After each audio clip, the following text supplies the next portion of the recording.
I re-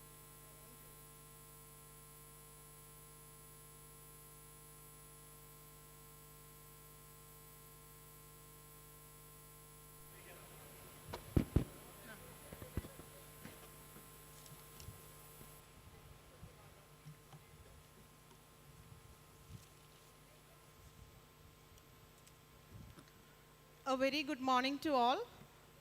I request all the participants to be seated.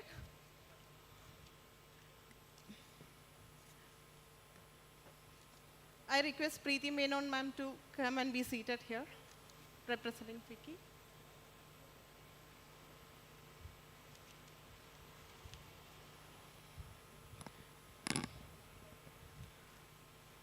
A very good morning to all the esteemed dignitaries and participants who have gathered here. It is with great pleasure that we welcome you all for the CXO meet under the Deen Dayal Gramin Kaushalya Yojana, organized by Kudumbasri, the Kerala State Rural Livelihood Mission. DDU-GKY is an ambitious skill training and placement program launched by the Government of India on 25th September 2014 to enhance the employability of the rural youth by providing wage placement linked training programs. DDU-GKY is a nationwide skill training program funded by Ministry of Rural Development, Government of India. It is also a part of the National Rural Livelihood Mission with a dual objective of adding diversity to the incomes of rural poor families and catering to the career aspirations of the rural youth. I am Luminayas and I'm honored to be the host of today's meeting. I welcome all the dignitaries who have gathered here and also the industrial experts once again to the Kudumbasri CXO meet. This meet will serve as a platform for establishing new industry linkages, ensuring DDU-GKY trained candidates get suitable employment opportunities at present and in future.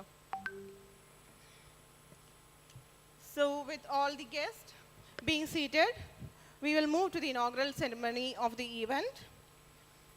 I now invite Sri Jafar Malik IAS, Executive Director, Kudumbasri, to formally welcome all the participants through his welcome address.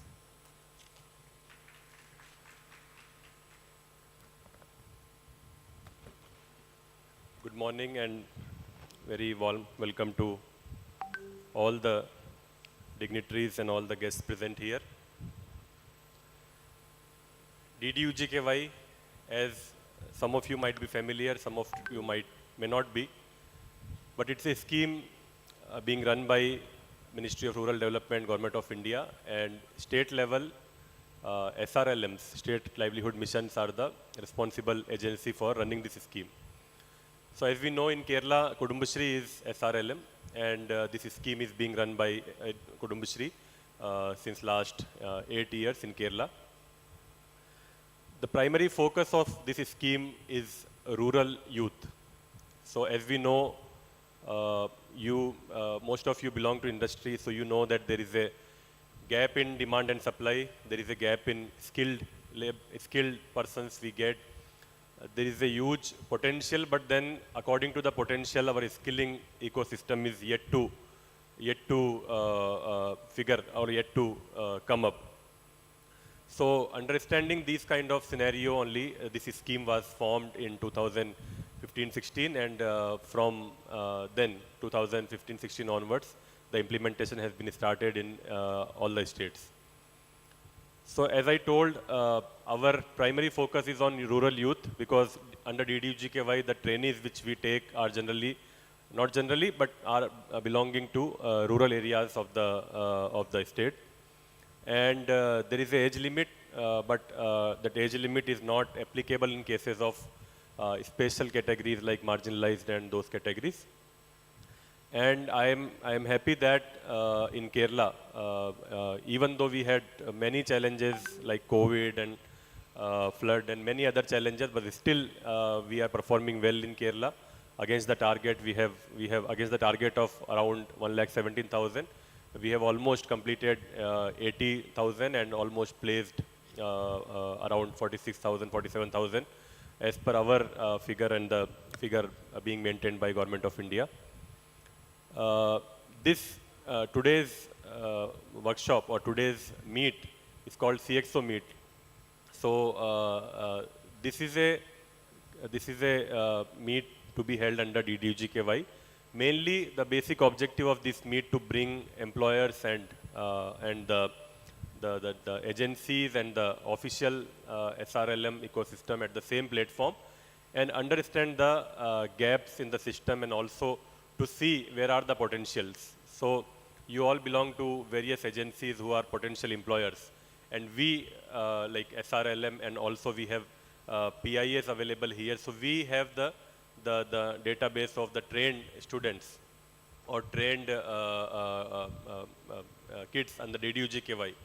So when we both come at a platform, it can not only take us to meet that gap, but also to understand and discuss the future challenges and also how best we can do.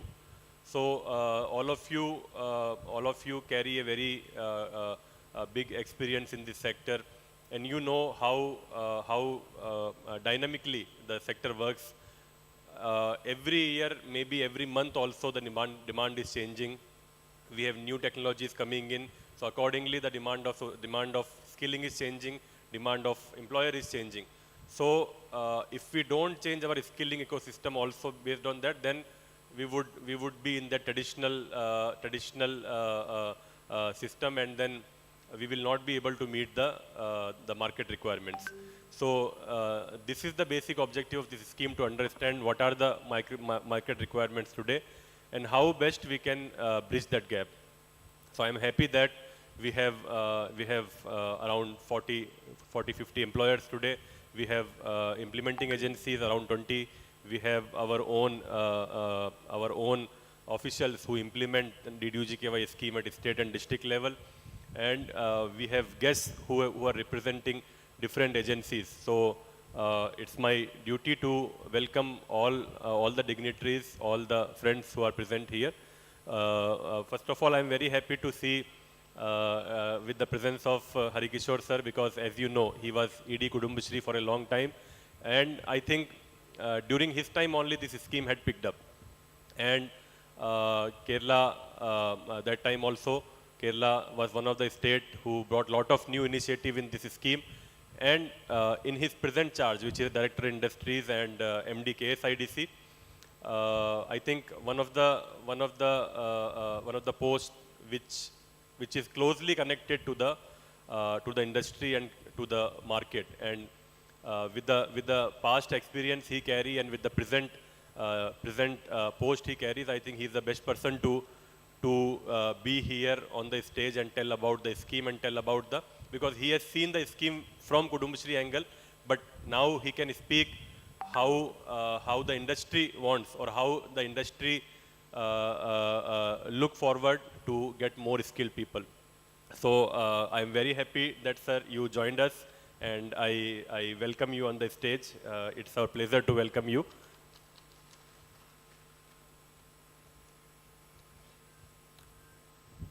Today, being Onam, lot of Onam celebrations are going on in various offices. So availability of our chief guest and our guests also has affected because of that. So we are expecting additional Chief Secretary Sharda Madam in a few time. Madam is in a meeting with Minister, and also Principal Secretary would be joining us by lunch because she has also got another commitment.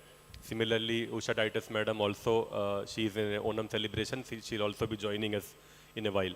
So in their absence, I would like to welcome them. They will be on the stage for in a few hours. We have on the stage Director Monitoring and Evaluation from NIRD, Shri L. Sudhakar Reddy.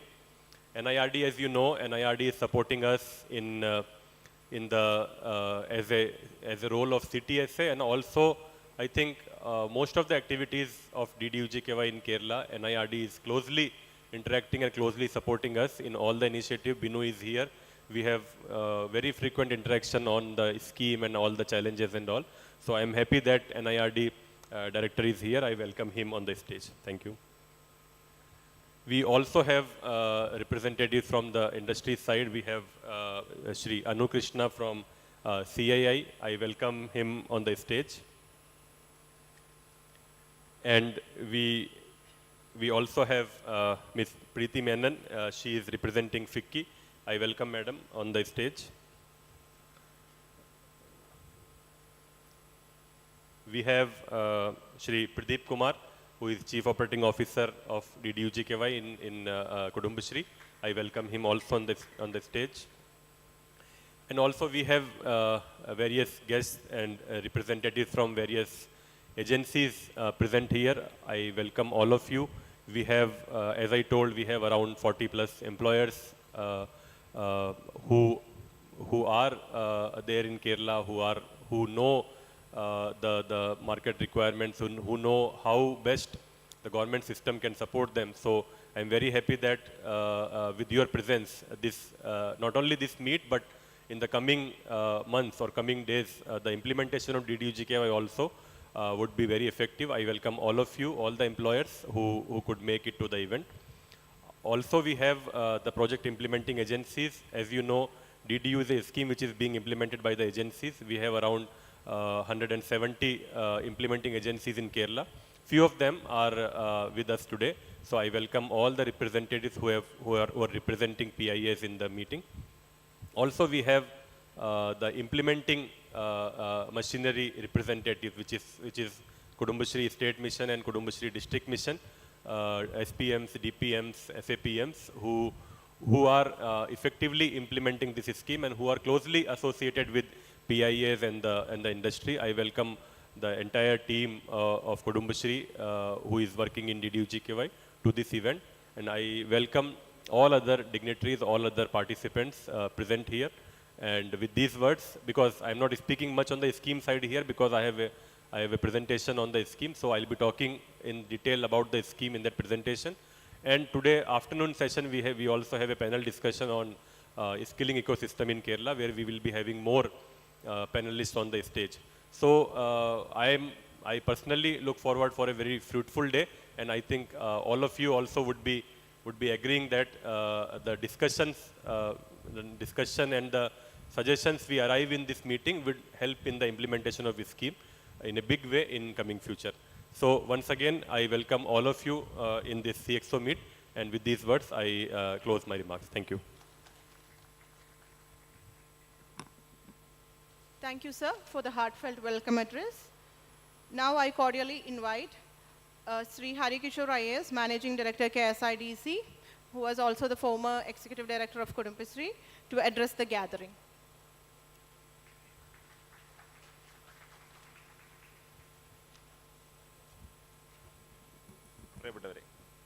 So thank you for calling.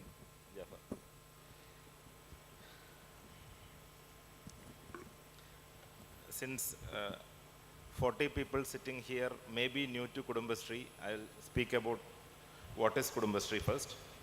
As some of you know, Kudumbashree is Kerala's poverty eradication mission. So this poverty eradication is achieved through various activities, and one of the core structure of Kudumbashree is self-help groups. There are 3 lakh self-help groups in Kerala with around 40 lakh members. So this team led by Jafar Malik is supporting the self-help groups for various activities of livelihood, poverty eradication and all. So that is Kudumbashree. Now what is DDUGKY? DDUGKY is a Government of India plus Government of Kerala's program where youth is imparted with skills. So Jafar in his speech was mentioning that there are more than 170 agencies giving training to students. And how many courses? I think it will be more than 150 courses. Yeah, more than 100 courses. The courses ranges from logistics, healthcare, construction, BSFA, IT, ES, tourism, hospitality. So there are 100 plus courses in Kerala given to competent students free of cost by Kudumbashree team. And he also in his speech mentioned the statistics. State is supposed to skill 1.7 lakh people, 1.7 lakh youth in a span of maybe 3 years, and they have achieved 80,000 people. 80,000 skill training is over. So my request to all the industry representative who are assembled here is, please make great use of this opportunity. Today you have decided to invest your time, energy for coming over here and to understand what Kudumbashree is, what DDU-GKV is, etc. So in my opinion, you have three opportunities here.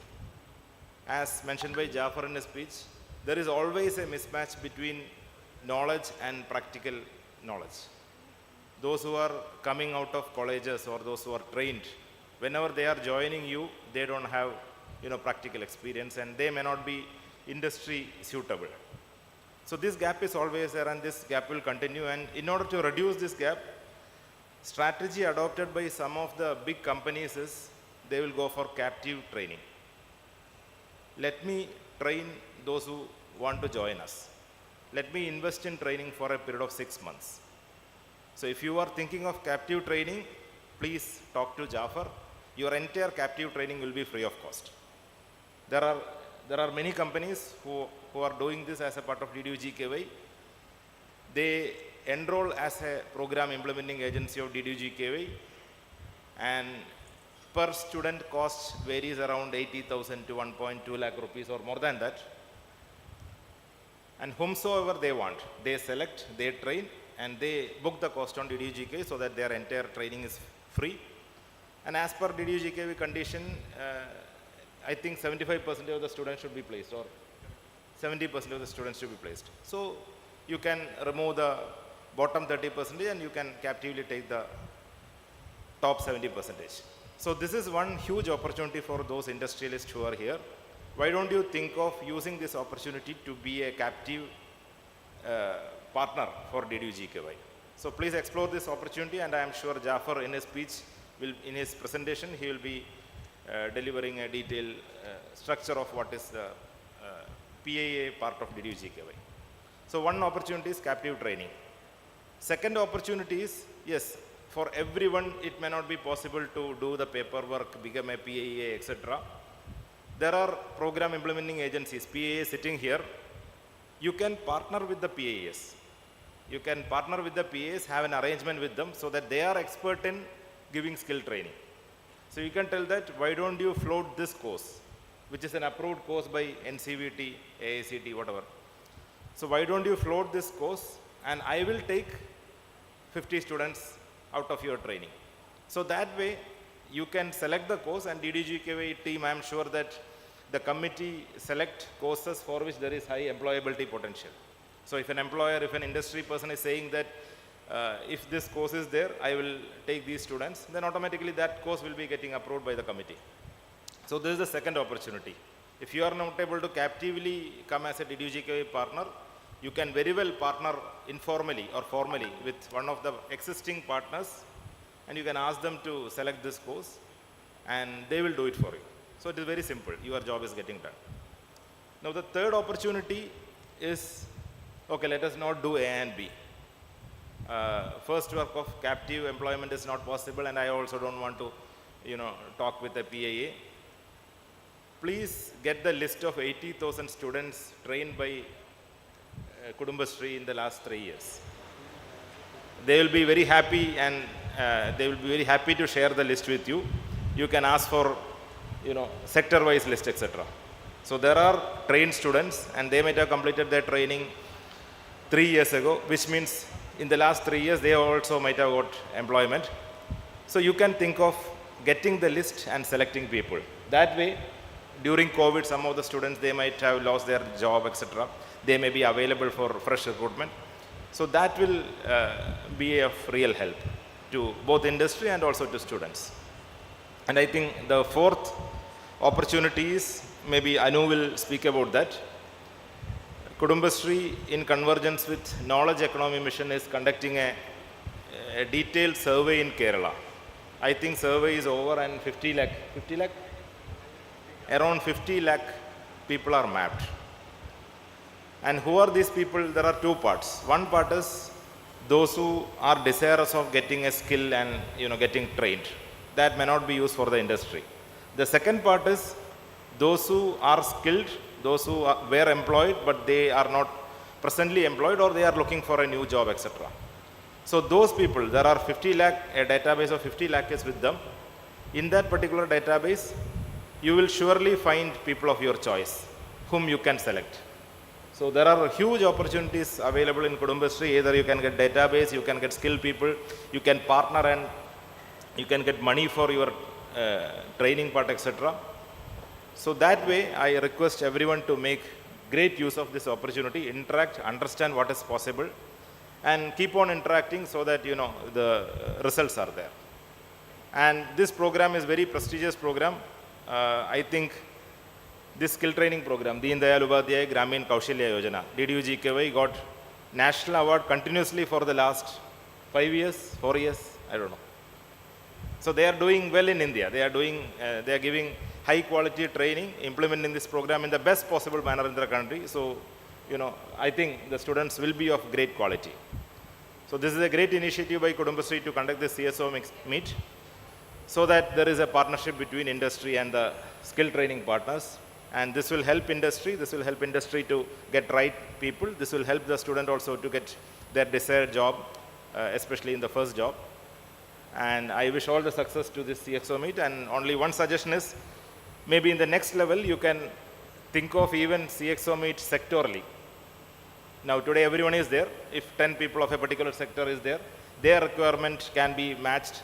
It will be, you know, more practical and easy and simple. But to begin with, this is a great initiative. I appreciate Kudumbashree team and I wish all the best to the initiative. Thank you very much.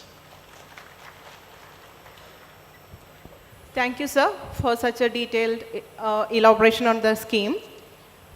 Now, I would like to invite Sri Sudhagar Reddy, sir, Director Monitoring and Evaluation, NIRDPR, to please come forward and address the gathering.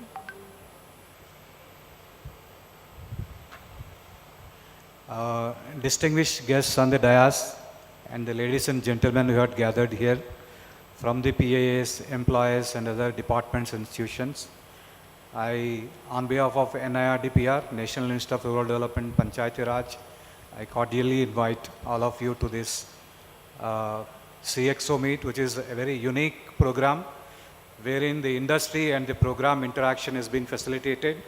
And I, on behalf of CTSA, NIRDPR, I congratulate the state team for organizing this event and giving an opportunity for the employees to share their views and also their requirements with the program team. And with this, I would like to say that I'm keenly looking for the interaction and the deliberations on how to take it forward, and also provide the much needed fill up to the rural unemployed youth of Kerala, an opportunity to get skill in the areas that are very much in need by the industry, and also provide the much needed fill up to the industry in Kerala. Thank you.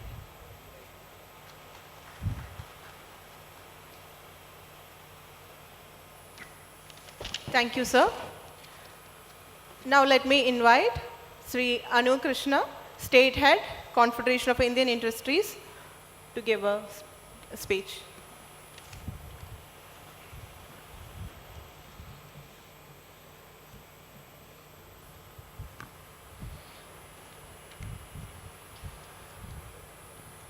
A very good morning all. എല്ലാവർക്കും നമസ്കാരം. ബഹുമാനപ്പെട്ട ED Shri Jafar Malik sir, Shri Harikishore sir, മറ്റ് വേദിയിലിരിക്കുന്ന വിശിഷ്ട വ്യക്തികളെ, വളരെയധികം സന്തോഷമുണ്ട്. സന്തോഷം എന്നതിലുപരി അഭിമാനമുണ്ട്. കുടുംബശ്രീയുടെ ഈ 25-ാം വർഷം നിറവിൽ ഇത്തരമൊരു പ്രോഗ്രാമിൻ്റെ ഭാഗമാകാൻ കഴിഞ്ഞതിലും അതിലൂടെ പ്രവർത്തിക്കാൻ കഴിഞ്ഞതിലും തീർച്ചയായിട്ടും തൊഴിൽ നൈപുണ്യമുള്ള ഒരു യുവതലമുറ തന്നെയാണ് രാഷ്ട്രത്തിൻ്റെ കരുത്ത്. ഇവിടെ കുടുംബശ്രീയും DDU-GKUയും ഗ്രാമപ്രദേശങ്ങളിലെ യുവതലമുറയ്ക്ക് ഊന്നൽ നൽകുകയും അവരെ അഭ്യസ്തവിദ്യരാക്കി അവരെ തൊഴിൽ നൽകാൻ സാധിക്കുക എന്നത് തീർച്ചയായും അഭിനന്ദനാർഹമായ ഒരു പ്രോജക്റ്റ് തന്നെയാണ്. അതിൽ എടുത്തു പറയേണ്ടത് കുടുംബശ്രീയുടെ നെറ്റ്വർക്ക്. ഇന്ത്യയിൽ തന്നെ, ഭാരതത്തിൽ തന്നെ ഏറ്റവും മികച്ച നെറ്റ്വർക്ക് എന്ന് തന്നെ അതിന് വിശേഷിക്കപ്പെടേണ്ടി വരും. മറ്റൊന്ന്, സാക്ഷരതയിൽ നാം ഒന്നാമതെന്ന് അഭിമാനിക്കുമ്പോഴും നമ്മുടെ രാജ്യത്താകമാനം തൊഴിലില്ലായ്മ വളർന്നുകൊണ്ടിരിക്കുകയാണ്. നമ്മുടെ പല പല റിപ്പോർട്ടുകളും സൂചിപ്പിക്കുന്നത് തൊഴിലില്ലായ്മ വളർന്നുകൊണ്ടിരിക്കുന്നു എന്നതാണ്. സംസ്ഥാന സർക്കാരും കേന്ദ്ര സർക്കാരും കൂടെ തന്നെ പല പദ്ധതികൾ ഇത് ഒഴിവാക്കാൻ വേണ്ടിയിട്ട് ഇവിടെ കൊണ്ടുവരികയും അതിൽ പ്രധാനമായി സ്കില്ലിംഗ് അല്ലെങ്കിൽ തൊഴിൽ നൈപുണ്യം എന്നത് തന്നെയാണ് പ്രധാന ഘടകമായിട്ട് ഇവിടെ കാണുന്നത്. ഇന്നത്തെ പാനൽ ഡിസ്കഷനിൽ തന്നെ സ്കിൽ എക്കോസിസ്റ്റം ഇൻ കേരള, ആദ്യമായി തന്നെ അതിൻ്റെ അണിയറ പ്രവർത്തകർക്ക് ഞാൻ അഭിവാദ്യം അർപ്പിക്കുകയാണ് അത്തരമൊരു ടോപ്പിക് ഈ ഒരു ഡിസ്കഷൻ പാനലിൽ കൊണ്ടുവന്നതിന്. നമുക്കറിയാം, കോൺഫെഡറേഷൻ ഓഫ് ഇന്ത്യൻ ഇൻഡസ്ട്രിയുടെ ഭാഗമായിട്ട് നമ്മൾ പല മീറ്റപ്പും പല CXO മീറ്റിംഗും നടത്തിയിട്ടുണ്ട്. നമ്മൾ ഒരുപാട് ചർച്ച നടത്തിയതാണ് ഇതിനെക്കുറിച്ച്, അതായത് സ്കില്ലിങ്ങിനെ കുറിച്ച്. എന്താണ് സ്കില്ലിംഗ്? ഞാൻ നേരത്തെ പറഞ്ഞു തൊഴിലില്ലായ്മ. എന്താണ് തൊഴിലില്ലായ്മ? എന്താണ് തൊഴിലില്ലായ്മ എന്ന് നമ്മളൊരു കാൻഡിഡേറ്റ് അല്ലെങ്കിൽ ഒരു ഉദ്യോഗാർത്ഥിയോട് ചോദിക്കുകയാണെങ്കിൽ അവരുടെ ഉത്തരം, നമ്മൾ പല സർവേ നടത്തിയതിൽ കൂടെ പറയുകയാണ്, അത് ഈ ഒരു വേദിയിൽ പറയണമെന്ന് തോന്നി അതുകൊണ്ട് പറയുകയാണ്.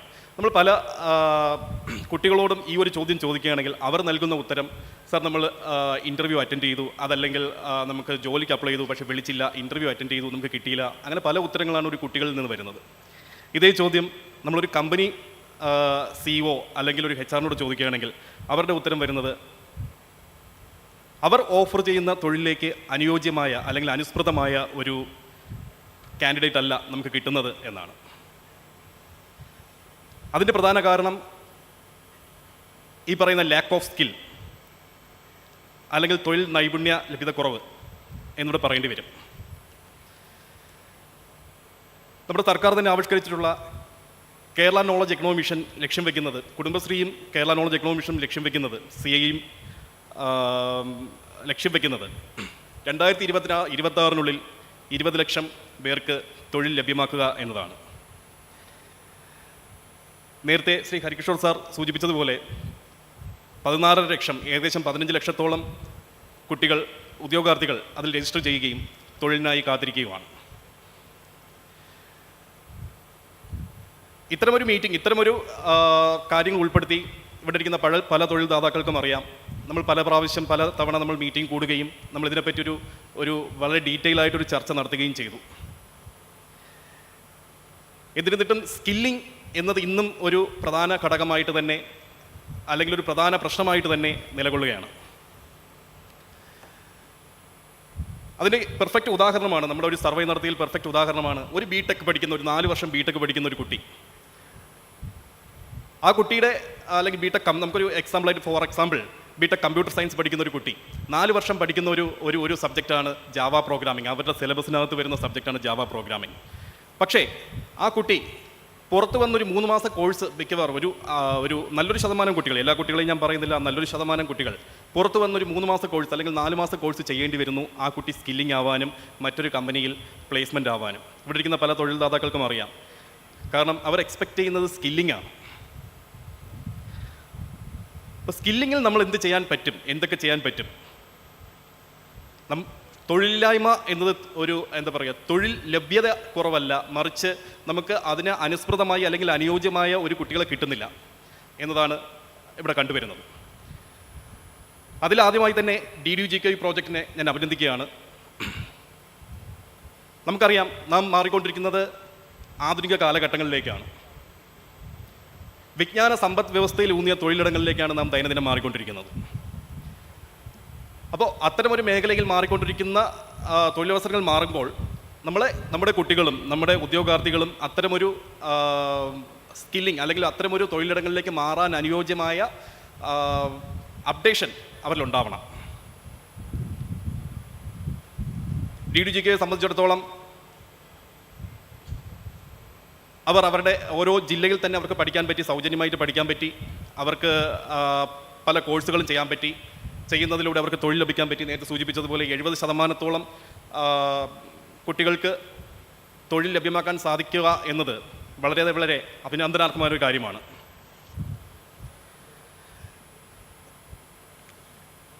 മറ്റൊന്ന്, ഞാനിതൊരു ഫെലിസിറ്റേഷൻ സ്പീച്ചാണ്, ഞാനതുകൊണ്ട് തന്നെ അത്തരം കാര്യങ്ങളോട് ഞാൻ കിടക്കുന്നില്ല, ഞാൻ ഒരുപാട് നീട്ടുന്നില്ല. ഇപ്പോൾ ഓർഗനൈസ് ചെയ്ത ഈ CXO മീറ്റിംഗ്, നിങ്ങൾ നമ്മുടെ ക്ഷണം സ്വീകരിച്ച് ഇവിടെ വന്നിട്ടുള്ള എല്ലാ തൊഴിൽ ദാതാക്കളെയും ഒന്നുകൂടി സ്വാഗതം ചെയ്യുകയാണ്. ഒക്ടോബറിൽ നടക്കാനിരിക്കുന്ന ജോബ് ഫെയർ നമ്മുടെ എല്ലാവിധ സഹകരണവും ആദ്യമായി തന്നെ CAEയുടെ കോൺഫെഡറേഷൻ ഓഫ് ഇന്ത്യൻ ഇൻഡസ്ട്രിയുടെയും confederation of Indian industrial placement വിങ്ങിൻ്റെയും എല്ലാവിധ സഹകരണങ്ങളും ആദ്യം തന്നെ വാഗ്ദാനം നൽകുന്നു.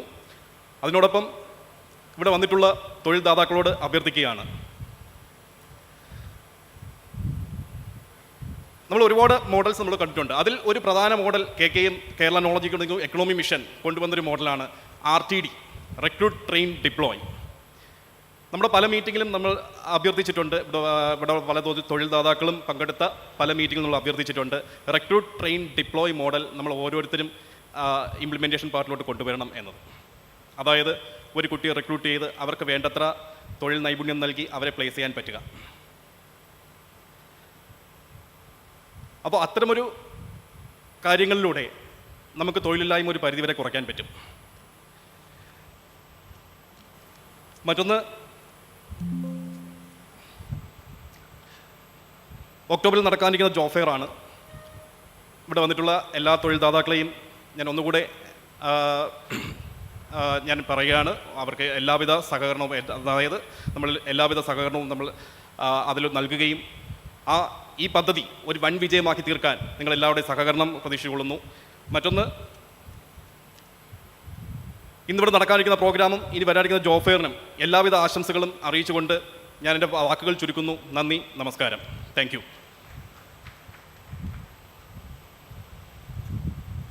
Thank you, sir, for the felicitation speech. Now I invite Srimati Preeti Menon, Senior Assistant Director, FICCI, Kerala State Council,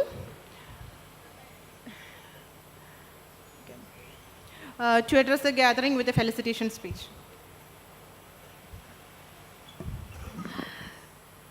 Namaskaram and very warm good morning to one and all present here.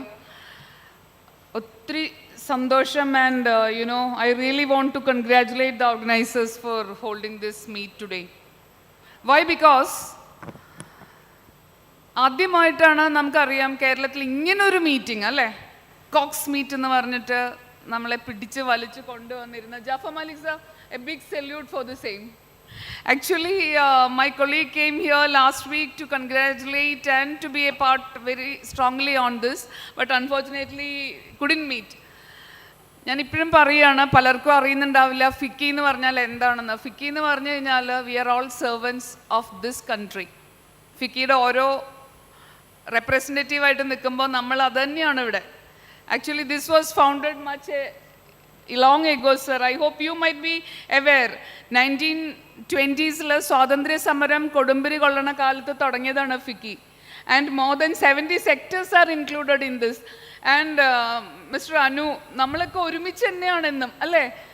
Trade and industry means the backbone of the state അന്ന് or the country. അന്ന് trade and industry മുഴുവൻ ചേർത്ത് വെച്ചിട്ട് സ്വാതന്ത്ര്യ സമരം കൊടുമ്പിരി കൊള്ളണ കാലത്ത് ഗാന്ധിജി, ടാറ്റ, ബിർള പോലെയുള്ള ആൾക്കാർ തുടങ്ങിയതാണ് ഈ പ്രസ്ഥാനം. More than 70 sectors are under this. ഇപ്പോൾ ഹരികിഷോർ സർ പറഞ്ഞു, why don't you make this sector wise? ഭ്രാന്ത് പിടിച്ചു പോവും. ഫിക്കിയുടെ സെക്ടർ കണ്ടാൽ തന്നെ നമുക്ക് തന്നെ ഭ്രാന്താവുന്നുണ്ട് sir. Because more than 70 sectors are there. നമ്മൾ എവിടെ നിന്നാ തുടങ്ങുക? അത്രയധികം സ്കോപ്പ് ഉണ്ട്. Only thing is that you or the students will have the മനസ്സ് അല്ലേ. നമുക്കറിയാം എംപ്ലോയേഴ്സ് ആയിട്ട് ഇവിടെ ഇരിക്കുന്നവർക്കറിയാം the willingness to work, the willingness to go ahead and the contribute ചെയ്യാനുള്ള ഒരു ത്വര വേണം മനസ്സിൽ, ഒരു പാഷൻ വേണം. അത് മാത്രമാണ് മെയിനായിട്ട് വേണ്ടത്. അതാണ് ഇന്ന് പലപ്പോഴും ഇല്ലാത്തതും. ദാറ്റ് ഈസ് വൈ ഇപ്പോൾ കേരളം വയസ്സന്മാരുടെ മാത്രം സ്ഥലമായിക്കൊണ്ടിരിക്കണോ എന്നൊക്കെയുള്ള സങ്കടങ്ങളും ലെമൻറ്റേഷൻസ് ആർ ഗോയിങ് ഓൺ അല്ലേ. All other youngsters are going out of the country, അല്ലെങ്കിൽ out in search of job. മാറ്റിയെടുക്കണ്ടേ നമുക്ക് ഈ അവസ്ഥ? ഇവിടെ വയസ്സന്മാരെ മാത്രമാണോ നമുക്ക് ആവശ്യം? ആരും ഉത്തരം പറയുന്നില്ല. സർ, അവർ full support I take this opportunity to once again reaffirm, morning il njan vannappo thanne sir ne kandu paranju, just make use of this opportunity, and all the employers over here. Enike oru cheriya idullathu sir, we did a very effective overseas employers conference for CAS and ODAPEC in some of the countries abroad. That is like Riyadh, Dubai, Abu Dhabi okka nammal poittu. These people will be able to give you the correct feedback. What is required of our students? What is required of our strength? You know, that is coming up. നമ്മളുടെ ഇന്നത്തെ നമ്മളിവിടെ പലരെയും പലതും പഠിപ്പിക്കുന്നുണ്ട്. We are making them skilled അല്ലേ? ആ skills കൊടുക്കുമ്പോൾ നിങ്ങൾക്ക് കറക്റ്റായിട്ട് എന്താ വേണ്ടതെന്നുള്ളത് ഇവർ ഓരോരുത്തരോടും ഒന്ന് just take the feedbacks. That is more practical. നമ്മളവിടെ ചെന്ന് കഴിഞ്ഞ് സൗദിയിലൊക്കെ റിയാദിൽ സംസാരിച്ച് കഴിയുമ്പോഴാണ് അത് അറിയുന്നത്. വളരെയധികം വ്യത്യാസമുണ്ട്, വളരെയധികം കാര്യങ്ങൾ അവർക്ക് ആവശ്യമുണ്ട്. ഈ ഇൻക്ലൂഡിങ് ഇവിടുന്ന് കയറി അയക്കുന്നതിന് മുന്നേ വരുന്ന ഒരു പ്രീ ട്രെയിനിങ്, നമ്മൾ പ്രീ മാരിറ്റൽ ട്രെയിനിങ് എന്നൊക്കെ പറയുന്ന പോലെ ആ രാജ്യത്തേക്ക് പോകുന്നതിന് മുന്നേ ഒരു pre training is also required. അതുവരെ നമുക്ക് എന്തുകൊണ്ട് why don't we do that?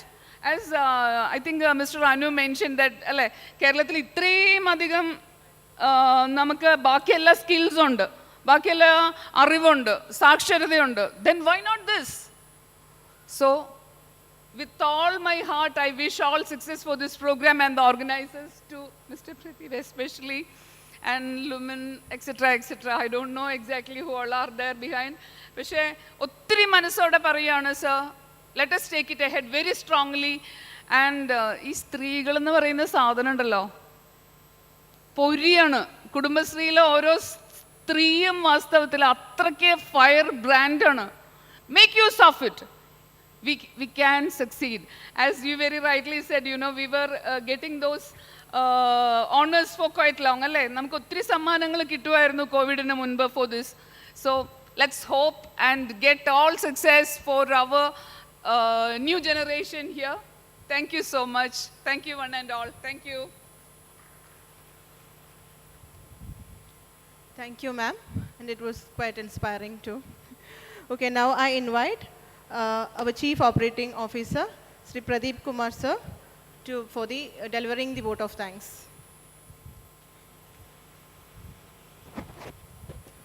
Good morning, everyone. Today I have the honor of giving vote of thanks on behalf of my organization Kudumbasri. First of all, I would like to thank Sri Sharda ma'am, Additional Chief Secretary, LSGD Kerala. I hope she would reach here soon for the inaugural address. She has been the former director and a true mentor of Kudumbasri. I hope she will soon join us. Then I would like to thank Sri Harikishore sir. He was also former director of Kudumbasri. He just gave an outline of the program DDU-GKY and also a target on how to move forward for achieving in the future years. So my hearty thanks for Sri Harikishore sir. Then I would like to thank our Executive Director Sri Jafar Malik IAS sir. He has been very supportive and cooperative. Without his active participation and support, this event wouldn't have been such a success. So, very thankful. Next, I would like to thank Sri L. Sudhagar Reddy, Director, Monitoring and Evaluation from National Institute of Rural Development and Panchayat Raj, Hyderabad. He is having an experience of 20 plus years in development sector. Thank you, sir, for addressing us. Next, I would like to thank Sri Anu Krishna, State Head Confederation of Indian Industry, for gracing this occasion and sharing thoughts on the demands of the industry. Thank you, sir. I would also like to thank Srimati Preeti Menon, Senior Assistant Director, FICCI, Kerala State Council. She has given a good speech on how to move forward by using the strength of Kudumbasri. Thank you, ma'am. I'd also like to thank each and every distinguished guest for gracing this occasion and for your cooperation, which has made this event a great success. I'd also like to thank each and every esteemed employers for their presence, and we look forward for your active cooperation and tie-up with Kudumbashree. I would like to thank each and every dignitaries from various organizations, departments, project implementing agencies, personnel from various medias and officials from Kudumbashree whose teamwork has contributed for the successful conduct of this event. Thank you all once again.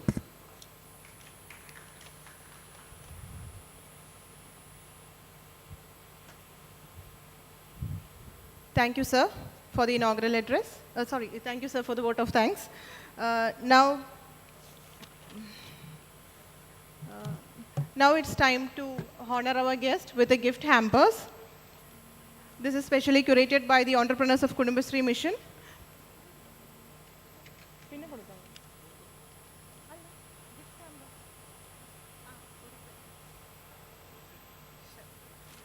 Okay. So we have come to the conclusion of the inaugural session. I would thank all the dignitaries on and off the dais for gracing the occasion. We are now moving on to the detailed presentation on the overview of DDU-GKY, its scope and industry convergence by the Executive Director of Kudumbashree State Mission, Sri Jafar Malik IS, sir. Please come, sir.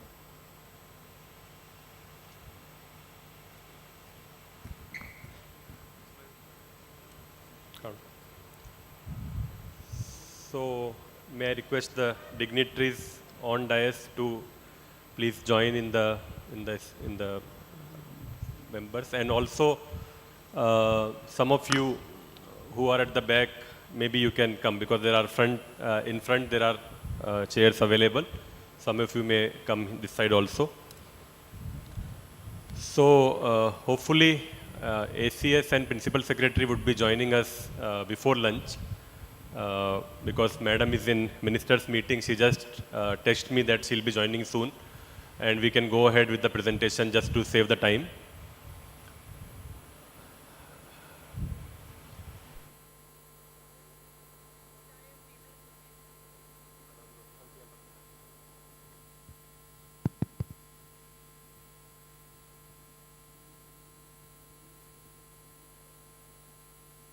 So, tea will be served to you on table, so we are not taking tea break because we have to cover a lot of things in a day, and I know it's very difficult to discuss and reach on the conclusion when we have so many participants. So I would not go too much in the presentation side. I would like to, as Hari sir also told, it's a platform where we can get a lot of suggestions actually, and that is why we have invited all of you. It can be positive suggestions, it can be criticism also. I know there would be points which you would be looking forward to discuss. There might be feedbacks which you would like to give about the scheme and how best we can do in future. There might be the linkages between government and industry, between PIAs and industry, which you can suggest a better way to do that. So all these things would be coming during the open discussion, during the open forum. So I will try to complete my presentation in 10-15 minutes, and after that, for around 1.5 hours, we will be having an open forum where we would look forward for to the suggestions from all of you. Basically, like Hari Kishore sir told in his speech, there are 3-4 ways by which you can associate with this. You can be a captive employer. You can run the courses directly, being an employer also, or you can associate with the available PIAs, or if you don't want to do these two things, you can just get the list of trained students and maybe you can try to absorb them in your industry. So these are the ways by which you can become part of DDU-GKY. Some of you might have already been in touch with DDU and the team. When we talk in the presentation, I will be showing the list of the existing employers who are supporting us in a big way. So with this background, with these words, let me come to the presentation side. Yeah. So as you can see, I hope all of you can see this because it's a open stage. So I don't know lighting and all how it is, but I hope people sitting on back can read and see. So as you know, this is the basic framework of DDUGKY, how and what all scheme components are there. It aims at the poor rural youth and providing them a decent job of earning between 8,000 to 13,000, 15,000. But I can proudly say that we have students who are earning more than 30,000 also under the scheme. Those who have got foreign placement or those who have got within India also, they are earning a decent income. How it is different from other skilling scheme because it has that 70% placement criteria. So skilling is not enough. As we know, in government we do a lot of things which will just end after we complete the skilling or we complete the activity. But this has post-skilling connection also. This will ensure that somebody who is skilled should also be placed, and placement is also for 3 months. So only when we complete the 3 months placement, then only the person would be marked as placed person. If he or she leaves the job before 3 months, he will not be counted in the placed numbers. So that is why it is different. It also covers the marginalized. We have priorities for person with disabilities. We have priorities for tribals, transgenders, and you can see the age relaxation is also there in those categories. This is also a women-oriented scheme. I'll be showing some data where you can see that more women have become part of this scheme. And the potential sector, if we see building construction, communication, BFFI, so these are some sectors which this scheme is targeting, but there are various sectors which have become part of this. There would be around 33-35 sectors where presently the trainings are going on, or we have trained students in that sectors. Which will be, and this sectors also it changes statewide. Like Kerala, we might be having coastal area, you might be focusing, but there might be a state which has no coast, so there would not be coastal area focus would not be there. So this is also state specific. Interventions, as you can see, there would be courses from 3 months to 12 months under this scheme, which provides residential, non-residential also, and which provides every kind of skilling, soft skilling, language learning, language skilling and all as part of this. Estimated demand, if you see, during 13-17 it was 1.02 lakhs, 18-20 it has become 5 lakhs. So these are the figures came from different studies, may or may not be relevant as on today. This also has a partnership of private public. As you can see, the participants sitting here belong to different categories. There are employers from government, there are employers from private, there are PIS from private, from government, the agency, NIRD, Kudumbashri. So it's a framework where a lot of stakeholders are coming together and working. Central government, state government, regional governments, because all these kids we select with the help of local governments, panchayats or municipalities, and with their help. And also this has community angle because Kudumbashri is implementing this scheme in Kerala, so we have a big network, like Hari sir told, we have a big network of around 46 lakhs women in Kudumbashri. So they also become part of the process, the selection process, and providing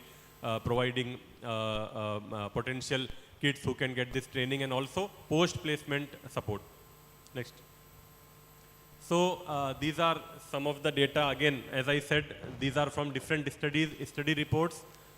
India, if we see overall 15 to 34 years age group, there are around 43 crore people who actually can become, if we skill them, who actually can become part of the ecosystem.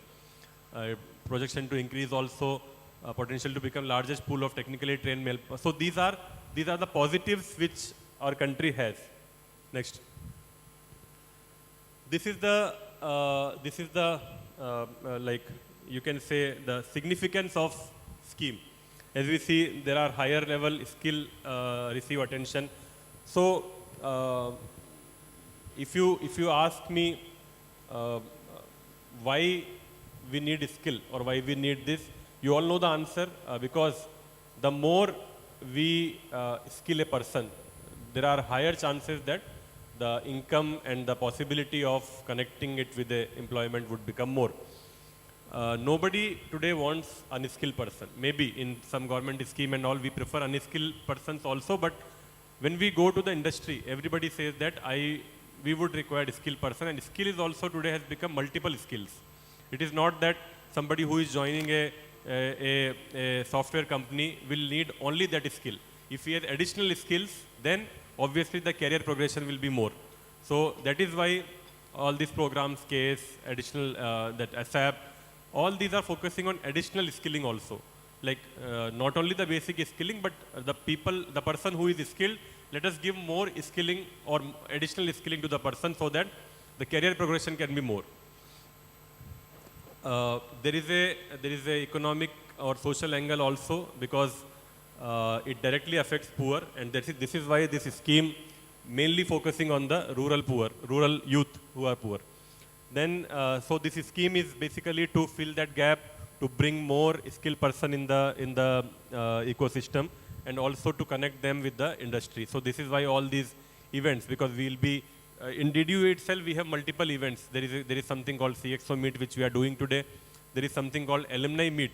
The students who have been trained under DDU GKY, they come to a single platform and they share their experience, so that new students or new persons who are joining training can become more motivated to join this. There is something called job fairs. We have regional job fairs, we have local level job fairs, we have state job fair, and we are now in the process of planning a job fair statewide. This conference can also become a pre-conference for that, because now like the discussions which are coming from this conference would help us in planning of the mega job fair also. Okay, next. These are the steps which we follow under this scheme. As you can see, first there is awareness building about the scheme, which we do through our IEC activities. I'll be touching the IEC campaign which we recently launched. In the coming slide, I'll touch on the IEC part also. But it starts from there. From awareness, it reaches to mobilization to counseling of youth and parents, selection for training, imparting training, giving them the skills, then providing jobs, verifying the jobs, continuing the jobs, providing higher options for jobs, and then post-placement support. So this is the process which is being followed under this scheme. Target beneficiaries, as I said, the basic criteria is 18 to 35, but which is relaxed in case of the marginalized categories, and also some special categories like PVTGs, tribal groups, person with disabilities, victim of trafficking, transgenders. All such cases, we have the age relaxation. It can go from 16 up to 45.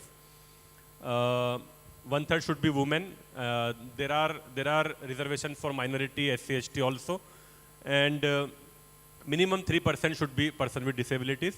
And as you can see, this also converges with the MGNREGS. Somebody who has worked in MGNREGS can also become part of this scheme. Yeah. This is the basic. I know you all might know all these things, so I won't be taking much time on this, but this is something to show you the overall where do we stand in the skilling side. 10% of the total workforce in the country are actually skilled. Only 2% out of that is formally skilled, and 8% with the informal skilling.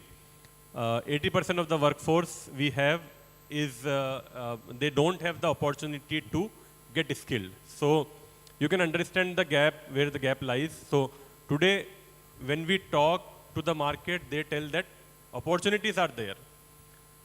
Similarly, when we see the availability of persons, it is also there, because as you know, we have biggest youth population in India. But these two, between these two, there is a link issue, because this population can become suitable category for the jobs only when we skill them, only when we train them with the proper skilling. Next. this is the Kerala scenario. It has been derived from the study which Deloitte and other agency, I think NSDC, has done, the district level gap skill gap study. As you can see, one side there is a industry demand, and other side there is a youth inspiration. So you take any sector, so you can understand where that sector lies in industry demand and vis-a-vis youth aspiration. So let's take the example of food processing. So this study shows that food processing is at medium level when we consider the industry demand. But from youth aspiration side, it's a sector which has low aspirations. Like many people would not like to join. But opposite to that, if we see, let's take education and skill development and BFSI. If we see, from both sides, it is high. Demand is also there, aspiration is also there. Maybe some other, let's take transportation logistics. It shows that incremental manpower demand is low, but youth aspiration is medium. So again, whenever I am presenting some figure from some study, it doesn't mean that that is the final figure. One study would be countered by another study.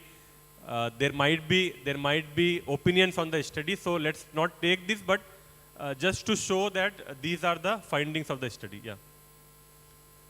This is the graph. This is the gap which actually come from the same study. It shows that from the year, the above one is 12 to 17, and the below one is 18 to 22. Blue one, it shows that what is the HR requirement. And right, like the green one shows that what is the availability. And the last dark, the dark blue, which you can see, it is actually the gap between two. What is the demand and what is the availability? So you can see in different categories like skilled, semi-skilled, minimal skilled, what is the gap available as per that study report. Next. Same study report shows that in the districts of Kerala, in different sector, what is the manpower requirement, what is the share of manpower requirement comparing to the state figure, and in which sector the requirement comes. So you can see that the dark blue one shows the district with significant demand, but the light blue or something which can be green, like the light green one shows that district with moderate demand. So let's take the example of Ernakulam. Manpower requirement is somewhere around 5,34,000. Share overall in Kerala is 15%, but you can see all the sector except healthcare and except maybe one more, all the sectors shows a significant demand in that sector in Ernakulam district. When we come to Wayanad, it shows that some sectors there is no demand, some sector there is moderate demand. So again, this is actually this study report was prepared based on the interaction with multiple stakeholders, based on the interaction with agencies, conducting these kind of workshop, and also talking to the students directly that what is their requirement. So these are the outcome or these are the results of that study report, and this may help us in planning. As I told earlier, nothing is static. After this report also many things might have changed. There has been an initiative called KDISC, Kerala Knowledge Mission. So by that intervention, many things might have been changed after that. So every year, this data and these findings are changing. It is very dynamic. Next. Again, same in each sector, what is the projection, what is the actual, the percentage wise it is shown. These are the major sectors which we have taken from that study report. Next. Coming back to DDU again, skill gap study help us in identifying the focus area. Based on the skill gap, we focus on the trades, designing courses with the all the courses in DDU GKY are approved by NCVT or Sector Skill Council. Then institutional tie-up with the training partners, SOP for skilling and placement. Then collecting the youth data, and then skill policy. So these are the major components again of the DDUK scheme. These are the statistics of Kerala. I touched in my welcome speech about this. Total target from 2016 to 2000, the latest one, 2023, total target given to Kerala was 1,17,000. And out of that, 71,744 is completed training. Appointed means after completion, they will be given some job is 51,000. And around 46,000, 47,000 is someone who have completed 3 months placement. So there are 250 different courses. All of them may not be active now. Active courses, I think it will be somewhere around 130. There are 36 sectors, different sectors where these courses are run. And if we compare the average salary which our students get after completing the training, we can say it is somewhere between 13,000 to 15,000. Next. These are the, this slide would be very helpful for us also and you also. As you can see, 29 sectors, the total number of trained students by us and total number of appointed students by us. So the gap between 76,000 and 50,000, that 26,000 is the gap which is our focus today. That we have, in this sector, we have this many students who are trained to take job in that sector, but still they have not been appointed because of the gap or because of various reasons. So actually they can be very helpful for you if you have a requirement specific, like somebody who is joining from healthcare today can see that we have 7,795 students who have been trained under this scheme in healthcare. But the number of appointed person is only 4,000. So we have that 3,000 readily available students who can be taken at any point of time in the healthcare sector. Like this, we can see a bigger number if we see hospitality and tourism, because we know Kerala there is a good possibility of like in the tourism sector.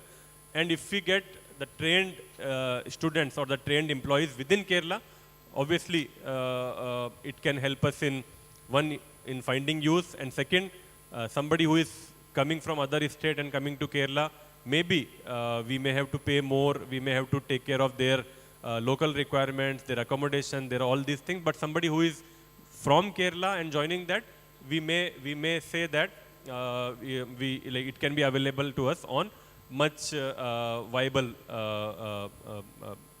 salary. So hospitality, if we see 10,000 odd people have been trained, and a good number of students have already been appointed. IT sector, if we see highest number, I think 16,800. Out of that, only 10,000 has been trained.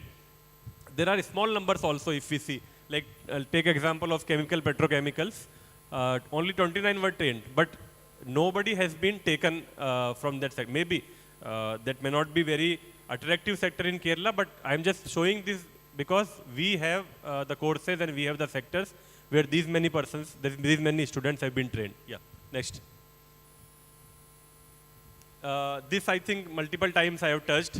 This scheme, there are various stakeholders, there are various knowledge partners who are associated, there are various agencies who are associated, and yeah, means these general basic details only. Yeah, next.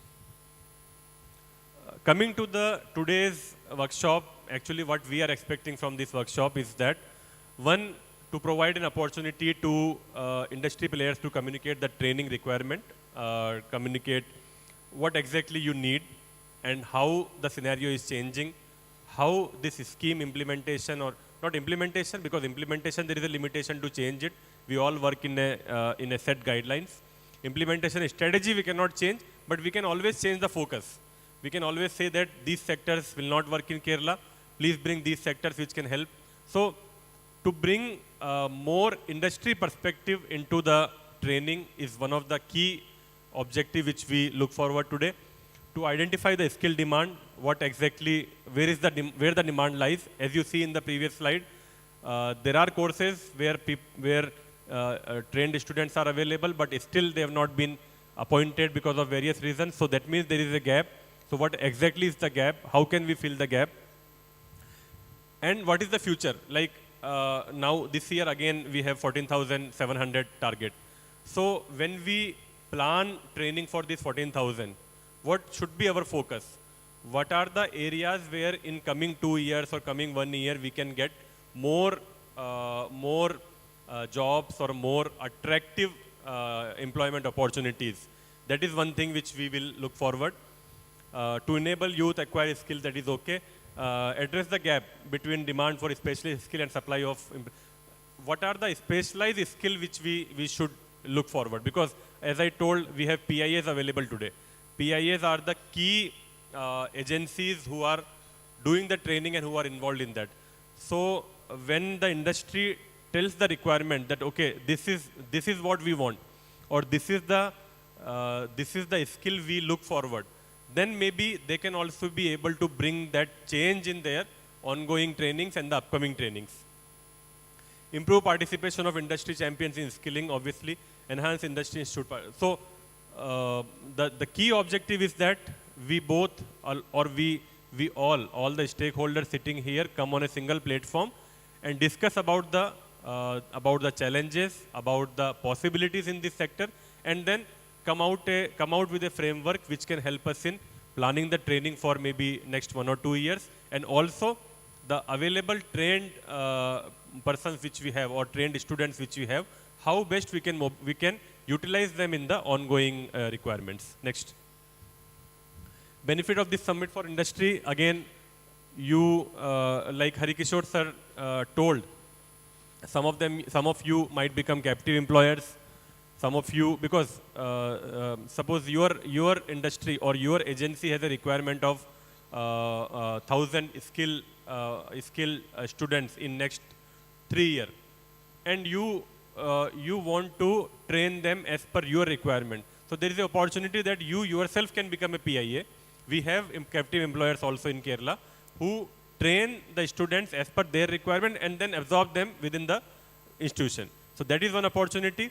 Or you can join hands with the existing PIAs and tell them that you train this much people, we will absorb them in our institution. And third way of doing it, that you go with our trained student list and then you absorb them in yours. So this is how it can benefit you. This is also bringing government more closer to the industry and providing a platform where things can be discussed. Reduced and optimized cost of recruitment and training for the entity. Obviously, when you, many of you might be doing campus search and all to get best people. So once this opportunity is available and once the database is available with you, maybe you can reduce your cost in doing those activities and all, advertisements and those, because everybody wants best people. So you might be doing a lot of other activities to get the best persons available.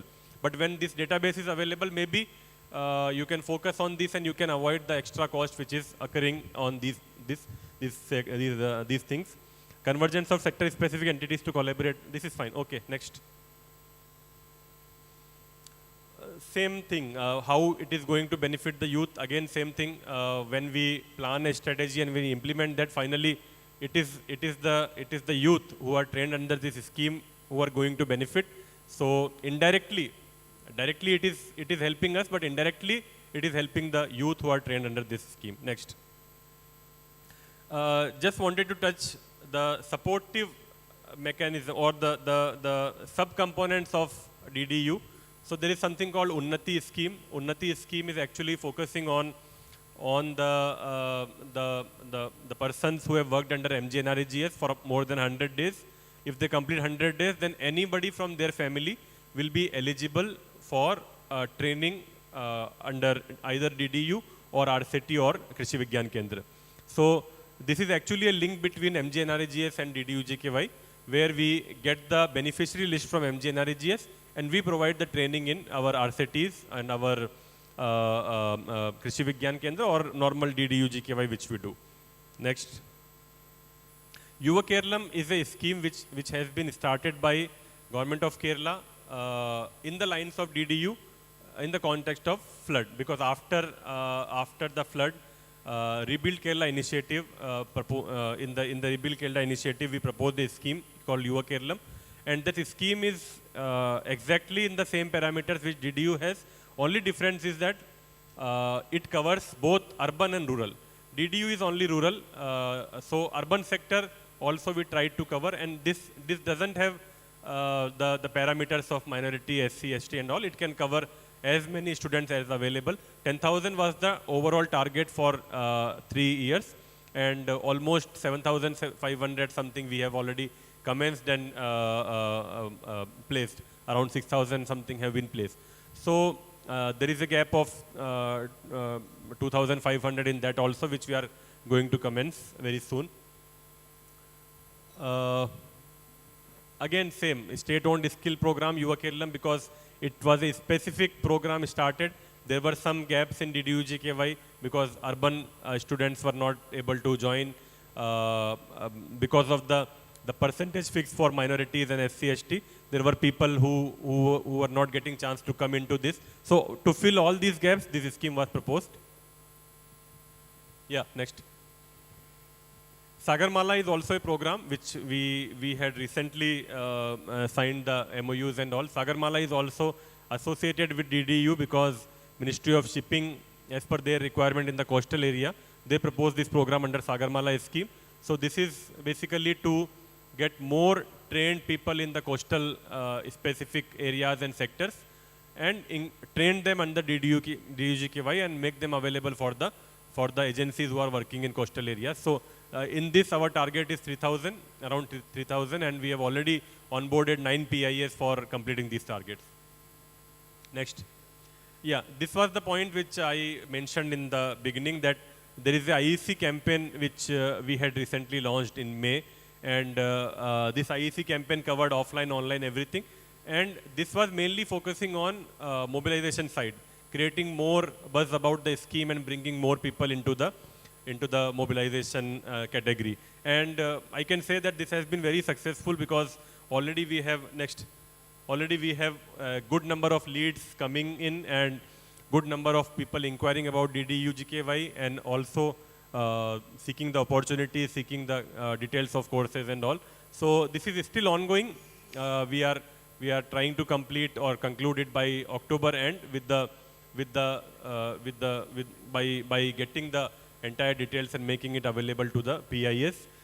Social media was the main platform where we did digital marketing, and also there were some offline marketing also, offline IEC also, but mainly using social media and creating this. Next. Same thing, CXO meet, what is our expectation? We'll be talking about this when we actually come for the open forum discussion. You can read sustainable relationship, asking your requirements, telling our strength, and also forming some strategy which can help us in future. And also the immediate requirement is we will be having a job fair in coming mostly in December or January period. The date is yet to finalize, but this can also be a pre-event for the job fair because our target is to have at least 5,000 placement in the job fair itself. So for that we need more and more employers sector-wise. As Harikishore sir said, we can have sector-wise CXOs also. Maybe we can have in Ernakulam, we can have in Calicut, we can have in other places also. But to get the exact number that if you bring this many trained students, we are ready to absorb them. That kind of understanding we need to develop after this. Yeah, next. These are some of our major employers for the last 7-8 years. As you can see, good number of candidates have been placed under each employer. It was AGIS and then Eben Telecom, Akshaya Centers, Tamarind Easy Hotel, Big Bazaar, Cafe Coffee Day, Kitex, Eagle Vision, Telebuy, HGS. Next. Intelnet, TSN Murthy, KMT Skill. So these all are considered to be the major employers who have absorbed a good number of students or good number of trained students from this scheme. Similarly, we are expecting from today's employers also that if you have specific requirements in a sector, please let us know, because we have the database available of trained students in each sector and we can match both of them. We can also, there is something called post placement training also. We can arrange, if you feel that the student have been trained in 2 years back and today he may not be suitable for today he may not be carrying the same skills. So we can arrange a refresher program also, maybe 1 day, 2 day, 1 week program also to refresh the skills based on your requirement. There is alumni meet also where maybe their real-time experiences we can discuss and we can showcase that to the industry. Yeah. Next. So this is all about my presentation and the setting the tone of discussion. Now it will be open for discussion, and all of you who are participating, we can discuss. You can raise your concern. You can give more suggestions, and I can assure you that whatever points and whatever suggestions we are discussing today, we as a state level implementing agency will be working closely with the PIS to ensure that those suggestions have been taken care of, and also if there are any innovations or innovative ideas which you want to propose, that also we can take care of. So with these words, I would cover my presentation. I would stop my presentation here, and maybe for next 1 hour, 1.5 hour, maybe we can discuss the points. Maybe for next 1 hour we can discuss. Thank you.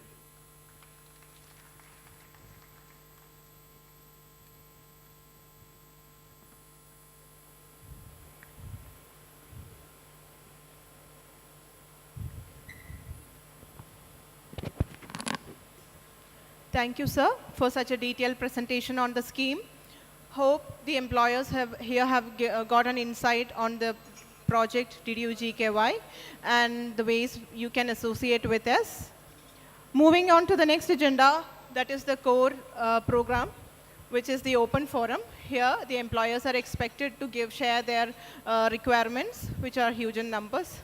So I am handing over the session to Sri Das Vincent, a state program manager, to handle the session. Thank you, Lumina. Very good afternoon to one and all.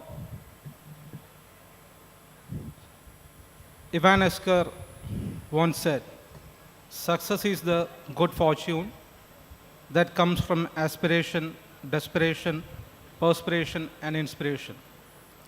There are some basic personality traits all entrepreneurs should possess in order to succeed. That being said, it is possible in development and enhance these attributes over time, providing you are willing to work at it. A successful entrepreneur has two sets of attributes, namely professional attributes and personal attributes. Personal attributes like self-confidence, optimism, determination, passion, self-reliance, strong work ethics, assertiveness, ability to motivate others, integrity, respect for others, humility, and imagination. Professional attributes like willingness to take risks, sense of urgency, communication skills, vision, and aptitude. We are sure that all the employees who are sitting over here are having all these sets of attributes. And that is why you people are there to speak and we are here to listen. Today, we will join hands to build our nation. According to 2022 revision of World Population Prospects, India has more than 50% of its population below the age of 25 and more than 65% below the age of 35. In case of Kerala, younger workforce, people belonging to 20 to 34, was 50.3 during 1991, and their number has reduced to 36.6% in 2021. It is expected that this drop will come around 33.2% by 2036. So we have a great challenge before us. So let us work together to skill our youth and channel them towards the right path. As Kudumbashree, we are doing 3 prestigious skill and placement programs. The first one is DDU-GKY, the skill and placement program implemented by Ministry of Rural Development, Government of India. The second one is Sagarmala DDU-GKY Convergence Program, which is implemented by Ministry of Shipping, Ports and Waterways. And the third one is Shiva Keralam, skill and placement program implemented by Government of Kerala. So the various options the employers to associate with Kudumbashree is the first one, you can become a PIA or a project implementing agency under these schemes. Second one, you can be an employer. The third one, you can accommodate the candidates for OJT, on-the-job training. And third one, to provide facility of trainings to PIA. And fourth one, to coordinate with industrial visits. And next one, to provide service industry experts as the master trainers. And support Kudumbashree in curriculum development. And finally, conducting skill gap study. So now we will enter into the open forum discussion. So we invite each and every one of you to interact and put forward your suggestions, which will be taken care.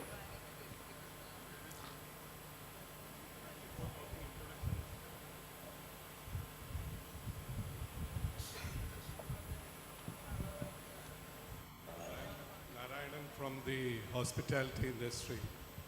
I represent the South Kerala Hoteliers Forum, which is the body of all the hotels and resorts. First of all, I would like to compliment Kudumbashree and the organizers for inviting us for this important event. See, the hospitality industry after COVID has to transform itself to be more efficient and competitive. And we would like to join by defining new type of courses which will enable us to be more efficient. We would like to use the latest digital technology and train a new set of employees who will become proficient and make the industry more efficient. So what we thought is that the association will work with the organizations like the IHM, Kovalam, and then first define what are the courses that are necessary for the new generation of the tourism sector. So after defining it, we would like to work closely with you, and then we will give you what is the potential in the whole industry for Kerala. Because in fact, our major crisis is because we can't get because of the lack of enough skilled people. It is a major crisis. So this is a good opportunity for us to work together and then solve this problem.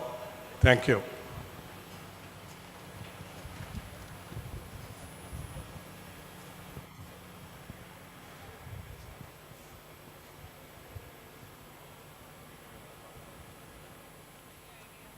Hello. Next, Good afternoon. Myself, Dr. Anil Balakrishnan. I'm from Adani Group. It's a wonderful platform. Thankful to Jafar Mali sir. In fact, we know that Trivandrum, when Adani Group's coming with the port, it's one of a big change in terms of skilling and the number of requirements which is coming up. Couple of things which, points to raise here. One is that anyway, we in 2024 May, we will be starting our operations. So there will be a huge human talent requirements coming that time. For that, in fact, logistics is the major chunk where we are looking for. That doesn't mean that, as previous speaker was mentioning, we are not looking only for the baseline core skilled people. In fact, when you look on any of these industries, it needs to have the people from top to bottom.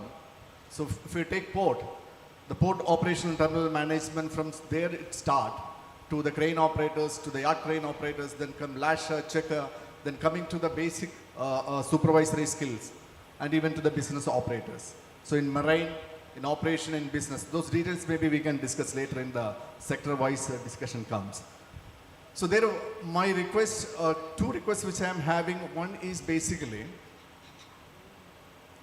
in all the cases, here we were discussing about the employee, how to engage in an industry after the skilling.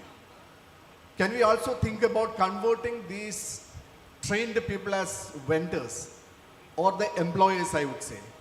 If you are training on the construction sector, if you have plumbers, electricians, or masons, carpenters, why can't you think about five members coming together as a 20 member team or a 10-member team, whom we can directly give work orders to do some good jobs. That way, if you think about having some kind of SHG model or some kind of, Kudumbashree is known for that.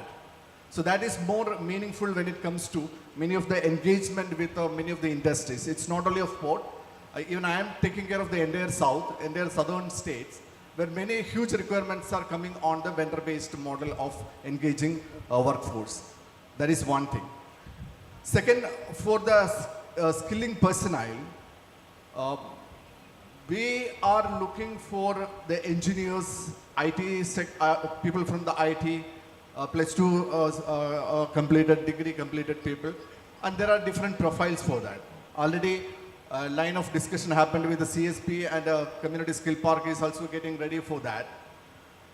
My one suggestion here, since Jafar sir discussed about captive placement, because many of these courses which needs to have fine-tuning skills at our center itself. If CSP or Community Skill Park is providing a space for conducting the training, can this DDU-GK provide the captive support for training of such people, where we will ensure that their placement is happening either in Vizhinjam or other ports which we have across. And the third part, which I again request with all the implementing agencies who have been partnered here, the training, whether if you look on Vizhinjam, it is on a smart port which is coming up.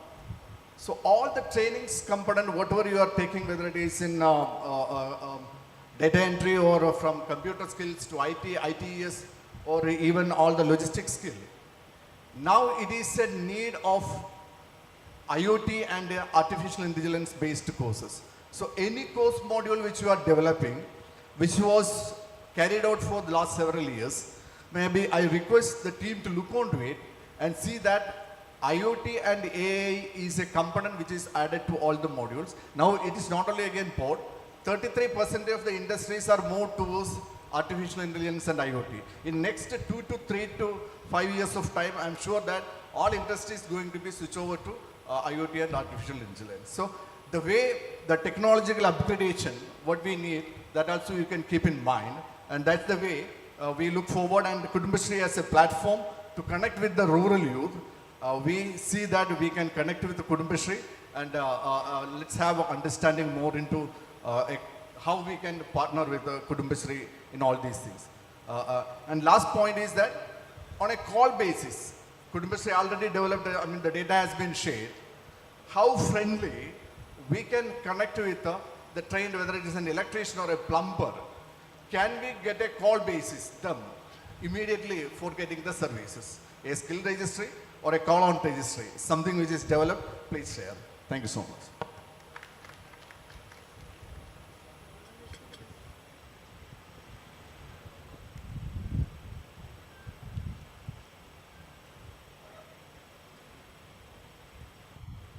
Hello, a very good afternoon. I'm Annapurna representing ALEAP, Association of Lady Entrepreneurs from Hyderabad. We have been operating a center in Caricode here, a DDU-GKY center. I first of all congratulate Kudumbashree for implementing such a good program, because we found that it is just not creating economic transformation, but also behavioral transformation of the rural youth. This has been practically been seen in the centers. I have a few suggestions. What we found was the courses which are 6 months and above have good employment opportunities, and also we found the students who've been trained for 6 months have got better retaining capacity in the industry.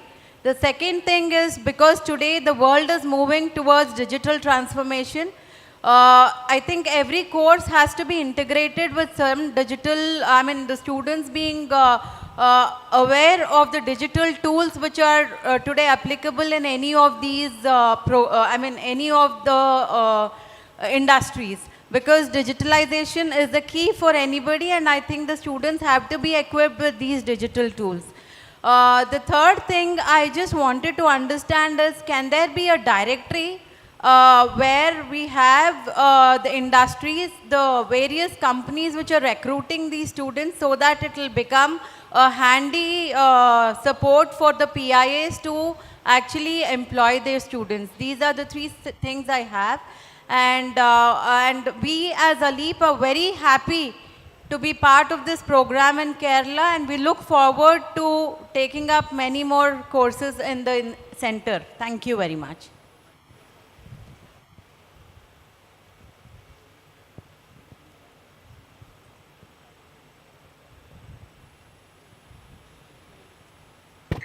Yeah, just to respond to your data, the directory. Actually, today also we are creating one, like we have circulated one paper where all the employers participating would be giving their basic details about the possible numbers which they can absorb, and also their profile and all. So maybe we can try to consolidate that, and we will share the copy with PIAs also. That would be good. Regarding digital, DDU, very soon I think DDU 2 will be coming.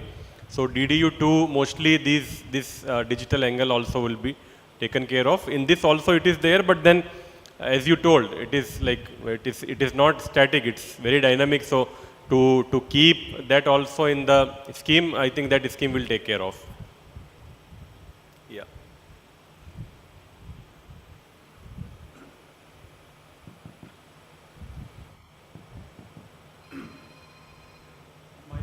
My name is Anthony. Currently, I am a strategic advisor to the Muthoot Finance Group. We have around 6,000 branches around India, and India's #1 non-banking finance company. Our requirements are mostly outside Kerala. So the 11 courses which you mentioned, can you tell us which are the courses which will benefit a banking company, number one? And then number two, on a personal note, I have been an NRI for the last 25 years, mostly in the Middle East and abroad. And I have recruited for multiple companies, around 100,000 people. So if you are interested to let me help you more in supporting your Kudumbasri people in foreign employment. On a different note again, what we have noticed is, apart from all the social media recruitment and all that, most recruitments, at least some of them, takes place on a networking model. That means, for example, I am the president of the World Malayali Council. I am the chairman of NIPM. So I'm the president of, I'm also the board member of Trivandrum Management Association. So all these associations, actually, if you can network with these organizations, the American association called FOMA, there's a body of 110 Malayali associations in US. So if Kudumbasri can network, which I can personally give network contacts, I think we can actually give a bigger scope for employment for Kudumbasri outside Kerala. Thank you.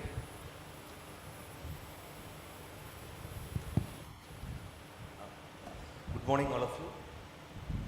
My name is Mohammed Shafi. I am representing Project Implementing Agency, Warrior Foundation. We are in the 10th phase of the program.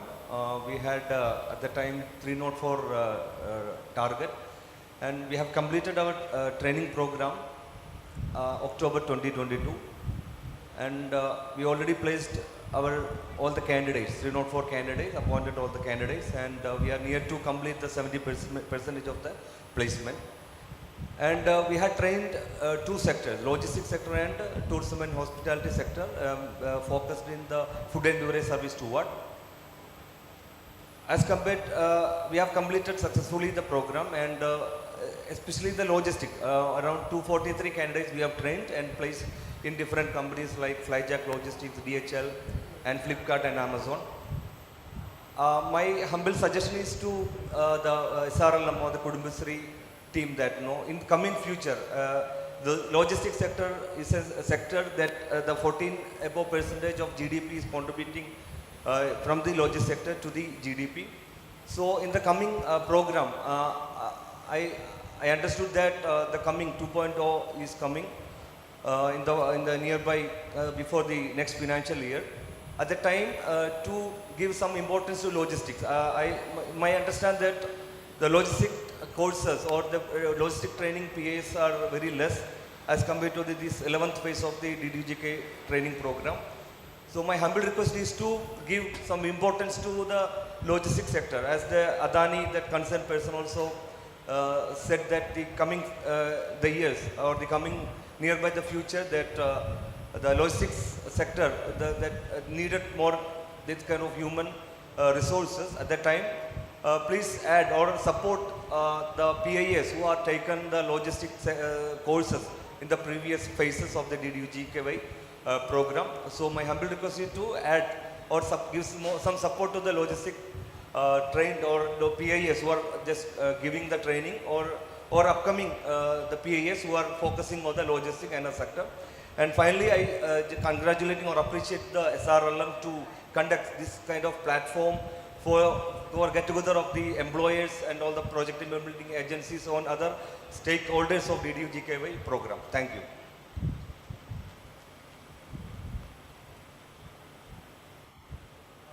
Good afternoon, everyone. My name is Joel Fernandez. I represent Team Lease. Firstly, I'm very impressed with what Kudumbashri has done. I travel the country, the length and breadth of the country, and I've seen a lot of SRLMs implement projects. What impresses me most about you, and I'm not saying this because I'm here, but I've been advocating this in a lot of places, is that I've seen a lot of your girls come out and do jobs which were predominantly dominated by men. I don't see that anywhere in the country other than this place. In the state of your schools, which are government-aided schools, and you should be proud that I haven't seen such beautifully maintained government-aided schools anywhere in the country. My suggestion to DDUGKY, I'm an implementation agency, and I'm also one of India's largest employers. I mean, when I say I am talking about my company. I've been talking about this at the center when suggestions were asked by us, is to adapt to apprenticeship as a part of the placement in DDUGKY in the years to come. Because while you give training for 3 months or 4 months, and subsequently OJT and post that 3 months of placement, if you adapt to apprenticeship is a continued learning of the student from where DDUGKY lets go, As per the NAPS program, you are entatled to pay the minimum wages of semi-skilled or unskilled labor in the apprenticeship model, so that gets covered. And it also entails you as a person running an apprenticeship program to continue to upskill the person post DDUGKY in the trade he or she wants to be skilled in. So, like I've said in MORD, I'm saying it here. I think there is a need for DDUGKY to also adapt to the NAPS program as a placement criteria in the new program that will come. Thank you.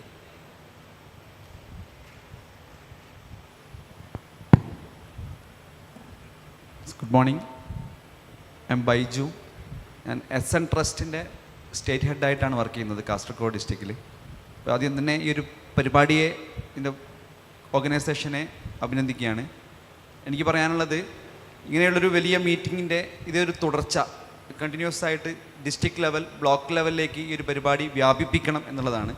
കാരണം പല സ്ഥാപന മേധാവികൾക്കും ആപ്റ്റായിട്ടുള്ള സ്റ്റാഫിനെ കിട്ടാത്തൊരു സാഹചര്യമുണ്ട്.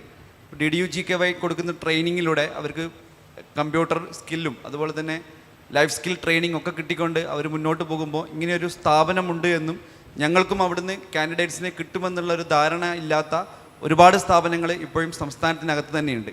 അപ്പോൾ അത് ഞങ്ങളുടെ ഒരു 1000-ഓളം കുട്ടികളെ ഞങ്ങൾ ജോലിയിലേക്ക് വിട്ടപ്പോഴാണ്, ഇപ്പോൾ അതൊരു 4 വർഷത്തിന് ശേഷമാണ് ഇപ്പോൾ ഞങ്ങളുടെ സ്ഥാപനത്തിലേക്ക് ക്യാമ്പസ് പ്ലേസ്മെൻറ്റിന് വേണ്ടി HR മാനേജർമാർ സ്റ്റേറ്റിൻ്റെ പല ഭാഗത്തു നിന്നും വന്നു തുടങ്ങിയിട്ടുണ്ട്. അവരൊക്കെ ചോദിക്കുന്നൊരു ചോദ്യമാണ്, ഇങ്ങനെയുള്ള സ്ഥാപനം എറണാകുളത്തുണ്ടോ തിരുവനന്തപുരത്തുണ്ടോ, ഞങ്ങൾ കാസർഗോഡേക്ക് വരേണ്ടതുണ്ടോ എന്നുള്ള ഒരു കമ്മ്യൂണിക്കേഷൻ ക്ലാരിറ്റി കുറവുള്ള ഒരു സാഹചര്യമുണ്ട്. അതുകൊണ്ട് ഇങ്ങനെയുള്ളൊരു പരിപാടിയുടെ തുടർച്ചയെന്നാണ്, ഒരു കണ്ടിന്യൂവേഷൻ ആയിട്ട് ഡിസ്ട്രിക്ട് ബ്ലോക്ക് ലെവലിലേക്ക് ഇത്തരം മീറ്റിങ്ങുകൾ കുടുംബശ്രീ ഒരു വലിയ നെറ്റ്വർക്കാണ്, സംഘടിപ്പിക്കുമ്പോൾ പഞ്ചായത്ത് ലെവൽ പോലും ഇങ്ങനെയുള്ളൊരു മീറ്റിംഗ് സംഘടിപ്പിക്കുമ്പോൾ എത്രയോ കുട്ടികൾക്ക് അവസരമാകുകയും ഇതിനൊരു പബ്ലിസിറ്റി വലിയ രീതിയിലേക്ക് മാറുമെന്നുള്ളതാണ്. Thank U.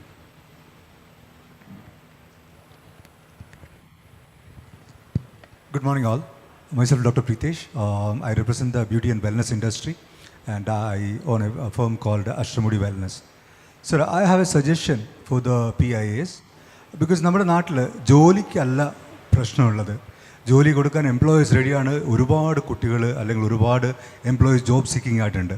But the problem is there is a big lack of attitude or big lack of motivation.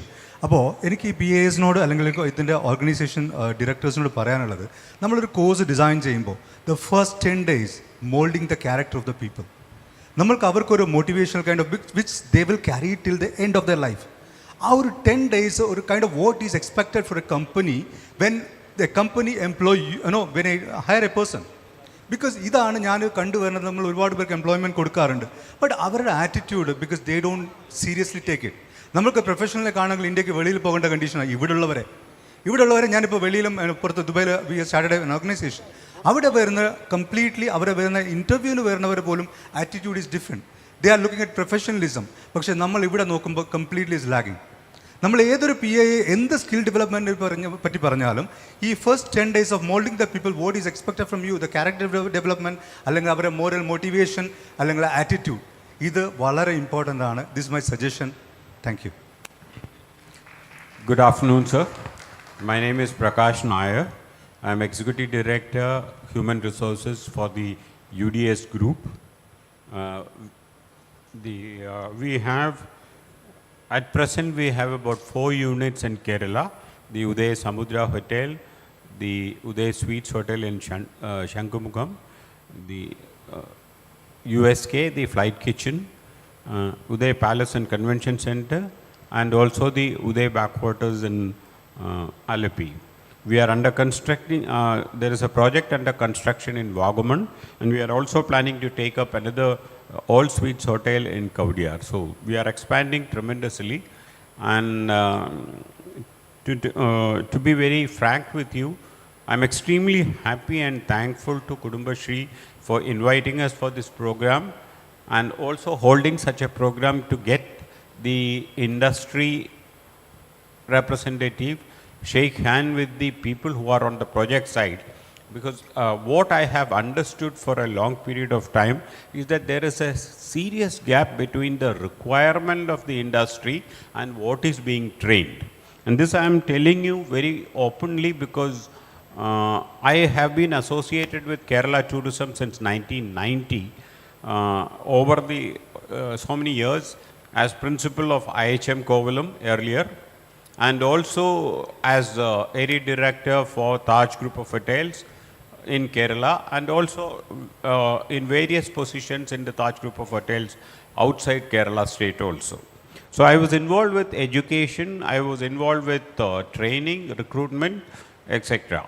So what I am really seeing is the awareness of DDJKUI as well as the initiatives of Kudumbashri among the hospitality and tourism industry in Kerala.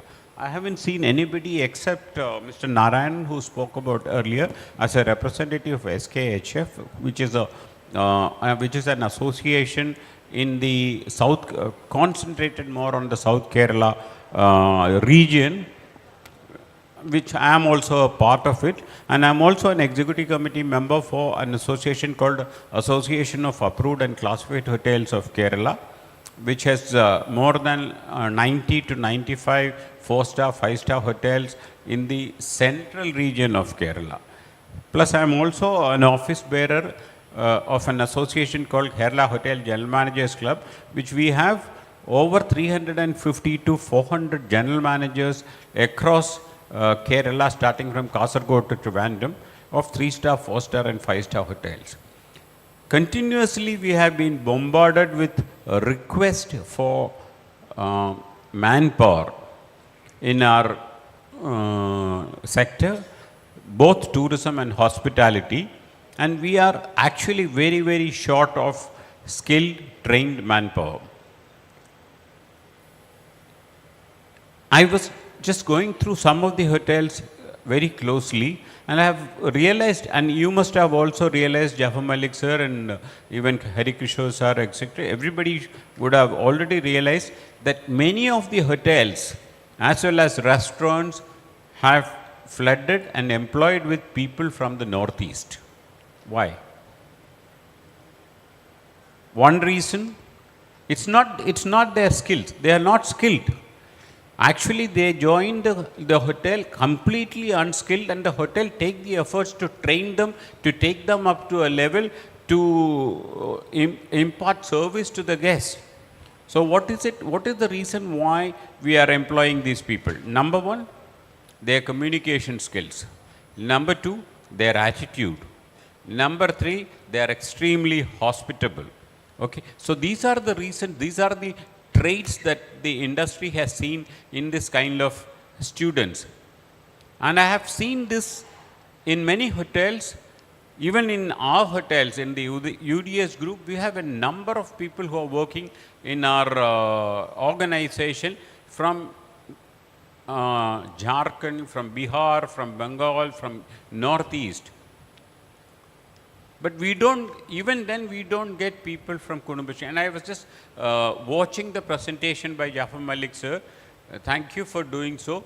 I have seen in the hospitality and tourism industry, there's just one organization representing, which is the Tamarind Hotels, which is a part of the KTDC. Which also means that despite the fact that the tourism industry has 90% of stakeholders from the private organization, the private sector, they have not been touched at all. Which means that the penetration of the Kudumbashree into the potential employers are extremely low. I don't know why, but the fact is the same. If you look at your presentation and see, it is just the KTDC who's employed anybody. I haven't seen one single other hotel who has done that. Second thing, I have absolutely no clue. I'm sorry, I confess myself, I have absolutely no clue on what is the training that is being given to the students. What is the curriculum? Who have decided this curriculum? Where is the training being conducted? What is the competency of the trainers? Okay. And what is the level of the students that come out of these institutions? Is there any industry educational interface? Have you taken the industry in confidence in deciding these courses and the parameters of these courses? Do you know what the industry requirements are? Questions to be asked. I don't know. I'm confessing that I don't know, because I have not been a part of the Kudumbashree, any of these programs or centers. So frankly, I don't know. And I'm extremely thankful, at least I've been called today to come here and listen to you, maybe participate in the forum and explain to you as to what is the industry requirement is. So I'm absolutely willing to join hands with the Kudumbashree program, the DDYJKU program, okay, as not only as the representative of UDS group, but also as office bearers of many associations like SKHF or ASCHK or KTM or Kerala Hotel General Managers Club, which I am holding senior position, to join hands with the Kudumbashree programs as a very high potential employer. I have gone across and seen our requirement for talented, I don't even use the word recruitment anymore. We call it talent acquisition, because we sincerely believe that if a person joins an organization, he is not there for 1 year, 2 years, but we need to make sure that he is there with the organization for a period of 10 years. So we need to see that the person who joins the organization has the capability to grow to this level. Welcome, Sharada ma'am.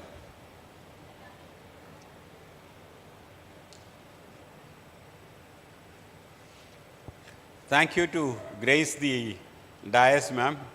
And I'm very closely associated with Dr. Venu since he was the director tourism.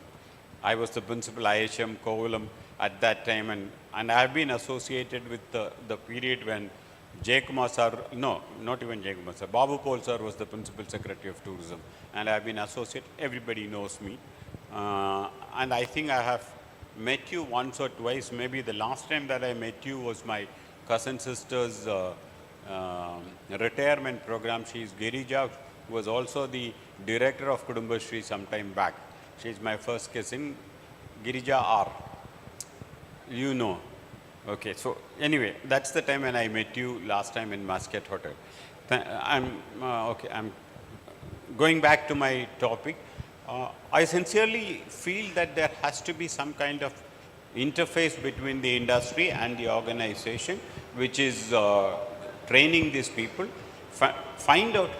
See, hospitality industry has a very peculiar requirement. There has to be some kind of character traits, some kind of attitudinal traits, and some kind of presentability, which also includes ingrained in the candidate from the upbringing of the candidate. So are we getting the right candidates? Are we training the right candidates? Are we giving them the right skills, etc.?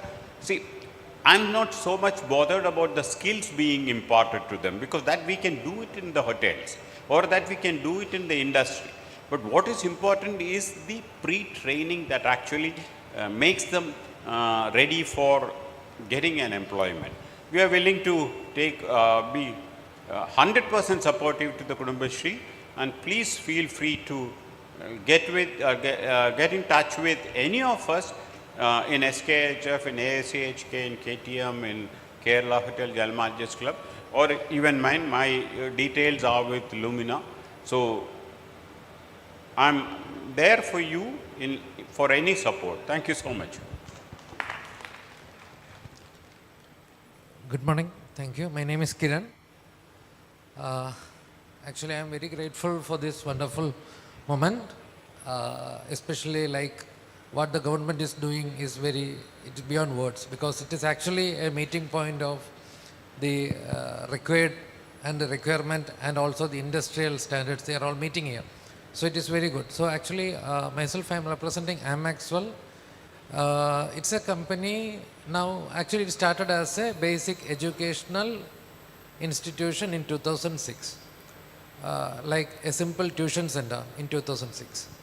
From 2006 to 2018, we have a minimum of 300 to 400 students per batch, and they are all like a family, and mostly the students actually come to us and ask, sir, which is the best job that we have to join? Which is the best career that we have to do? Actually, to guide them, we actually made our research going on. And I joined the state government service in 2011, and Anu Krishna sir was there in most of our journey times, supporting us in various educational guidelines whenever it is needed. And I actually quit the role of an employee in 2022, last year, from the state government service. I was in police department, special branch, and I quit that job, and now now I can proudly say that we are representing an educational group, training the candidates, students, aspirants, and also we are an employers. Actually around 30 plus families are living because of our organization right now. So I just want to, actually don't know where we can work together, but let us see how we can move forward. Some of our suggestions that what we mostly do is, actually we started the research in skills and placement after this COVID lockdown period. Most of our students' parents has returned from Gulf countries. Most of the people have lost their job, and they were not able to find their livelihood. They were struggling.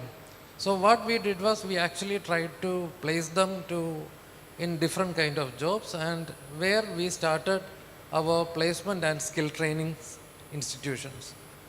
And from 2021 onwards, till now we have placed around 2000 plus candidates in different fields.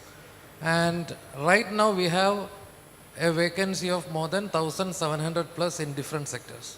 So if right candidates are there, we can place them right away to the industry. So my suggestion, as most of us said, the requirement of the industry is not met in training. That is very true. So apart from the skill training, the skill syllabus and all, we should have some research and development. We should do the R&D in what are the real requirements of the industry. What technology the industrials are using, what is the software they are using, what is the machinery. For example, a world we are, because I can say, just say an example of recent, last month we have done a training related with rubber tapping. It is latex harvesting, processing and managing. It is just a 5-day course. What we did was we actually trained them to handle the rubber tree in a scientific way, how to use the chemicals, medicines, and how to harvest and how to process. After that 5-day training, they were employed to a company which they are earning more than 70,000 per month. So this is how the skilling has to be that we are doing. Multi-skilling and as well as the micro-skilling should be there. A single skill will not help much. That is what we have experienced, because government itself is actually promoting global citizenships, right? They are promoting, even UGC has declared that the aim of the new universities and the name of new courses should be a global citizenship. So in India, there are actually, before selecting the candidates, we should select them based on their aspiration level, based on their capacity, based on the, because we cannot satisfy a person who is thinking that he should earn 1 lakh or 1.5 lakh per month. He cannot be satisfied in a job which we can place in Kerala or in a country. So that such person has to be trained in such a way that they should be have the opportunity to be placed in based on their aspirations. So, and second thing, as most of us, the attitude, along with the skill training, the attitude, and also how the hospitality they should maintain in an office environment, also with the employers along with the customers. Because we itself have faced many situations where the employers have complained that, sir, the candidates are very good in skills, but they are not fit for working in a team. So such situations has also to be understood, and also how the AI and IoT replace the employment. Because around, in our office itself, we have a digital media team, around 7 persons are working there. But the recent AI developments and new softwares can replace the 7 people into 1. So such updations has to be made into the new programs, and also how the reality meets the requirement. It has to be made. Thank you. ആദ്യമായിട്ട് ഇങ്ങനെ ഒരു അവസരം ഉണ്ടാക്കി തന്ന കുടുംബശ്രീക്ക് പ്രത്യേകമായിട്ട് നന്ദി പറയാൻ ആഗ്രഹിക്കുന്നു. എൻ്റെ പേര് റഷീദ് പറമ്പൻ എന്നാണ്. രാജീവ് യൂത്ത് ഫൗണ്ടേഷൻ എന്ന് പറയുന്ന NGOയുടെ റെപ്രസെൻറ്റേറ്റീവായിട്ടാണ് ഞാൻ വന്നിട്ടുള്ളത്. ഞങ്ങളുടെ സിൽവർ ജൂബിലി ഇയറാണ്. ഞങ്ങൾ ഈ വിദ്യാകിരൺ എന്ന് പറയുന്ന ലേണിംഗ് ആപ്പ്, ഒരുപാട് ലേണിംഗ് ആപ്പുകൾ ഇപ്പോൾ ഓൾറെഡി മാർക്കറ്റിൽ അവൈലബിൾ ആണ്. പിന്നെ എന്താണ് പുതിയൊരു ലേണിംഗ് ആപ്പിൻ്റെ പ്രസക്തി എന്നാണ് എല്ലാവരുടെയും ഒരു ചോദ്യം വരാൻ സാധ്യതയുള്ളത്. പക്ഷേ ഞങ്ങൾ ഉദ്ദേശിക്കുന്നത്, നമുക്ക് 2 ലേണിംഗ് അവർ കൊണ്ട് ഒരു കുട്ടിയെ ഒരു ടീച്ചർ പഠിപ്പിക്കുന്ന ടഫസ്റ്റ് ആയിട്ടുള്ള സയൻസ് അല്ലെങ്കിൽ മാത്സ് സബ്ജക്റ്റുകൾ ബിലോ 5 മിനിറ്റ്സ് കൊണ്ട് ആ കുട്ടിക്ക് ഒരു ബ്രെയിൻ സ്റ്റോമിംഗ് ടെക്നോളജി വഴി, വൈറ്റ് ബോർഡ് അനിമേഷൻ ടെക്നോളജി വഴി ആ കുട്ടിയെ വളരെ ഈസി ആയിട്ട് പഠിപ്പിക്കുന്ന ഒരു ടെക്നോളജിയാണ് ഞങ്ങൾ പ്രൊവൈഡ് ചെയ്യുന്നത്. ആർക്ക് വേണമെങ്കിലും ആപ്പ് ഡൗൺലോഡ് ചെയ്തിട്ട് പ്ലേ സ്റ്റോറിൽ നിന്ന് ഡൗൺലോഡ് ചെയ്ത് ഈ വിദ്യാകിരൺ വിദ്യാകിരൺ എന്ന് പറയുന്ന ആപ്പ് ഡൗൺലോഡ് ചെയ്ത് അവർക്ക് അതിൻ്റെ ക്വാളിറ്റി ഓരോ ചാപ്റ്ററിൻ്റെയും അല്ല ഓരോ സബ്ജക്റ്റിൻ്റെയും ഫസ്റ്റ് ചാപ്റ്റർ നോക്കിയിട്ട് അവർക്ക് മനസ്സിലാക്കാം. ഇവിടെ ഞങ്ങളുടെ ഒരു ലൈൻ എന്ന് പറയുന്നത് ഞങ്ങളിതൊരു ബിസിനസ് മാർക്കറ്റിംഗ് ഉദ്ദേശിക്കുന്നില്ല. അതുകൊണ്ടാണ് ഞങ്ങൾ കുടുംബശ്രീയുമായിട്ട് ഇത്തരം ഒരു ടൈപ്പിലേക്ക് വന്നത്. ഒരു സോഷ്യൽ മാർക്കറ്റിംഗ് ഉദ്ദേശിക്കുന്നത്. കുടുംബശ്രീയിലെ സ്കില്ലുള്ള അത്യാവശ്യം നമുക്കറിയാം ഇപ്പോൾ DDU-GKYയുടെ സെയിൽസുമായി ബന്ധപ്പെട്ട് ഒരുപാട് ട്രെയിനിങ് കൊടുക്കുന്നുണ്ട്. പക്ഷേ ഞങ്ങൾ ഇപ്പോൾ ഓൾറെഡി 600ഓളം ആളുകളെ 8 ജില്ലകളിലായിട്ട് ഞങ്ങൾ ഇൻ്റർവ്യൂ ചെയ്തു കുടുംബശ്രീ തന്ന ലിസ്റ്റിൽ നിന്ന്. പക്ഷേ അതിനകത്ത് വെറും 12 പേരാണ് ഞങ്ങൾക്ക് അതിനകത്ത് കിട്ടിയത്.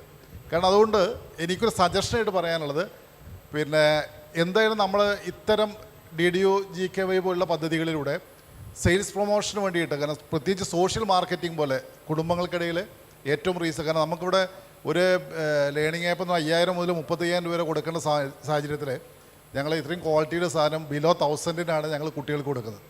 വളരെ കുറഞ്ഞ പൈസയ്ക്ക് ഏറ്റവും പാവപ്പെട്ട കുട്ടികൾക്ക് അവിടെ രക്ഷിതാക്കളെ അഫോർഡ് ചെയ്യാൻ പറ്റുന്ന കോസ്റ്റ് എഫക്റ്റീവുള്ള ഒരു പ്രൈസിന് ഏറ്റവും നല്ല ക്വാളിറ്റി പ്രോഡക്റ്റ് കൊടുക്കാൻ ഉദ്ദേശിക്കുന്നത്. എല്ലാത്തിനും 10% ഞങ്ങൾക്ക് ഇതിനകത്ത് പ്രോഫിറ്റ് ലഭിക്കുന്നത്. ആ 10% ഏറ്റവും പാവപ്പെട്ട സാമ്പത്തികമുള്ള പിന്നോക്കുന്ന കുട്ടികൾക്ക് ഫ്രീ ആയിട്ടും കൊടുക്കാൻ ഉദ്ദേശിക്കുന്നത്. അപ്പോൾ ഞങ്ങൾക്ക് ആവശ്യമുള്ളത് സോഷ്യൽ മാർക്കറ്റിംഗ് ആണ്. അപ്പോൾ മാർക്കറ്റിംഗ് സ്കില്ല് ഡെവലപ്പ് ചെയ്യുന്ന ഒരു സംവിധാനം കുറച്ചും കൂടി ഇമ്പോർട്ടൻസ് കുടുംബശ്രീ വഴി DDU-GKY കൂടി കൊടുക്കുകയാണെങ്കിൽ ഏറ്റവും നന്നായിരിക്കും. ഞങ്ങൾക്കൊരു അടുത്തൊരു വർഷത്തിൽ 1000 ജോബാണ് ഞങ്ങൾ കേരളത്തിൽ കൊടുക്കാൻ ഉദ്ദേശിക്കുന്നത്. All over India more than 20,000 ഞങ്ങൾ കൊടുക്കാൻ ഉദ്ദേശിക്കുന്നത്.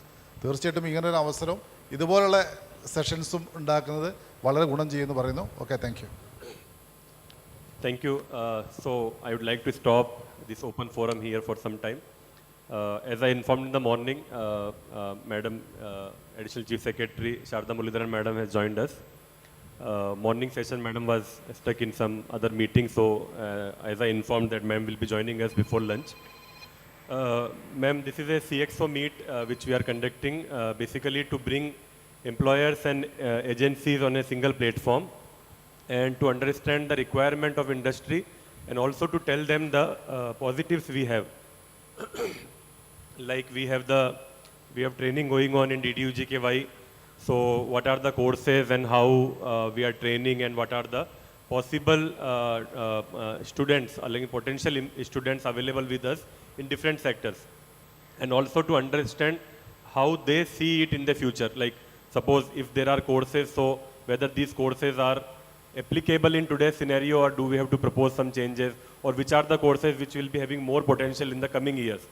So to understand that only we scheduled this, and I am happy to inform that we have around 40 plus employers attending this and also 20 plus agencies, PIAs attending this.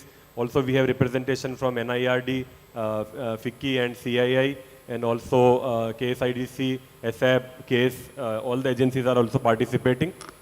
So I am happy to welcome Sharda Muralidharan Madam in the session. And just to give a intro, Ma'am had been Kudumbashri ED for a long time, almost 6 years. And also Ma'am was heading NRLM, National Rural Livelihood Mission, as Joint Secretary, and also after that Director General of NIFT, National Institute of Fashion Technology, for quite some time. So Ma'am has got both the experience, like inside government and also from the industry side also, what would be the perspective. So I welcome, with these words, I welcome Ma'am to this CXO meet and also for the inauguration session. Thank you.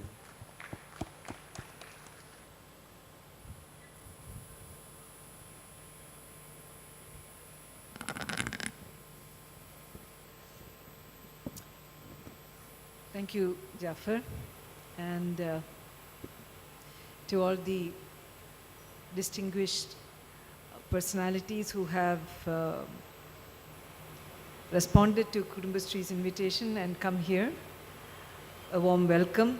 We are in the throes of celebrating Onam, so Onam greetings to everyone.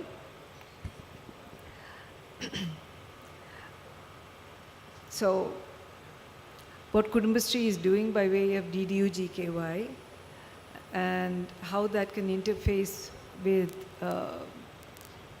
look at how we could look at using that capability to improve our human resource base from the angle of employers, from the angle of trainers, getting to hear exactly what it is that the employer is looking for, and to see whether that means that we need to tweak the training programs that we do.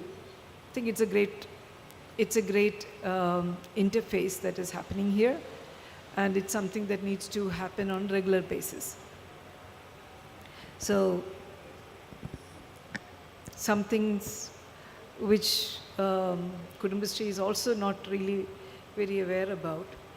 You know, the DDU GKY, before it entered its present form, was earlier known as the Ajivika Skills Program. And when I joined the National Rural Livelihood Mission, I was given charge of revamping this program. So, of course, what the team did in NRLM in those days did not quite work out, because a new joint secretary, Mr. Santosh Matthew, came in. Some of you would know him. And he completely redesigned the whole thing. But even then, the experience of working with the Ajivika skills did give a lot of insight and interesting possibilities that we could look at. That was a time when we were also looking at the NSQF and dealing with the NSDC on the one hand. So, and at that point of time, you know, because of the fact that we were looking at the rural area primarily, so we were looking at how it is that local communities can actually identify resources that could be upskilled and that could become people of value to employers, which is a big question. How does one manage to bring that traction? How do you bring people into the sphere? How does training and skill acquisition actually go out to them? These are all challenges that were faced, and which is why the PIIs have come in and taken on that responsibilities. And it's important to know just how important a role they play in being able to harness resource from any whichwhere, not just the city, which is easy to do, but from areas which are quite remotely located, but where there is also tremendous skill lying there to be developed. So that's the uniqueness and wonder that the DDU GKY brings to the table. I would also like to talk about a little bit about my stint in NIFT. So as Director General NIFT, I was responsible for revising the curriculum. We were also responsible for looking at industry engagement and seeing how basically figuring out the future of and future careers of people who were students who were graduating from NIFT. And it gave that experience also gave some very interesting journeys of discovery. I would like to share some of that with you. One very important thing, because I did hear from a couple of people who've been responding today in the open forum about what their expectations are from their potential employees, about how you might have technical skill sets but you don't have soft skills. Ajivika had for a very long time, and followed by DDU GKY, the PIIs invest quite a bit in personality development, in hospitality, in having the right language of behavior that would enable them to do well. So, but interestingly, you know, when we were looking at revising the curriculum for NIFT, and that would be of value to all of us, I think, we were talking about how, you know, times have changed. The way of education and pedagogy also needs to change. That applies not just for an institution like NIFT, it applies to the training institutions as well, institutions which are providing skill development. And why would that be so? You know, long ago, when we were studying to get into the civil services, I took sociology as a subject. And in sociology, those days, I'm sure the language has changed, but in those days they were talking about material culture and non-material culture, and about how material culture tends to move much faster and non-material culture has trouble in adapting to the changes which are brought about by material culture. So basically what you're saying is that technology evolves, our behavior changes according to that, but our values don't catch up. You know, if this was something that was taught to us 35 years ago, imagine what would be the scenario now. Today, you have young mothers talk about how their 2-year-old babies are able to get into the YouTube channels faster than they can. We are talking about huge seismic shifts in the way the youth understand technology, they understand the world. We are also talking about a world in which knowledge is forever becoming redundant. Before you know it, we have become redundant. So then, and in NIFT, this was a challenge too. The question was, how do you keep your employees or the graduates, how do you keep them relevant? How do you keep them relevant for the industry? How do you keep them relevant for business? How can we be sure that they will be on the top of the game? And then we realized that it was not about imparting knowledge to them. It was about imparting the skill to acquire knowledge no matter what. It was about developing personality traits. It was about critical thinking and reasoning. It was about systems knowledge. There are a whole host of understanding that needs to come in. And once you're equipped with that kind of a skill set, you can keep on learning and you can keep on upskilling and you can continue to be relevant in whichever organization that you are in. So it is important actually from the, and this is, I am talking to the PIAs, which would be that you need to look at tweaking. It is not just the new areas that you identify. You need to be able to come out with, your trainees should be able to get that experience of learning to behave in a chaotic, disruptive world where the goalposts are changing continuously. That unpredictability, learning how to deal with that unpredictability actually is going to give immense value to the candidates that you train. And this is a soft skill. You know, when we're talking about soft skill, it is really not just about personality development, about having good demeanors. We need, and particularly in Kerala, with the kind of society that we are, we need to be far more ambitious. We need to say that we are not looking at low-level jobs. We are looking at something that can actually, you know, people who can actually, we've got a government that invests heavily in education. We've got a government which says that right now it is pushing knowledge economy. We are talking about local economic development. We have actually come and identified about 50 lakh people who are looking at improving their employability. And we are now trying to find as to how that employability can be linked with potential employers, with upskilling, and an entire database has been created. So, you know, from Kudumbashree's point of view, I would say 50,000 people who have been brought into the skill sector, into various domains through DDU-GKY, that's not good enough. We actually can aspire for much more. And we need to aspire for much more. And there are so many opportunities out here. We need to be constantly, you know, instead of just getting stuck in a program and the template of a program, Kudumbashree has always had the capability of thinking different, of thinking bigger, and of being transformative. And I think that if we can bring, and today the government is also interested in looking at becoming transformative in its own right, because we understand the challenges of the now. And the challenges of the now are that, you know, we need to bring in investment, we need to find employment, we have such a big base of educated unemployed. And there is also something more that comes to it, and which is about the quality of the training that we are able to impart. Now, PIAs and the whole idea of the skills program was also about saying that training as usual does not work. We need to have much higher quality of training so that the value of the human resource that is trained is impeccable.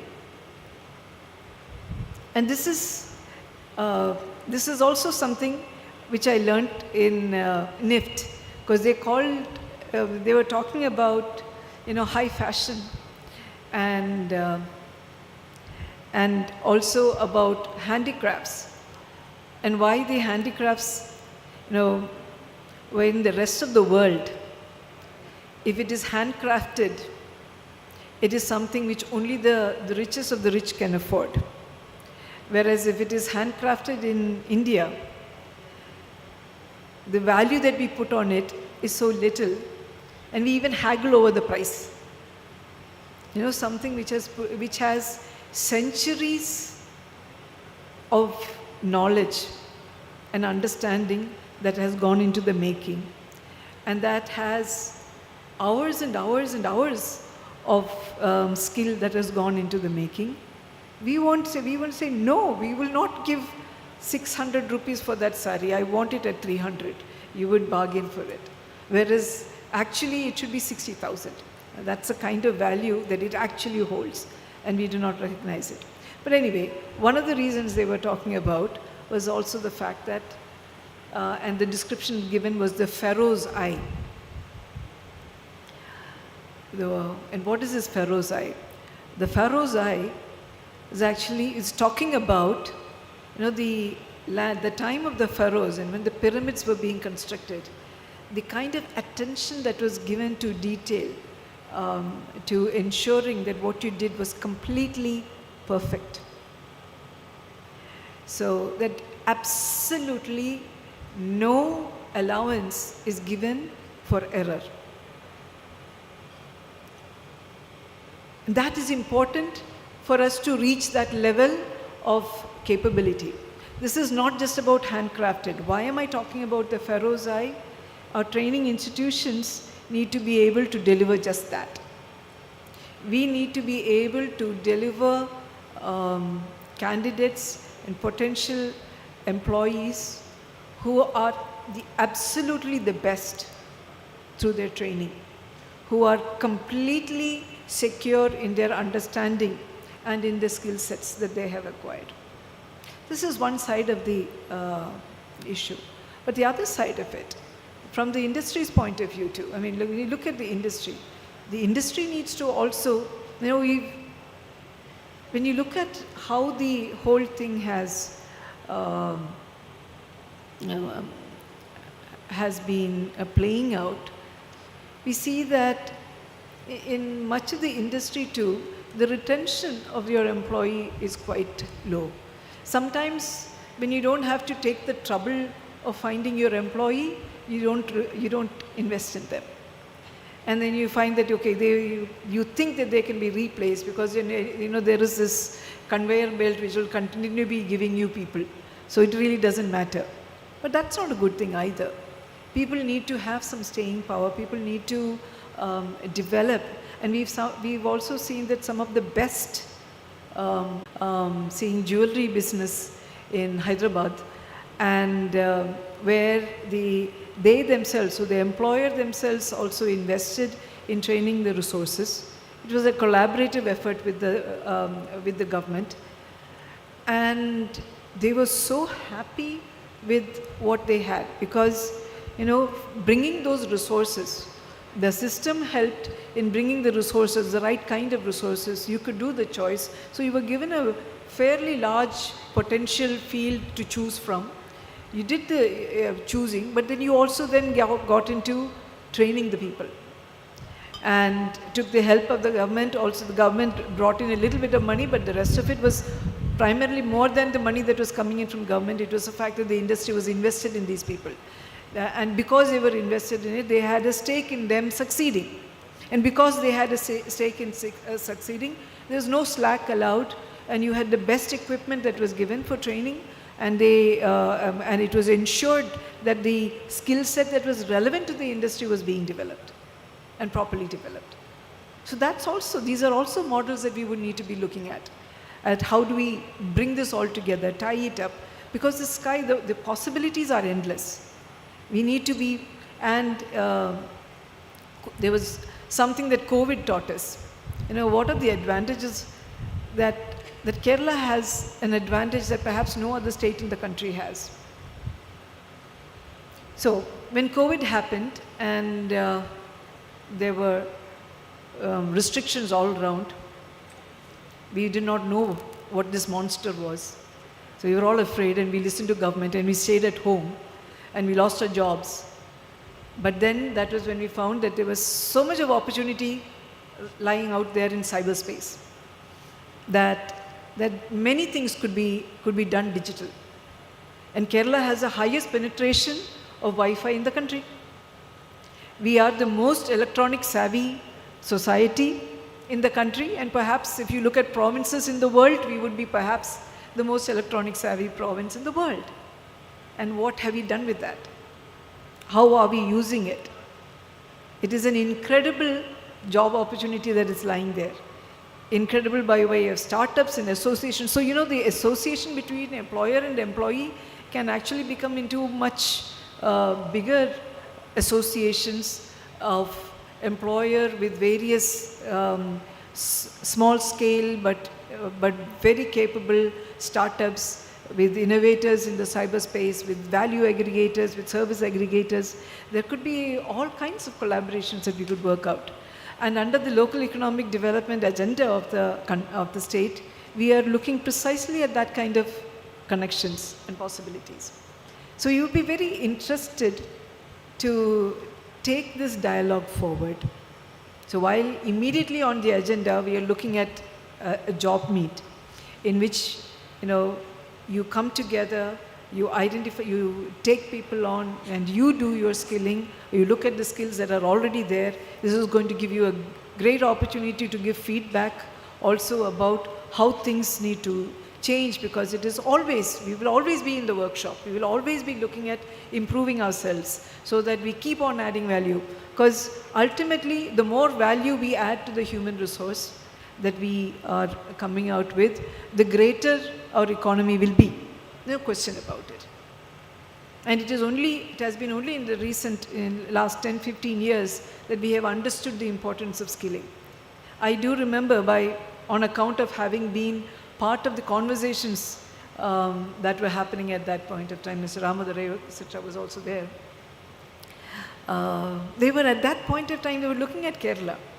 They were talking about how Kerala had invested in skill development, and on account of which Kerala was able to send much of its labor abroad. That was seen as something to emulate. Today, we are on the verge of also coming up with a new innovation, new possibilities in skill development, in making this knowledge economy, in making the world of technology, bringing in robotics, machine learning, AI, all of that, the blockchain, everything is right now within our grasp. And therefore, all of us need to be a little bit more ambitious in how we look at skilling our human resources and developing our economy. So my best wishes to this endeavor. I would congratulate Kudumbashree for having taken this initiative, and I hope that you will make it a regular feature in coming times. And so let this be the start of a wonderful collaboration. Thank you.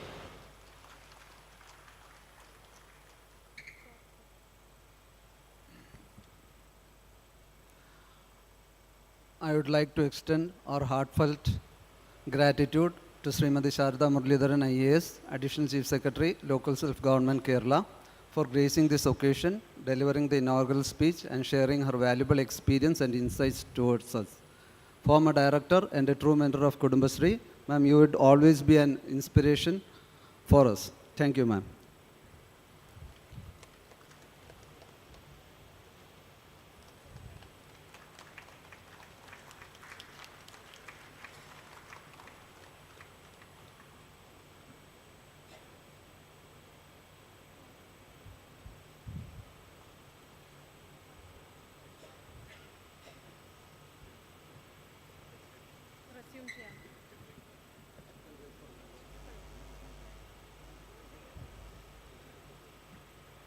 Okay, so we can resume our open forum session after the lunch break.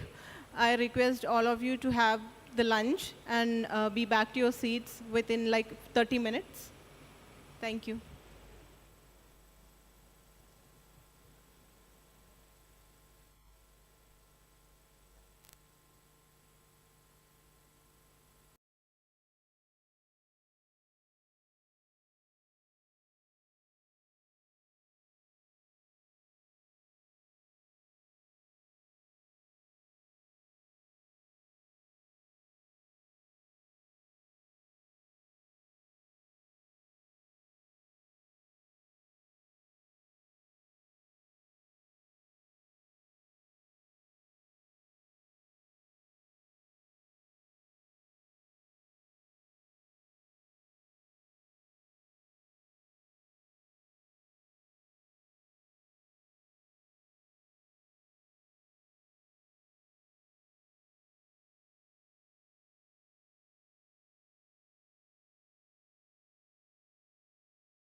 these are two sectors which we can propose sectoral CXO meets also, like maybe one in Kochi and one in Kozhikode.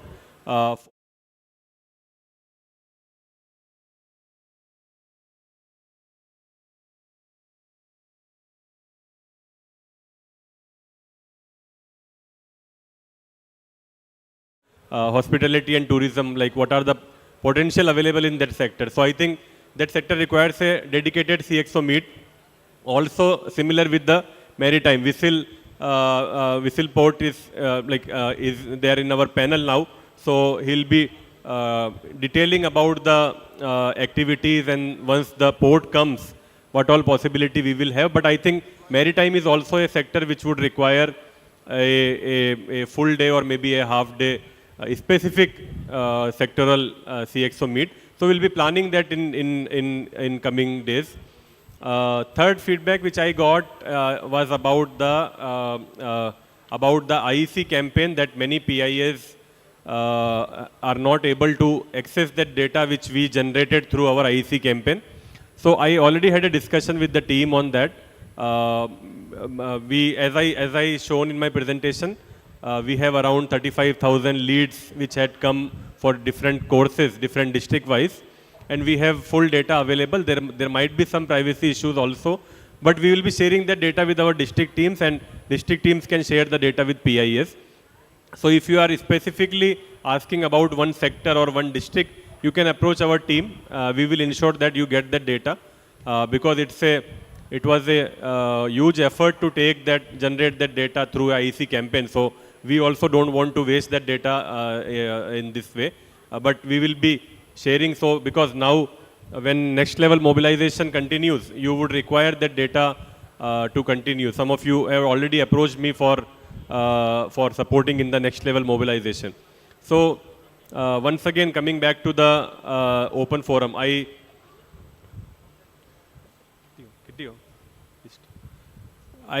would just like to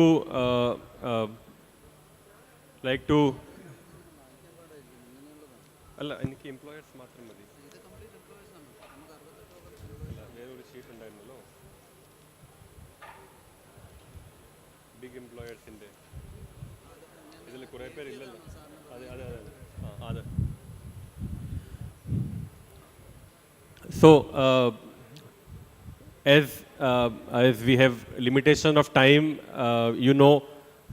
everyone cannot come and introduce themselves. So just to save that time, I am telling that we would be sharing that list with you.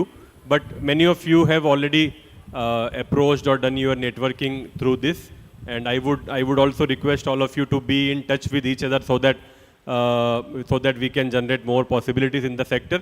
I would just tell you the major employers who are attending in this conference, so that before you leave, maybe you can share the contacts with each other so that you can be in touch. But we will also be sharing the list with you. So we have the representative from Adani Group, we have the representative from Hyatt Regency, UST Global, SI Property Private Limited, Lakeshore Hospital.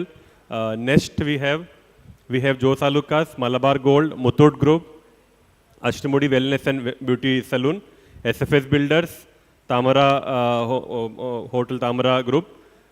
Then we have Sodesco India Services. We have Flotels India Private Limited, Federal Bank, Chiking Foods, Maxwell, ITP, Classic HR Solution, Hyken India, Season 2 Senior Hiring. Okay, I am not able to read that, but so these are major 20-25 employers who are participating in that. And also, as I told, we would be sharing the full data with you so that you can make the further contact. Now, before we move to the panel discussion, we already have our moderator for panel, Usha Titus Madam, with us now. I welcome ma'am you in the session. Thanks for coming, and we'll be starting the panel discussion once other guests also join. So before that, as we stopped in between, if you can continue the feedback session or open forum session on the CXO meet, and what are your suggestions for future, maybe some of you can take and again start it. You want to speak? Yeah. Das.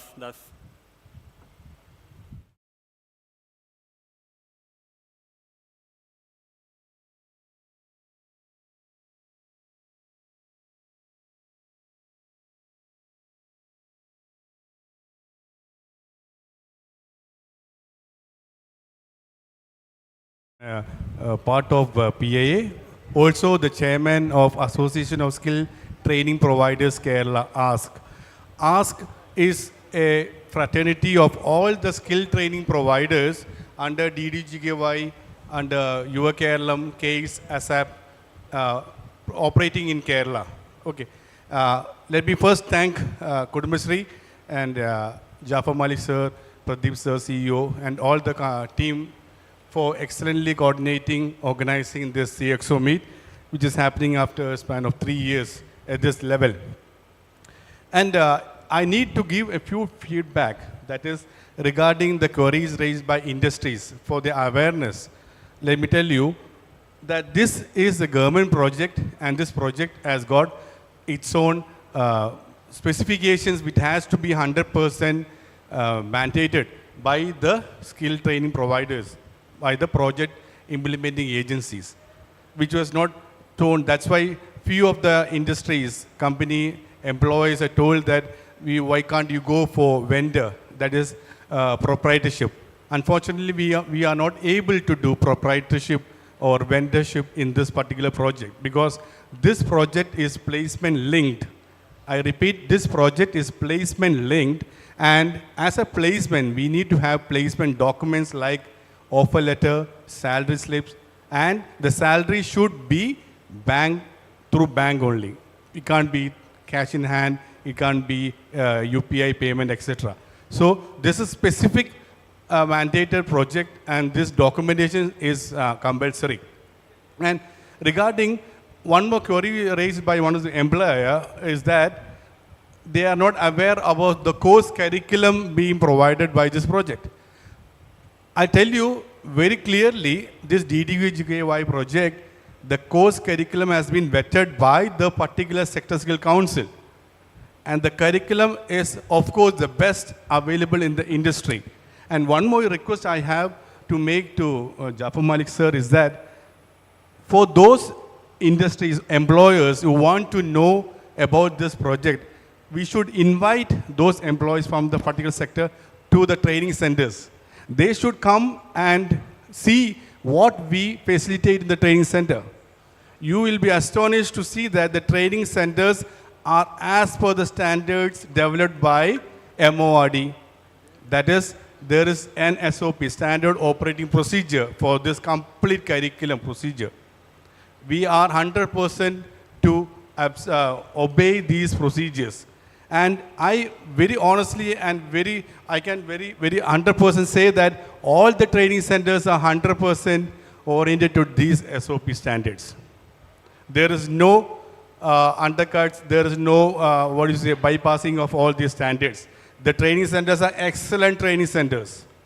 And the trainers who are doing the training are all certified trainers as per the SSC Sector Skill Council. So my humble request is that those employees who are participating, you should please visit our training center, see our training center facilities, how we arrange the domain labs. Each course has got its own domain labs. All the tools and equipments are provided as per the specifications provided by the Sector Skill Council. Other thing is that, as already Executive Director Sir has told, we need to take forward this CXO meet.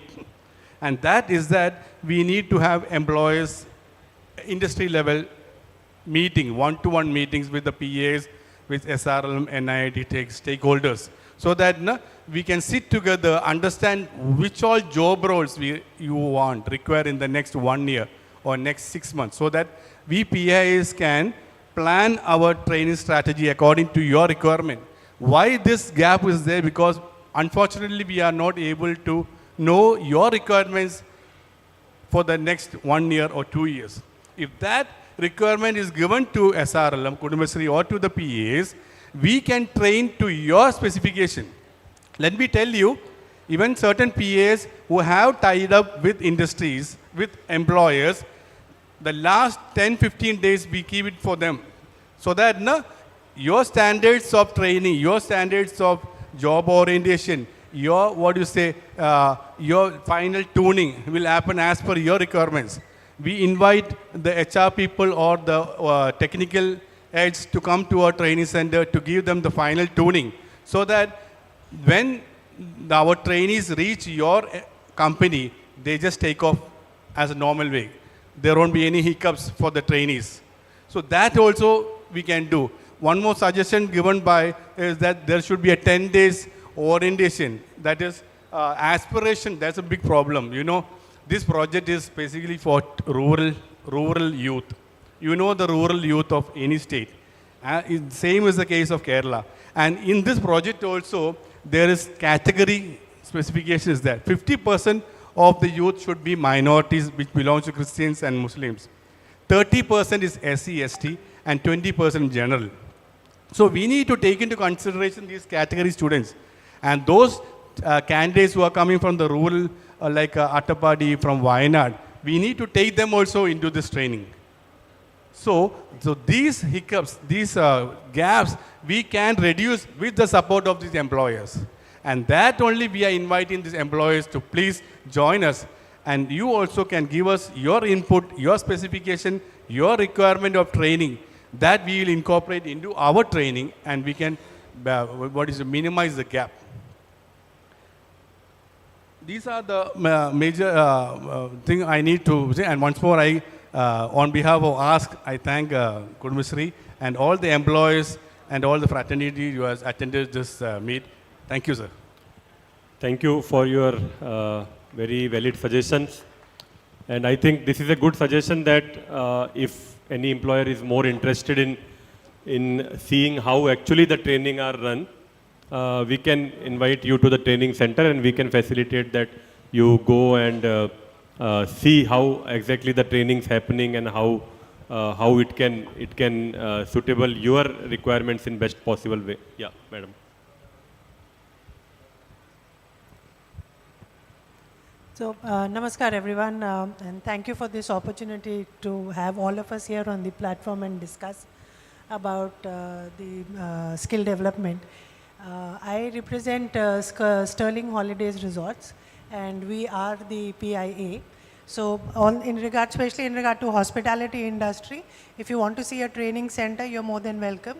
Our training center is at Sterling Munnar, and we impart the training as per the government guideline.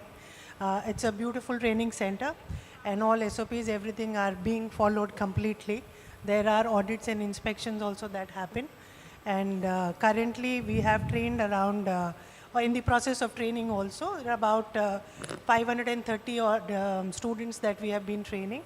150 odd students we've already placed, out of which 50% have been placed within Sterling itself. So that is the success rate that we have. But I would also like to add to the concerns which the employers had said in the first half of the day, which is in regard to not necessarily just the curriculum. I mean, of course, upgradation is required. As time changes, the processes would also be required to be modified. The main concern is in regard to the time period, because they spend 3 months learning these skills, as in theory. As compared to a hotel management graduate who spends 3 to 4 years. And we should also not forget the fact which Sir just identified, that they are coming from a rural background. So therefore, we need that extra push for them in terms of building up their personality, their attitude, and their character. So the duration of the training, if that can be looked into, plus the on-the-job training that they do at the hotel, which is most of the case time is with us only in Sterling, is about 35-40 days of practical training. If that can also be extended, that will help the student to learn more on the shop floor, and will get them better employment opportunities within Sterling and otherwise, because we are supporting other employers also when it comes to giving these trained students. So it is just the key concern is in terms of the duration of the training program which is there. Rest, it's a great program and we are proud to be associated with the same. Thank you.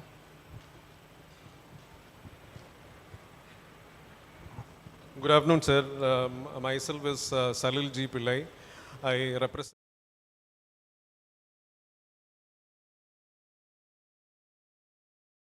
with you. So as part of, with respect to the total number of employees we hold in the system, it is close to around 20,000, and we have close to around 4,200 branches pan-India. So as of now, the requirement with respect to pan-India is concerned, we have close to around 2,000 employees which we need to hire. That is actually the latest requirement. But anyway, coming to Kerala, we have close to around 800 branches over here. And these 800 branches, we have close to around 3,500 to 3,800 staffs working. And I'm happy to say that 80% of all these staffs are ladies only. So with respect to women empowerment, which we were discussing, in this meeting, what I could understand is that the age limit which the people are, or the students are getting trained is between 20 to 32. That is what is as per my understanding. But there is another segment also, that is the homemakers who are readily available, who are graduates, who have more experience in the system. So they are also available. So my point is why that particular segment is not being considered, because we tap that segment and that is working good for us. So my request is, if that particular kind of age, because we also hire the maximum age limit probably around 40 to 45 also we are happy to hire, because they have been proven. They stay in the system for long. So that is one of the requests which I would like to put. Second is with respect to the availability of the database. So whenever because we don't require staffs in bulk, we have. So when the requirement comes, we are not able to cater to that requirement because we associate closely with Kudumbashree units, all the branches, because we have most of the branches in the rural areas only. Kudumbashree is part of our ecosystem only. We deal with all those CDS and all those agents and all. They used to regularly come to the branch for all kind of activities. We also do a lot of activities. For example, these festive season also, we used to call them to the branch and we do a lot of activities. But when we have a requirement, my point is when we have a requirement, we are not able to cater to that requirement with respect to staffing. They are not able to communicate to the person who require a job. So as we were discussing, if this list is decentralized across the Kudumbashree units, district-wise and taluk-wise, then that could be more beneficial so that when we have a requirement, we get the right kind of a person. And also with respect to the geographical mapping of this data, and also further to this particular list. For example, if you have close to around 1,000 students who have already completed the training, we have 500 male and 500 female. From this, we have 300 who is actually having a two-wheeler who can drive. So this type of segmentation will be more useful for us to select them or for us to put them into the system. So that is what I would like to communicate on from our end. Thank you, sir.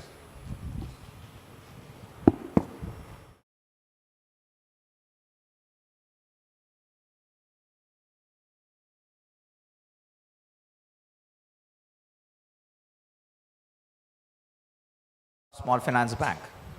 I just want to make you aware that we are addressing a population of Generation Z. Generation Z which is purely into exploring. They are a group of people who want to explore things. They are more into digital side. So if you look at people learning model of making them sit inside a classroom and their learning pattern is not like that. So they have been learning in the classrooms with 10 plus 2 plus 3. But still you make them sit. You should look out for a simulation model where you give a similar working environment of a particular industry and then make them go through it. So that will actually help them to be productive when they come to the real life scenarios. Second is, we should also help them out in settling down in the ecosystem. People find that they will not have any challenges. They will have challenges inside the organization. So we should actually help them in navigating how you should navigate alone in an ecosystem. So that should be actually given some kind of an attention to. Third is a majority of the industries look at, you say about customer service or a technical skill. there is some kind of a selling skill is also required. You need to present yourself on your ideas, your thought process. Because if you look at my job, HR job is supposed to be, people are saying is a desk job. But I have been selling jobs for last 21 years. So every person had got some kind of a selling skills where they need to present their ideas and thoughts and skills so that it is convincing for the person to depend and trust on them to give some kind of an assignment. So this is what I want to say. Thank you for this opportunity. Thank you.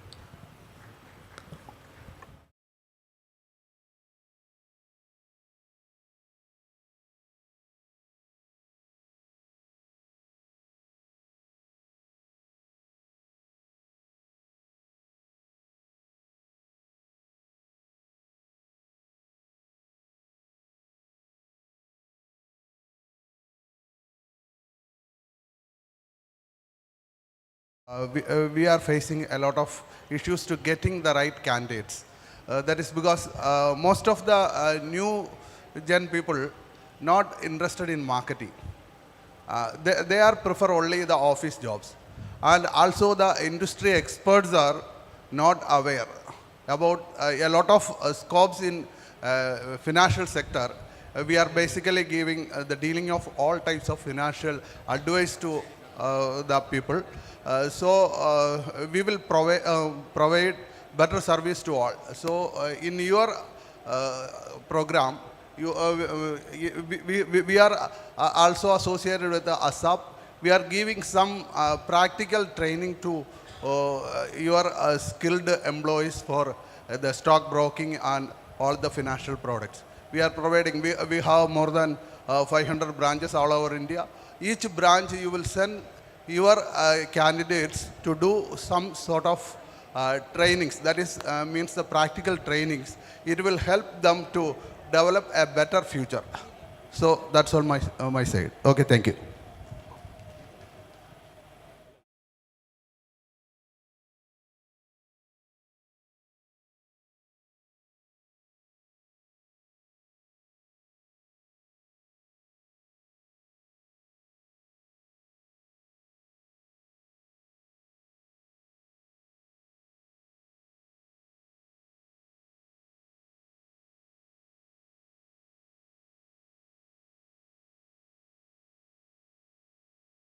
ഇപ്പം മെയിനായിട്ട് ഇപ്പം sales and മാർക്കറ്റിങ്ങിനെ കുറിച്ച് സംസാരിച്ചത്.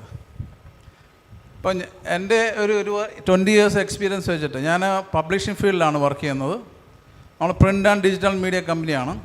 നമുക്ക് ഇംഗ്ലീഷിൽ 2 മാഗസീനിലും തമിഴിലൊരു മാഗസീനിലും ഉണ്ട്. ഇപ്പോൾ next Hindi and തെലുങ്കിലൂടെ ഇപ്പോൾ സ്റ്റാർട്ട് ചെയ്യുന്നുണ്ട്. അപ്പം നമ്മുടെ ബിസിനസ്സിൽ പ്രിൻ്റ്, എഡിറ്റോറിയൽ എല്ലാത്തിലേക്കും വേക്കൻസികളുണ്ടെങ്കിലും കൂടുതലും നമുക്ക് സർക്കുലേഷൻ മാനേജ്മെൻറ്റിലാണ് കൂടുതലും വേക്കൻസി ഉള്ളത്.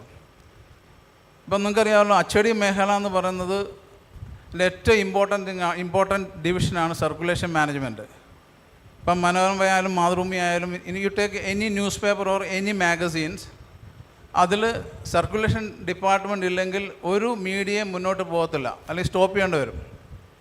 എന്ന് വെച്ച് കഴിഞ്ഞാൽ subscribers, without subscribers they cannot run the business. 135 years experience ഉള്ള മനോരമ പോലും നിൽക്കുന്നത് 24 lakhs സബ്സ്ക്രൈബേഴ്സെ കൊണ്ടാണ്. ഇപ്പോൾ ടൈംസ് ഓഫ് ഇന്ത്യ ആയാലും 183 years ago they started there business. അതിലും അറൗണ്ട് 30 lakhs സബ്സ്ക്രൈബേഴ്സ് ഉള്ളത് ബിക്കോസ് ഓഫ് ഈ ഒരു സർക്കുലേഷൻ മാനേജ്മെൻറ്റ് കൊണ്ടാണ്. അപ്പോൾ ഏതൊരു മാഗസീനും ഏതൊരു ന്യൂസ് പേപ്പറും റൺ ചെയ്യുന്നത് സർക്കുലേഷൻ മാനേജ്മെൻറ്റ് സിസ്റ്റത്തിലൂടെയാണ്. ഇതിലേക്ക് സർക്കുലേഷൻ മാനേജ്മെൻറ്റിലേക്ക് വരേണ്ടത് പ്രത്യേകിച്ച് ബിസിനസ് റിലേറ്റഡ് കോഴ്സ് കഴിഞ്ഞവരാണ്. ഇപ്പോൾ MBA, അതുപോലെ MCOM, അതുപോലെ BBM, BBAക്കാരൊക്കെയാണ് വരേണ്ടത്. പക്ഷേ അങ്ങനെയുള്ളവരെ പോലും ഇൻ്റർവ്യൂവിന് നമ്മൾ വിളിച്ചിട്ട് അങ്ങനെയുള്ളവർക്കൊന്നും താല്പര്യമില്ല. കാരണം അവർക്ക് മാർക്കറ്റിംഗ് സ്പെഷ്യലൈസ് ചെയ്തവർ പോലും സെയിൽസ് ആൻഡ് മാർക്കറ്റിങ്ങിനെ അവർ നെഗ്ലക്റ്റ് ചെയ്യണം. അവർക്ക് താല്പര്യമില്ല. എല്ലാവർക്കും വേണ്ട വൈറ്റ് കോളർ ജോബാണ്. എല്ലാവരും ഒരു ക്യാബിനും ചെയറും മാത്രമാണ് കുട്ടികൾ പ്രതീക്ഷിക്കുന്നത്. ആദ്യം ബ്ലൂ കോളർ അണിയണ്ടേ, എന്നിട്ട് വേണ്ടേ വൈറ്റ് കോളർ അണിയാനായിട്ട്. അതവർ പറഞ്ഞ അങ്ങനെ ഒരു ട്രെയിനിങ് അങ്ങ് കൊടുക്കുന്നില്ല. എല്ലാവർക്കും ആദ്യം തന്നെ അവർക്ക് റിവോൾവിങ് ചെയറും ക്യാബിനും വേണം. അപ്പം ഞാൻ പറഞ്ഞു വന്നത്, അതുകൊണ്ട് നമുക്ക് ഈ ഒരു ഘട്ടത്തിൽ നമുക്ക് MBAക്കാരെയോ BBAക്കാരെയോ ഒന്നും പുറകെ പോകാൻ പറ്റത്തില്ല. അപ്പം നമ്മൾ എന്ത് ചെയ്യും? +2 മുതൽ PG കഴിഞ്ഞാൽ ഏത് ക്വാളിഫിക്കേഷനുള്ളവരെ നമ്മൾ എടുക്കാൻ തയ്യാറാണ്. അവർക്ക് 1 ഇയർ ട്രെയിനിങ്ങിലൂടെ തന്നെ അവർക്ക് നമ്മുടെ കമ്പനീൻ്റെ സർക്കുലേഷൻ മാനേജറായിട്ട് സർക്കുലേഷൻ ബ്രാഞ്ചുകളുടെ ഹെഡായിട്ട് ഇരിക്കാവുന്നതാണ്. ഇപ്പോൾ സർക്കുലേഷൻ മാനേജർ എന്ന് പറഞ്ഞു കഴിഞ്ഞാൽ ഒരു മേജർ എക്സിക്യൂട്ടീവ് പോസ്റ്റാണ്. 50,000 സാലറി ഇന്ത്യയിൽ സ്റ്റാർട്ടിംഗ് ഉണ്ട്. അത് നമ്മളും കൊടുക്കാൻ റെഡിയാണ്. അത് വിദേശ രാജ്യങ്ങളിൽ, അമേരിക്ക പോലുള്ള രാജ്യങ്ങളിൽ ചെന്ന 3.5, 4 lakhs, 5 lakhs ഒക്കെ സാലറി ഉണ്ട്. അത് നമുക്കിവിടെ കൊടുക്കാൻ പറ്റുമല്ലോ. പക്ഷെ ഇന്ത്യയിൽ ഒരു ഡീസൻറ്റ് സാലറി വെച്ച് നോക്കിയാൽ 50,000 സാലറി കൊടുക്കാൻ പറ്റും. ഇത് നല്ലൊരു ഓപ്പർച്യൂണിറ്റിയാണ്. പക്ഷെ എന്നിട്ടും കുട്ടികൾ അതിന് തയ്യാറാകുന്നില്ല. അപ്പം ഞാൻ കുറേ കാലമായിട്ട് ഇപ്പോൾ ഈ നമ്മുടെ കുടുംബശ്രീൻ്റെയും കേസ് അതുപോലെ KKM പോലുള്ള ഓരോ ജോബ് ഫെയറിൽ അറ്റൻഡ് ചെയ്യുന്ന ആളാണ്. അപ്പോൾ ഈ കഴിഞ്ഞ ദിവസവും 3 ഒന്ന് കാഞ്ഞങ്ങാട്, പിന്നെ ഇവിടെ മേമുണ്ട, അതുപോലെ തന്നെ പേരാമ്പ്ര, ഈ 3 ഈ കഴിഞ്ഞ ദിവസങ്ങളിൽ ഞാൻ അറ്റൻഡ് ചെയ്തതാണ്. ഒരു ഇൻ്റർവ്യൂവിൽ തന്നെ 120 പേരെയാണ് ഞാൻ ഇൻ്റർവ്യൂ എടുത്തത്. ഈ 120 ആകെ 10 പേരോ മറ്റോ ഉള്ളൂ ഇതിന് തയ്യാറുള്ളവർ. ബാക്കി അത്രയും പേർക്ക് വേണ്ടത് ഓഫീസ് ജോലി മാത്രമാണ്.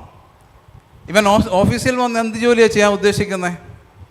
ഒരു ടെലികോൾ ചെയ്യാൻ പറഞ്ഞാൽ ടെലികോൾ ചെയ്യാൻ അവർക്ക് ചെയ്യാൻ വയ്യ. കാരണം അത് റിസ്ക് ഉള്ള ജോലിയാണ്, സംസാരിക്കണമല്ലോ. അവർക്ക് കൂടുതലും പേർക്ക് ഡാറ്റ എൻട്രി വേണ്ടേ. ഇത് മാത്രം ഡാറ്റ ഇവിടെ എൻട്രി ചെയ്യാൻ പറ്റുക? ഇത് ഇങ്ങനെ ഓരോ പ്രശ്നങ്ങളാണ്. ഇപ്പോൾ സ്റ്റാഫ് റിക്രൂട്ട്മെൻറ്റിൽ നമ്മളെല്ലാം ഇവിടെ ഇരിക്കുന്ന എല്ലാ കമ്പനികളും അത് വളരെയധികം പ്രയാസപ്പെടുന്ന ഒരു സിറ്റുവേഷനാണ് ഈ സ്റ്റാഫ് റിക്രൂട്ട്മെൻറ്റ് എന്ന് പറയുന്നത്. ഇപ്പം ഞാൻ തന്നെ നമുക്ക് ഈ സർക്കുലേഷൻ മാനേജ്മെൻറ്റ് ട്രെയിനി പോസ്റ്റിലേക്ക് ആൾക്കാരെ എടുക്കാൻ വേണ്ടിയിട്ട് പല DDGK ഫ്രാഞ്ചൈസികളുമായിട്ട് ഞാൻ ബന്ധപ്പെട്ടു, ലിസ്റ്റ് എടുത്തിട്ട്. അവിടെയൊക്കെ സെയിൽസ് അസോസിയേറ്റുകൾ അല്ലെങ്കിൽ റീറ്റെയിൽസ് അസോസിയേറ്റിനെ ട്രെയിൻ ചെയ്യുന്നുണ്ട്. പക്ഷെ അവരോട് പോലും പറഞ്ഞിട്ട് അവർ പറയാൻ തന്നെ അറിയാം, അവരെ ഇങ്ങനത്തെ ജോലിക്കൊന്നും കിട്ടത്തില്ല. പിന്നെ എന്തിനാണ് അവർ സെയിൽസ് പഠിച്ചത്? റീറ്റെയിൽ സെയിൽസ് അസോസിയേറ്റ് എന്നൊക്കെ പറയുന്നത് ഉദ്ദേശിക്കുന്നത് ഒരു ഷോപ്പിലോ ഒരു സൂപ്പർ മാർക്കറ്റിലോ ഒരു എക്സ്ക്ലൂസീവ് ഷോറൂമിൽ നിൽക്കുന്നവരായി മാത്രം മാറുകയാണ്. ലോകത്ത് ഏറ്റവും കൂടുതൽ ജോലി സാധ്യതയുള്ളത് സെയിൽസ് മേഖലയിലാണ്. ഇതെല്ലാവരും മറന്നു പോവുക.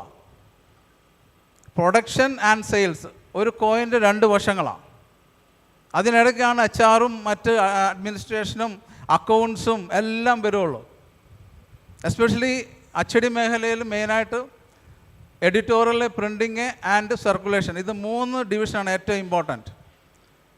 എഡിറ്റോറിയലും പ്രിൻറ്റിങ്ങും നടക്കണമെങ്കിൽ ഈ സർക്കുലേഷൻ വേണം. എന്ന് വെച്ച് കഴിഞ്ഞാൽ എഡിറ്റ് ചെയ്താൽ വെച്ചാൽ പോരല്ലോ, അത് പ്രിൻ്റ് ചെയ്യണ്ടേ. പ്രിൻ്റ് ചെയ്ത് വെച്ചാൽ പോരല്ലോ.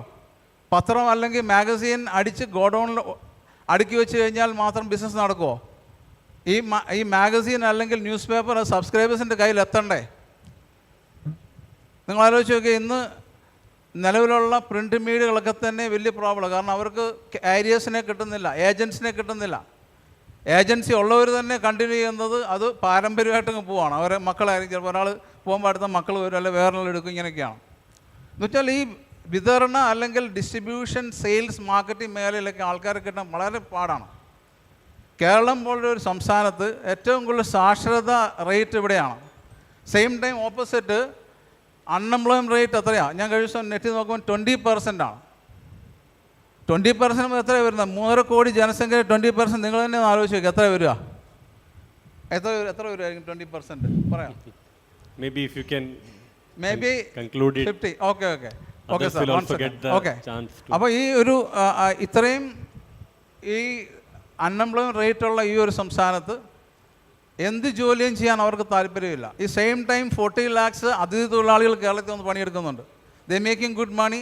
അവർ ഫ്ലൈറ്റിലാണ് ഇവിടെ നിന്ന് ബംഗാളിലും ബീഹാറിലൊക്കെ പോകുന്നത്. അപ്പോഴും നമ്മൾ ഓഫീസ് ജോലി മാത്രം തപ്പി നടക്കുക നമ്മുടെ കുട്ടികൾ. ഇതിൻ്റെ ഒരു പ്രത്യേക ഒരു അവയർനെസ് നമ്മൾ കൊടുക്കണം. ഞങ്ങളുടെ കമ്പനിയെ സംബന്ധിച്ച് ഞങ്ങൾക്ക് വേണ്ടത് സർക്കുലേഷൻ മാനേജർമാരെയാണ് വേണ്ടത്. അത് വലിയ സാധ്യതയാണ്.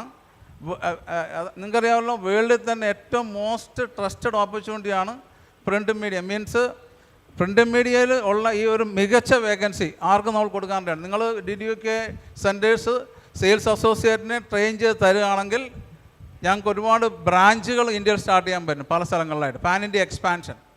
Okay, thank you very much.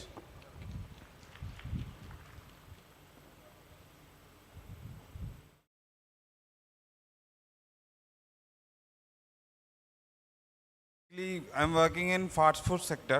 That is, I am working in McDonald's, Mall of Travancore, and representing Mall of Travancore, that is McDonald's, Kerala region. ഒരു പ്രോബ്ലം എന്താ ഫേസ് ചെയ്യണമെന്ന് വെച്ചാൽ ഞങ്ങൾ ഈ DDU-GKY കോളേജസ് എന്ന് ഇതിനു മുമ്പ് ഒരുപാട് കാൻഡിഡേറ്റ്സിനെ ഞങ്ങൾ സ്റ്റാഫായിട്ട് സെലക്ട് ചെയ്തിട്ടുണ്ട്. ഒരു 10-15ഓളം പേര് മാനേജേഴ്സായിട്ട് പ്രൊമോട്ടായിട്ടുണ്ട്. പക്ഷേ ഇൻ ബിറ്റ്വീൻ ഒരു കമ്മ്യൂണിക്കേഷൻ ഗ്യാപ്പ് വന്നിട്ടുണ്ട്. അപ്പോൾ എന്താ സംഭവം എന്ന് വെച്ചാൽ ഇപ്പം നമുക്ക് ഓരോ ബാച്ച് ഔട്ടാകുമ്പോൾ DDU-GKY കോളേജസ് നിന്ന് ട്രിവാൻഡ്രത്തു നിന്നാണ് ബേസിക്കലി ഞങ്ങൾ ഡിപ്പെൻഡ് ചെയ്തിരുന്നത്. അപ്പോൾ കോളേജസ് ബാച്ച് ഔട്ടാകുമ്പോൾ ഞങ്ങൾക്കൊരു കമ്മ്യൂണിക്കേഷൻ കിട്ടുന്നില്ല. കാരണം നമുക്ക് ഓൾവേസ് ന്യൂ ബ്രാഞ്ചസ് ഓപ്പണിംഗ് ആണ്, മക്ഡൊണാൾഡ്സിൻ്റെ ഫാസ്റ്റ് ഡെവലപ്പിംഗ് ആണ്. അപ്പോൾ അതുകൊണ്ട് നമുക്ക് എപ്പോഴും ഹയറിങ് റിക്വയർമെൻറ്റ്സ് ഉണ്ട്. അപ്പോൾ നമുക്ക് ബാച്ചസ് ഔട്ടാകുമ്പോൾ നമ്മൾ അങ്ങോട്ട് വിളിച്ചാലാണ് അറിയുന്നത് ഇത്രയും നമുക്ക് കാൻഡിഡേറ്റ്സ് ഔട്ടായിട്ടുണ്ട്, അത് അന്വേഷിച്ച് ഞങ്ങൾ പറയാമെന്നാണ് പറയുന്നത്. അപ്പോൾ ആ ഒരു കമ്മ്യൂണിക്കേഷൻ ഗ്യാപ്പ് എങ്ങനെയെങ്കിലും ഫില്ല് ചെയ്യണം. ഞങ്ങളുടെ കോർഡിനേറ്ററായിട്ട് ഇവിടുത്തെ ആദർശ് എന്ന് പറഞ്ഞ കോർഡിനേറ്ററായിട്ട് ഞങ്ങൾ സംസാരിച്ചിട്ടുണ്ട്. എൻ്റെ നമ്പർ മൂപ്പര് കൊടുത്തിട്ടുണ്ട്. അപ്പോൾ അങ്ങനെ ഇൻഫർമേഷൻസ് വല്ലതും കിട്ടുകയാണെങ്കിൽ ഓൺ ടൈം ഞങ്ങൾക്ക് കമ്മ്യൂണിക്കേറ്റ് ചെയ്താൽ ആ റിക്വയർമെൻറ്റ് ഞങ്ങൾക്കും ആ സ്റ്റാഫ് റിക്വയർമെൻറ്റ്സ് ഫില്ല് ചെയ്യാൻ പറ്റും. അതേപോലെ അൺഎംപ്ലോയിഡ് പീപ്പിൾസിനെ സഹായിക്കാനും പറ്റും. അതുപോലെ തന്നെ ഞാൻ അന്വേഷിച്ച് അറിഞ്ഞിടത്തോളം കൊണ്ട് ഇൻഡസ്ട്രിയൽ ട്രെയിനിങ് നടക്കുന്നുണ്ട്. പക്ഷേ ഇതുപോലത്തെ ഫാസ്റ്റ് ഫുഡ് സെക്ടറിൽ അവർക്ക് ട്രെയിനിങ് കൊടുക്കുന്നില്ല. അപ്പോൾ അതുകൊണ്ട് എന്താണെന്ന് വെച്ചിട്ടുണ്ടെങ്കിൽ അവർക്ക് ആ ഒരു സെക്ടറിനെ കുറിച്ചുള്ള അറിവ് കുറവായിരിക്കും. മീൻസ് ഹോട്ടൽ ഇൻഡസ്ട്രിയിൽ വർക്ക് ചെയ്യുന്നതിനെക്കാട്ടും വ്യത്യാസമായിരിക്കും റീറ്റെയിൽ സെക്ടറിൽ. അപ്പോൾ അതും കൂടെ ഒന്ന് പോയിൻ്റ് ഔട്ട് ചെയ്താൽ നല്ലതായിരിക്കും. Thank you.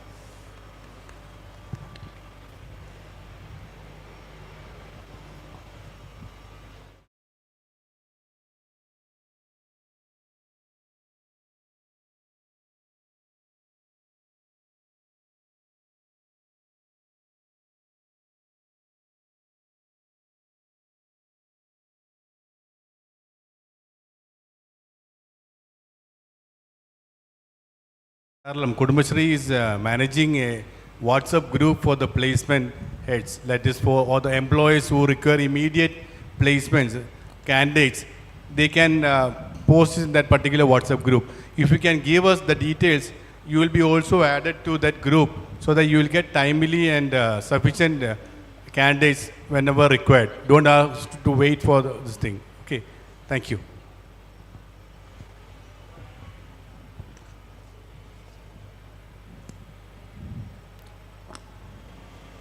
Yeah, so you can share your email ID and WhatsApp also, so that you will get further communications on this, on these details. Lot of communication is flowing, I know, but the problem is that communication will not reach to the person whom it should reach. Otherwise, there are a lot of informations coming and going on all these aspects. So, taking a clue from our IEC campaign, we are also the kind of data we received, like all the leads against a course and all the PIA requirements and all, we are also trying to bring in our website itself in a dedicated page on DDU-GKY. There is already a DDU-GKY details there, but after this IEC campaign, we have got some more data with us, which can be like very helpful for you in getting the to the point details. Like against the courses we have leads, against the leads we have PIAs available who are running those courses, also PIAs who have completed the courses, and the trained students, trained candidates who are ready to join. And also you can also give your requirements on the same page, saying that maybe in the month of October you will have this much requirement in this course or this post, and we want someone who have done this course. So we can actually link all these and make a good platform which can help all of us, including you, including us, you, and all the agencies involved in this.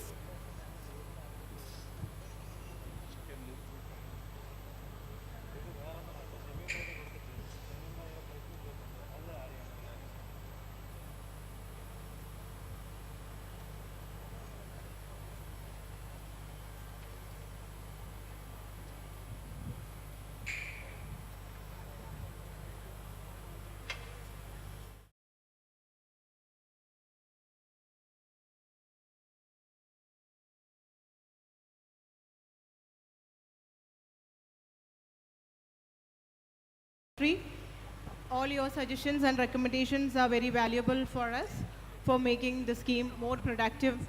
So now we have officially come to an end of our morning session, and we are beginning our afternoon session, which is the panel discussion.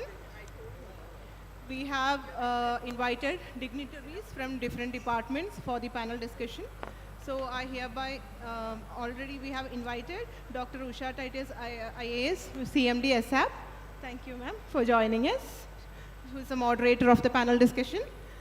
Now, also, the panel members, I'll invite Sri Jafar Malik IAS, sir, Executive Director, Kudumbashree. Welcome, sir. Then we are inviting L. Sudhagar Reddy, Director, Monitoring and Evaluation, NIRD PR, onto the stage.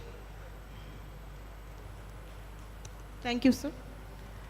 I invite Dr. Sri Unnikrishnan Nair, Head Maritime Logistics and NSDC, to come onto the dais. I invite Dr. Jayakumar, sir, CEO Vessel, to come onto the stage. I now invite Sri Muhammad Ria, sir, General Manager Skills, KKEM. Welcome, sir. Sri Pradeep M, General Manager, Lakeshore Hospital. Welcome, sir. Please come on to the stage. Okay.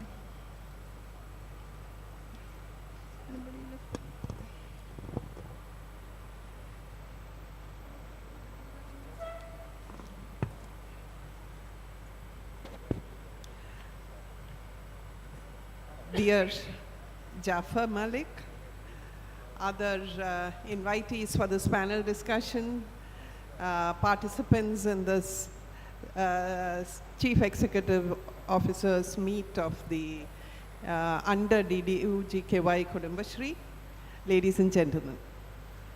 Today we are all glowing from the huge success of ISRO's moon landing. We now think that other dreams such as this are achievable, such as the dream articulated by our Prime Minister to be a developed nation by 2047 through sustained economic growth and inclusive social development. In Kerala, our Chief Minister has committed to making Kerala a knowledge economy, a first for any state, by skilling 60 lakhs of our population and providing jobs to 20 lakhs of them. Technology is making a relentless march, disrupting existing businesses and creating new enterprises, including in rural areas. Skilling our youth. There are 54% of them below the age of 25 years. For the jobs that are arising now and in the changing job markets is critical in actualizing our dreams. This panel discussion in the context of the CXO meet is therefore very apt, and I congratulate Kudumbashree, the Executive Director Jafar Malik, the Additional Chief Secretary LSGD for having organized it. The topic of this panel discussion is skill ecosystems, past, present, and future. Skill ecosystems refer to the range of contextual factors that shape skill development. Hello, Sharmila. We have the Principal Secretary LSGD with us now. Skill ecosystems refer to the range of contextual factors that shape skilling, such as policy frameworks, the modality of skill formation, types of skills that are being inculcated, the financing of the acquisition of skills, and the modes of engaging labor. Our past skill ecosystem focused on more the formal vocational education training and on-the-job learning under what can be termed gurus in the traditional industry. By 2012, it was very clear that a new cohesive ecosystem was required, and in 2014, Government of India set up the Ministry of Skill Development and Entrepreneurship, the 33 sector skill councils, which have now become 38, the NSDC, the NCVT as a regulator, the recognition by NCVT of assessing bodies and awarding bodies, and through them, the regulation, in, at least indirectly, of training agencies. And now we look at the future. The CXO meet consists of industry. Some of your concerns I heard while I was here. The moot questions that arise before us are these. You need skilled labor. The India Skills Report shows that just about 50% of our youth are employable. We also know that there are a lot of our youth are migrating outside. In this context, how do we look at our skilling ecosystem? What are the challenges we see there? How do we rectify them? What are the policy prescriptions required? How do we get ahead in this with the partnership of all stakeholders? We have a galaxy of panelists here. We have Dr. Sharmila Mary Joseph, an outstanding IAS officer of Kerala cadre, belonging to the batch of 97, holding the charge of Principal Secretary LSGD now. She served as the District Collector of Kottayam. She has served in the department in several social sectors, including in the Government of India, where she was dealing with pharmaceutical price regulation, and in the Prime Minister's office. I welcome her to give her opening remarks as part of this panel discussion before I turn to the others.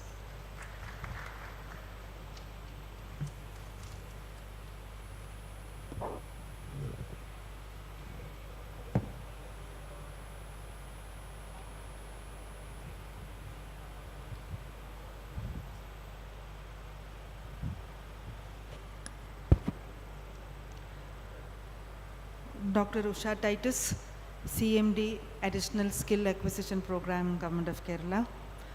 Sri Jafar Malik, Executive Director, Kudumbashree. Sri Prem Kumar, Convener, SLBC. Dr. Jayakumar, CEO, WISL. Sri Riaz from KDISC. Sri Pradeep, General Manager, Lakeshore Hospital. Other panelists, representatives and office bearers from various agencies, from various skilling agencies, officers and staff of Kudumbashree Mission, and dear friends. At the very outset, let me thank the organizers of the meeting, Kudumbashree and its partners, for having invited me for this CXO meet on DDU GKY and how to enrich and strengthen the skilling ecosystem in the state.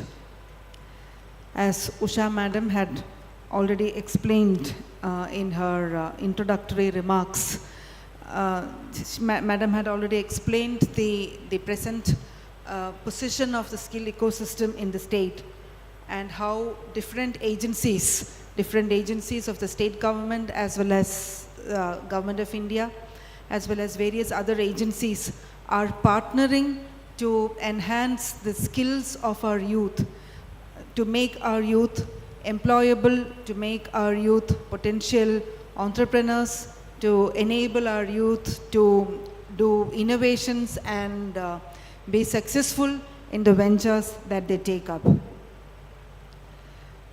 Well, we know that, as far as education, as far as the social indicators are concerned, Kerala is at the forefront, and most of our social indicators are comparable with those of many of the developed countries of the West.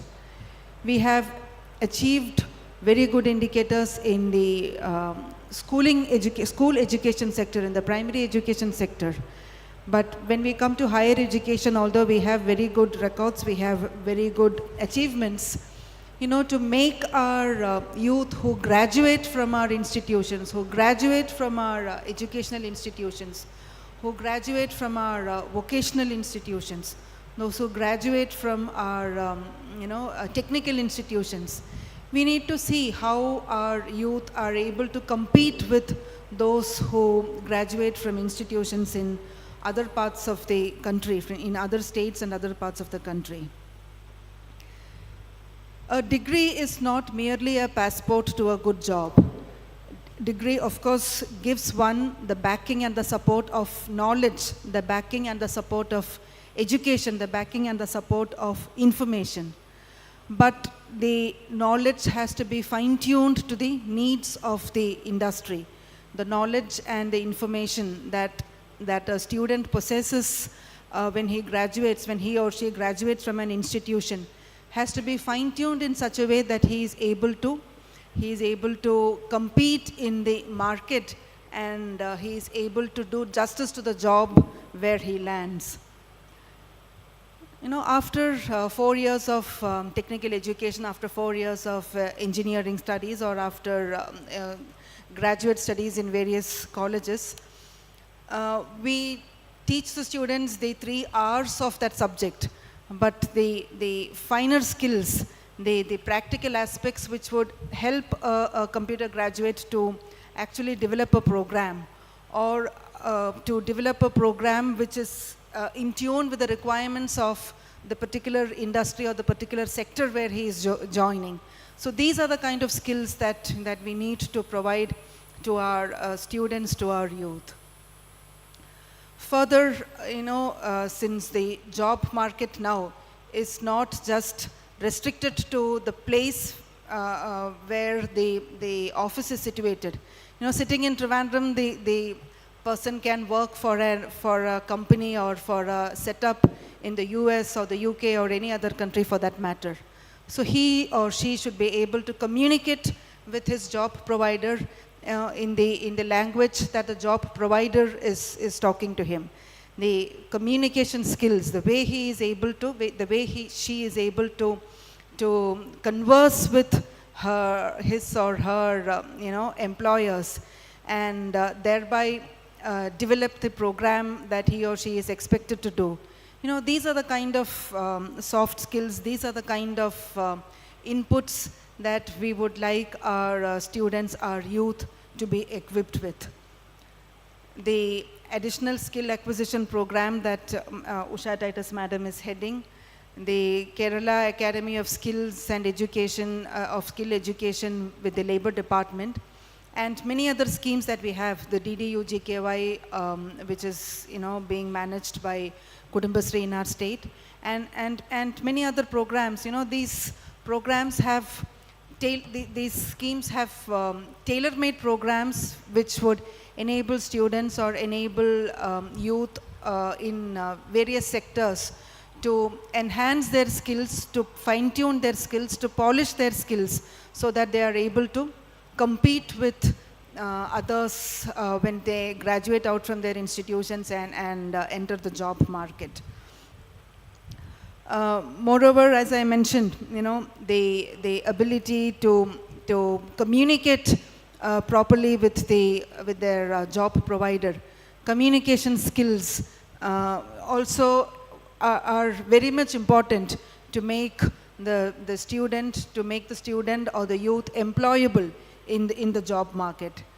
So our programs, the ASAP, CASE, as well as DDU, GKY, and other programs being implemented through the state government entities, the Knowledge Economy Mission, the Toril mission that LSGD is running. So these kind of missions all have, more or less the same aims, the same targets, that is to make the youth employable, that is to make their skills better, that is to make them more skilled so that they can use their skills and their knowledge in a more productive way in the job market. So today's panel, we have a whole lot of distinguished speakers who would be able to come up with new ideas, new suggestions that can be considered at the policy making level as to how to further improvise our skilling programs. We also have, in fact, I am also in charge of the Social Justice Department and the Women and Child Development Department now. So when I was visiting our homes, we also have some vocational training institutes, we have children's homes, we have aftercare homes, we have Mahila Mandirams. So, most of the people who are there, maybe they would be there for short periods only, but if they can also be, productively utilized, if their skills can be identified and they can be engaged productively, perhaps, that would be good for their personality as well as, for boosting their morale and, to help them to mainstream them into society. Then the concept note for this today's program also mentions how job opportunities are available in different sectors, be it healthcare, be it logistics, be it tourism and hospitality. You name the sector and there are opportunities available. But our youth, our students should be able to capture and make use of the opportunities available. And in order to make use of those opportunities, their skills need to be fine-tuned and polished. So let us look forward to an interesting discussion, interesting suggestions which would come up in this program, and these suggestions would definitely be taken up at the policy level to see how best our programs can be tailored more to suit the requirements of the job market as well as the student. So wishing the deliberations all success, I conclude. Thank you.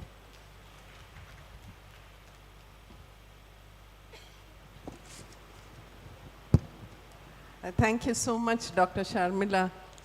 She actually gave an overview of the skilling framework and the institutions or the agencies that work in this area, and the need to look at skilling of the marginalized to take the society forward. Thank you so much. We have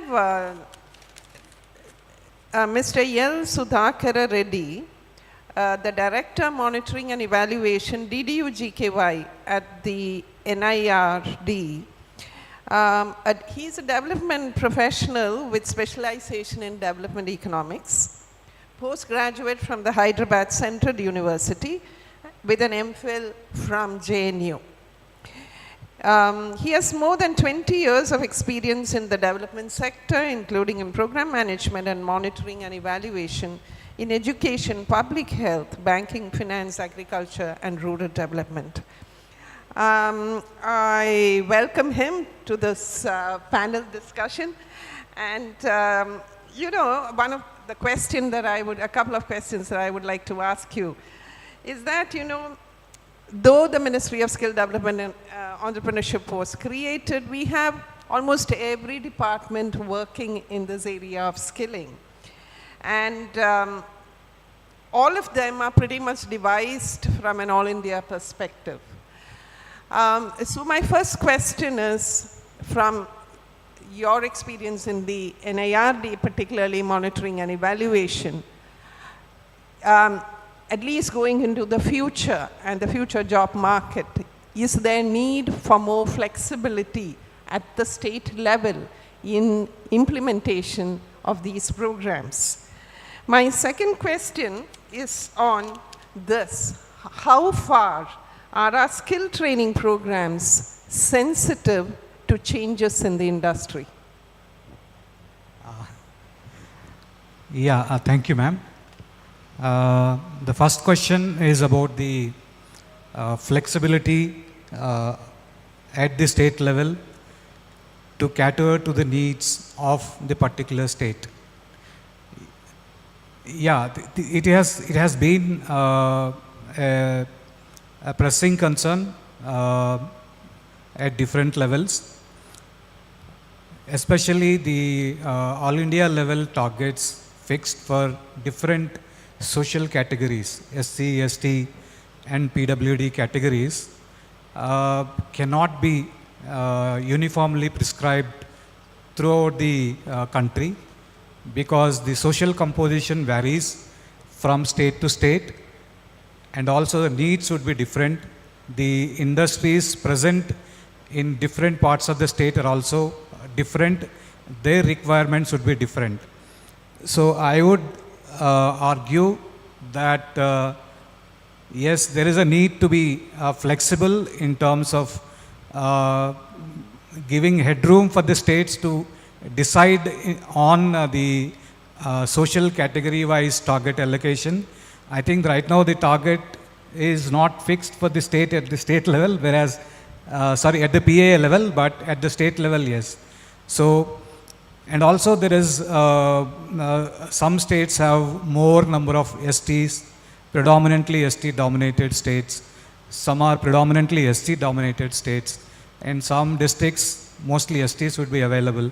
So if we prescribe a uniform set of criteria for choosing the candidates, it would be difficult for them to, and it has been already been raised in various forums about the need to be more flexible, and it has been considered on a case-to-case basis by the MORD, and it should be the way forward. Yeah. Yes. My second question was about the skilling programs, for instance, DDU, GKY or PMKVY. How sensitive are they to the changes that are taking place in the industry? Are we still looking at brick and mortar classrooms? Yeah. Yeah. I think in the morning, the discussion, entire discussion in the morning session focused on the requirements of a set of companies and their challenges. And I happened to attend similar CXO meets in Assam. They have a different set of challenges. So the challenges faced by the companies vary from sector to sector and also from region to region. For instance, somebody was highlighting the tourism and hospitality, especially the hotel industry. They have a very high turnover rate. As per one of the submissions in one of the CXO meet, they have a 30% turnover rate within the 3 months of joining the course. So that kind of challenges need to be addressed.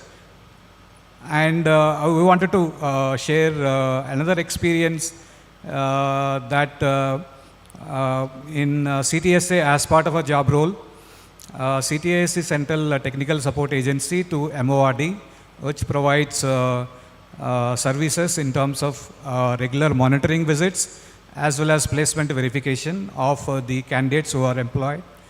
So as part of our job roles, we also have something called placement cell. And we have received a lot of requests from different employers, similar to what has been raised now, that we need candidates, but we are not getting. So to cater to the needs of the employers, what we try to do is we create a placement cell where a company which is located in, say, X state has requirement in, say, Z state or another state.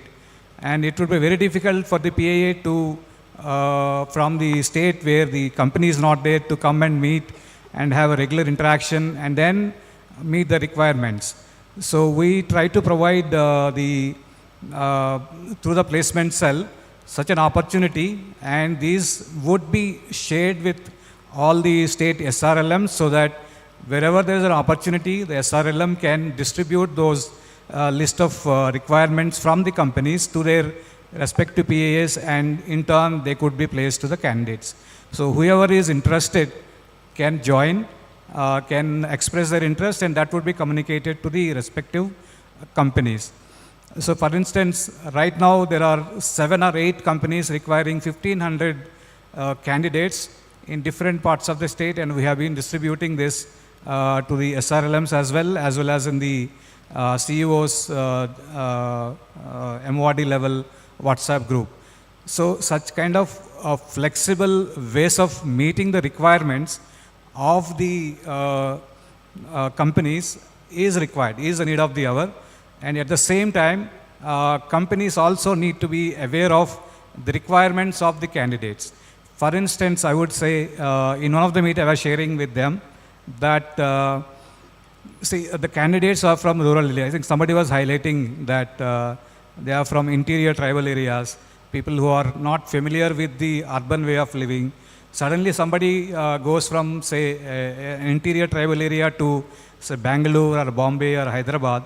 It would be very difficult for them to adjust not only to the company environment, but also to the living environment in the city. So in such a kind of a situation, the efforts of PAAs in terms of counseling them, the expectations of the job, and also the expectations about the company environment is done. But that is not enough, because the course duration is only 3 months to 6 months, maximum 9 months. So once they complete the course and join the company, it is also the requirement from the company to take care of their emotional requirements by providing counseling to the candidates. PA level counseling is given before enrollment in the course, during the course, but post-placement, the entire burden cannot be laid on the PAAs or the SRLMs. So it is also the responsibility, and I think it's a duty also of the companies to address the requirements. Once they adjust, maybe in the initial 6 months to 1 year, they will have difficulty in terms of adjustment, but once they're adjusted, it would be very easy for them to contribute to the company and assimilate the culture of the company, which itself would take some time. So that kind of flexibility from the companies would also help the program to address the needs. And the other one is the pay levels. I think this is one of the very sensitive issue, and whether we like it or not, people try to compare their pay levels with the industry pay levels. So whenever they compare, so there is a tendency to feel they are being paid relatively lower. So that means if you can pay them the industry standard competitive wages, it would be very easy for them to, okay, I'm taken care of by my company, and he can stay back. So that kind of flexibility from the companies is required, from the PAS is required, from the SRLM is required, because ultimately the aim is to address the needs of rural unemployed youth and also the requirements of the company. Yeah, thank you. Thank you. I now turn to Mr. Mohammad Riaz, who is the General Manager Skilling for the Kerala Knowledge Economy Mission. Mr. Riaz cut his teeth with the in government with the modernization of government programs. He was with the state IT mission, and thereafter for 6 years as head strategy in the initial starting phase of the additional skill acquisition program, of which I represent. He then moved on to the Kerala Startup Mission, and where he was the head in charge of funding and global linkages. Since more than a year now, he is part of the Kerala Knowledge Economy Mission. So with his experience in the Knowledge Economy Mission and Startup Mission, let me ask him 2 questions. You can perhaps also in your answer reply, address the issue of how some of the industry can find the database of students, because you have developed the digital workplace management system, which provides a huge database of candidates who are willing to be employed and who are trained. My question is this: it is necessary to link skill policy and programs with other efforts to support innovation and growth in enterprises, so that skills contribute to and drive workplace innovation. How far have we been able to achieve this? And the second question is, the lack of coordination between the various agencies involved in skilling the same target population has always been raised as a challenge to achieving the optimum or efficient levels of skilling. So how have the knowledge economy mission enabled coordination? Thank you, ma'am. In fact, I'll start with the last question. Because coordination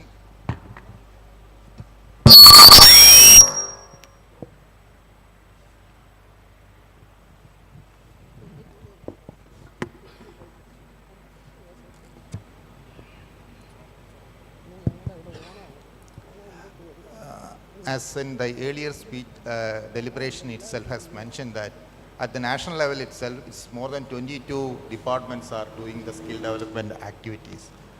This is the case applicable to state level as well. Many departments are doing the skill development activities. In fact, Kerala Knowledge Economy Mission, when we initiated the process itself, this is one of the key tasks we envisaged as part of the implementation of the knowledge economy activities. So what we are trying to do is basically creating a platform for all the partners to showcase their programs and connect with the potential job seekers. This is on one side. Having said that, Kerala has 11.5 lakh people are working in the organized sector, out of which 5.5 lakh people are working in the government sector. Only 6 lakh people are working in the private sector. And every year, maximum 30,000 job opportunities are coming. If you take the number of the skilling activities, which is on a higher side, in fact. So that means there is another challenge is coming up with. We are skilling on one side, but we don't have enough job opportunities. And many of the partners working in the skills space does not have proper connect with the industry. So this is one area, one gap we identified. We thought at the Knowledge Economy Mission, we will try to address this gap through building a technology platform. So we built a technology platform with the support of the Digital University called Digital Workforce Management. We conceived this as a, or when we envisage this as the world's largest public talent cloud kind of things, where all the partners can access the job seekers on one side, as well as with the, will onboard the employers. So far, more than 5,000 employers are already onboarded this thing. And around 14 lakhs job seekers also onboarded this thing, out of which around 4 lakh candidates are active job seekers. But the biggest challenge would be that, I think earlier the director has mentioned this challenge. Industries, of course, industries on one side are saying that we are not getting skilled manpower. But have you shared the feedback where exactly our students or the job seekers are lacking? That gap is still missing, and we are trying to address this platform. That is not happening at this point of time. If we were able to provide the actual feedback after the interview itself, all the partners would be able to get the real insight, and accordingly they can change or they can refine the curriculum or the program, even replace the program itself. This is what on one side. Okay.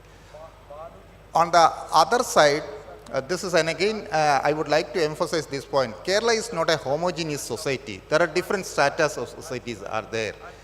And the aspiration of the Kerala youths are, it's on a higher side. We should meet, especially in the DDGK program or the PMKY program, when the government of India introduces the program at the national level, they are not, I do have a strong concern that the government of India is not considering this element, the aspiration of the emerging state like Kerala. So that is precisely the reason that many of the aspirant youths are not joining with that. And the other challenge all these partners are facing is that we are not getting enough candidates for the skill program. Why we are not getting? Two aspects. One, as I mentioned, sometimes we are not able to meet the aspiration of the candidates. So in certain cases, if we are offering some programs, say for example, one of the biggest complaints against the knowledge economy missions programs is that our programs are too costly.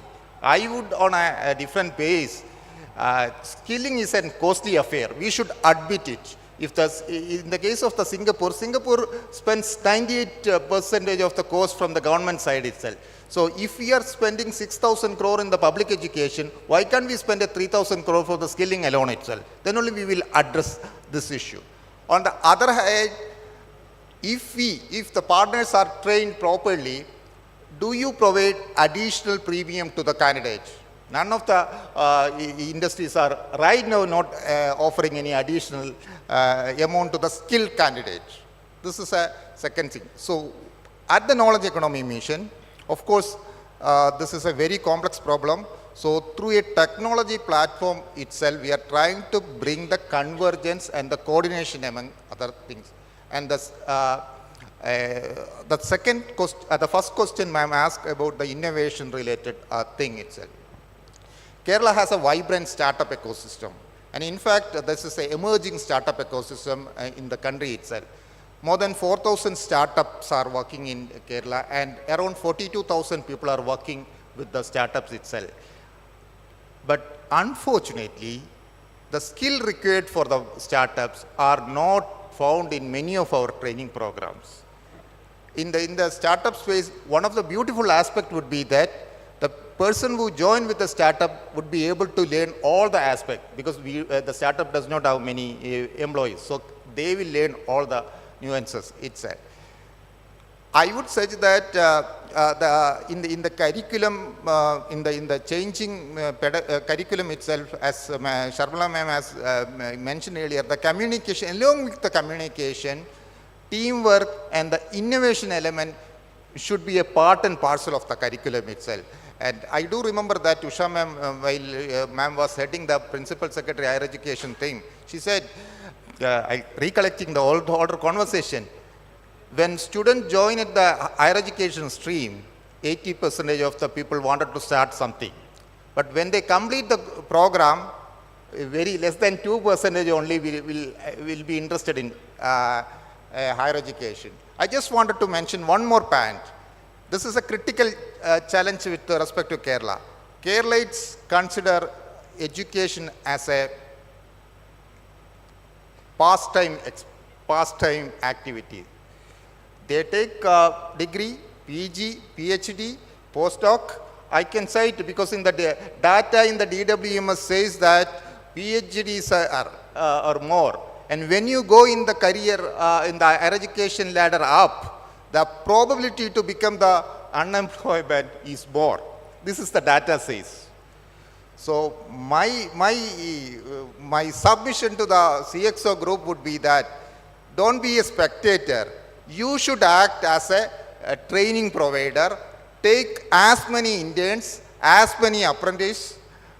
Then I think the conversation will be more meaningful. I think these are all my comments. Thank you very much, Riaz. As the head HR of ESAF said, and the person dealing with that publishing firm said, we need people with communication skills, marketing skills. Perhaps it's high time once the NEP gets adopted and we start introducing skill courses in our college curriculum, we actually send students to a call center where the maximum communication skills can be gained, including patience.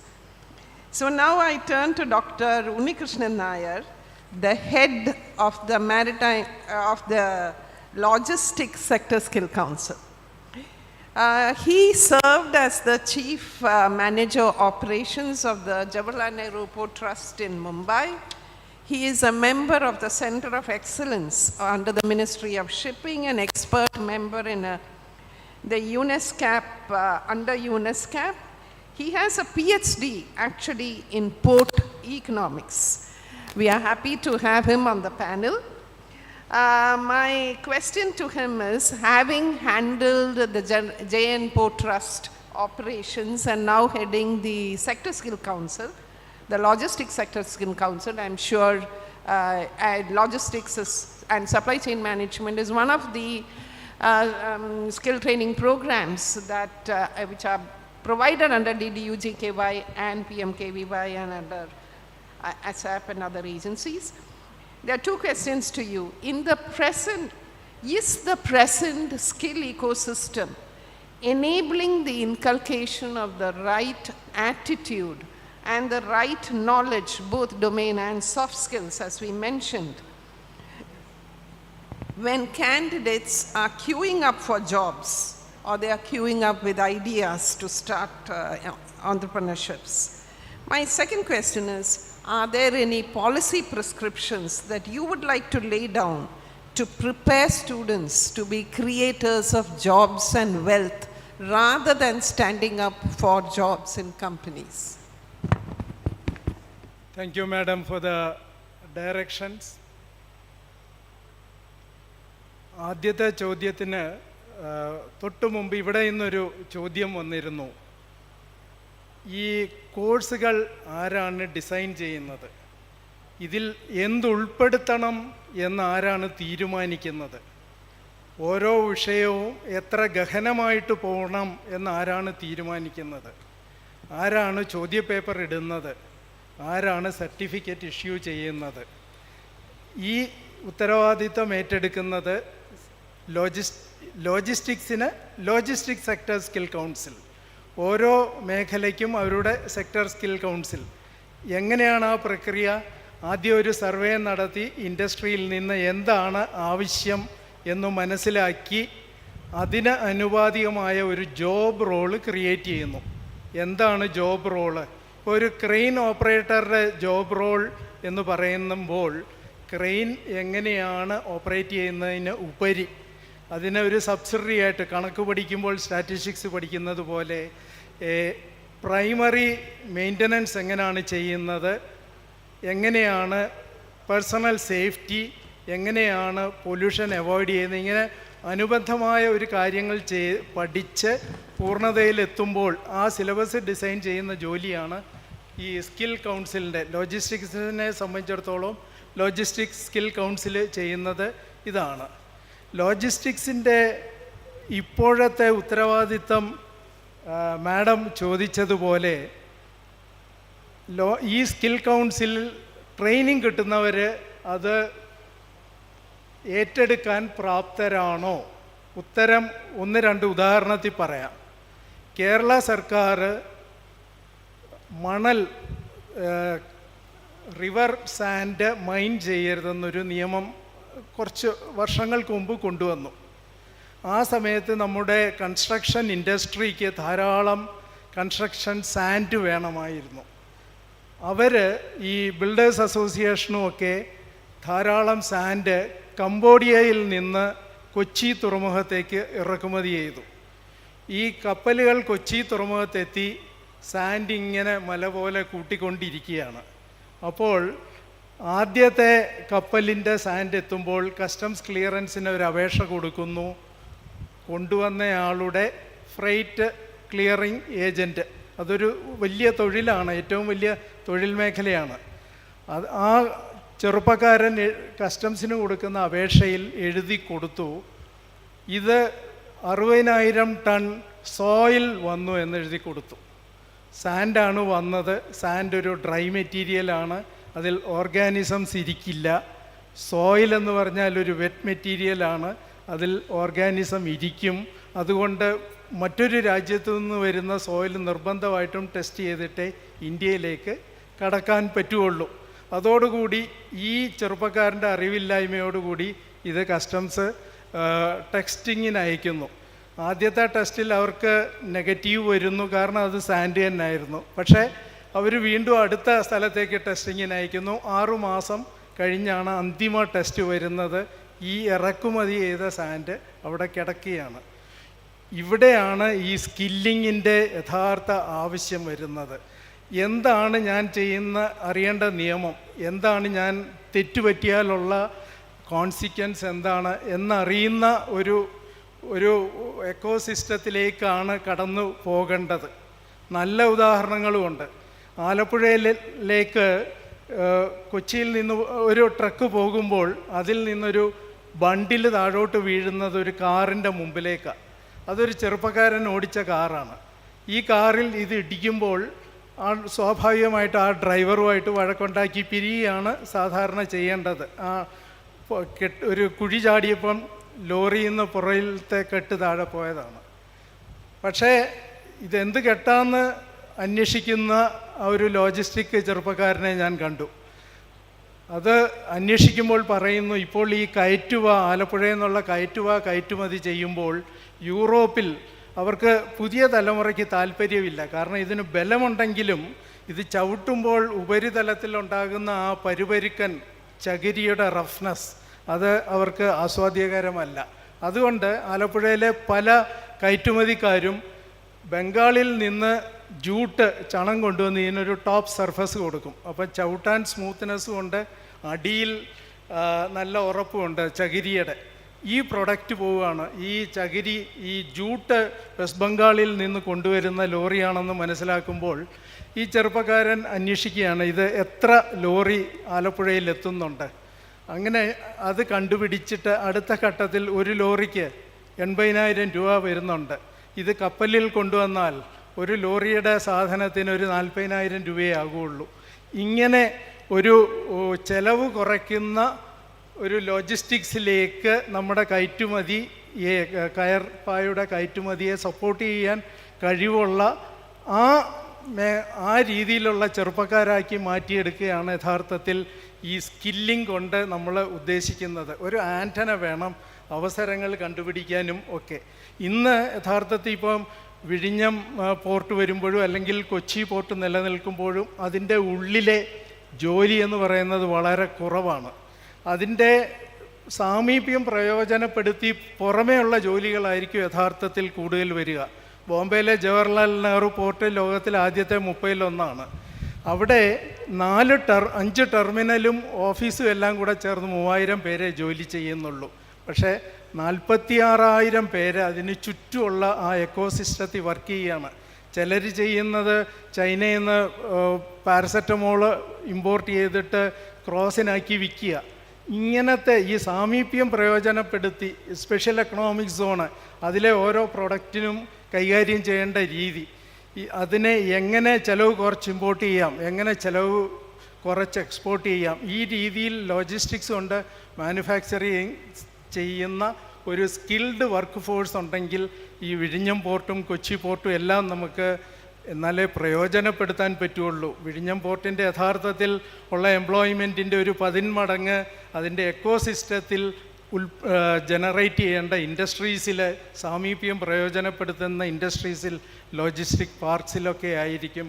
അപ്പോൾ അതിന് നിർബന്ധമായിട്ടും ഒരു വലിയ gap ഇവിടെ കേരളത്തിൽ വരും, നീണ്ട നാൾക്ക് വരും.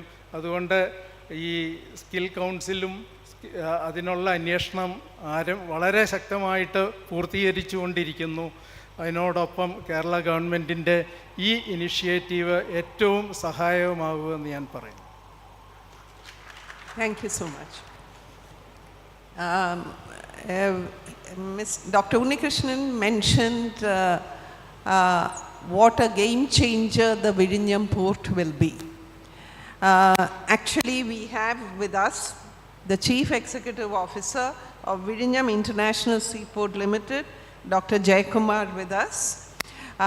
We can listen to him how the ecosystem around Trivandrum, in fact, even in Kerala, how Kerala will change with the commissioning of the Vizhinjam port, how many skilled manpower it actually will require, and how each of the project implementing authorities can think of equipping the larger ecosystem around the Vizhinjam port. Let me say a few words about what posts he has held in the past. He was project head for 7 years under the Wave Energy Group in IIT Madras, following which he went to Malaysia as advisor projects and port development of Westport, Malaysia. He served as a chief executive officer of Vizhinjam International Seaport Limited at its start in 2004 for a couple of years, went as chief executive officer Pondicherry Port Limited, where he served for 9 years. Presently, he is CEO and director of Vizhinjam International Seaport Limited. So over to you, Dr. Jayakumar. We'll be happy if you can if you can explain a little bit about Vizhinjam Seaport and how it would change jobs, how it would create wealth in this area. I would also ask you a question on whether you think the present skill ecosystem of Kerala would provide a substantial proportion of the skilled manpower that you require in the port. We are aware that your port will be a highly digital port, digitized operations, yet will the current ecosystem provide a substantial number of skilled manpower for you? And if not, what are the steps that we need to take to remedy the situation? Thank you, ma'am, for the nice introduction, and I also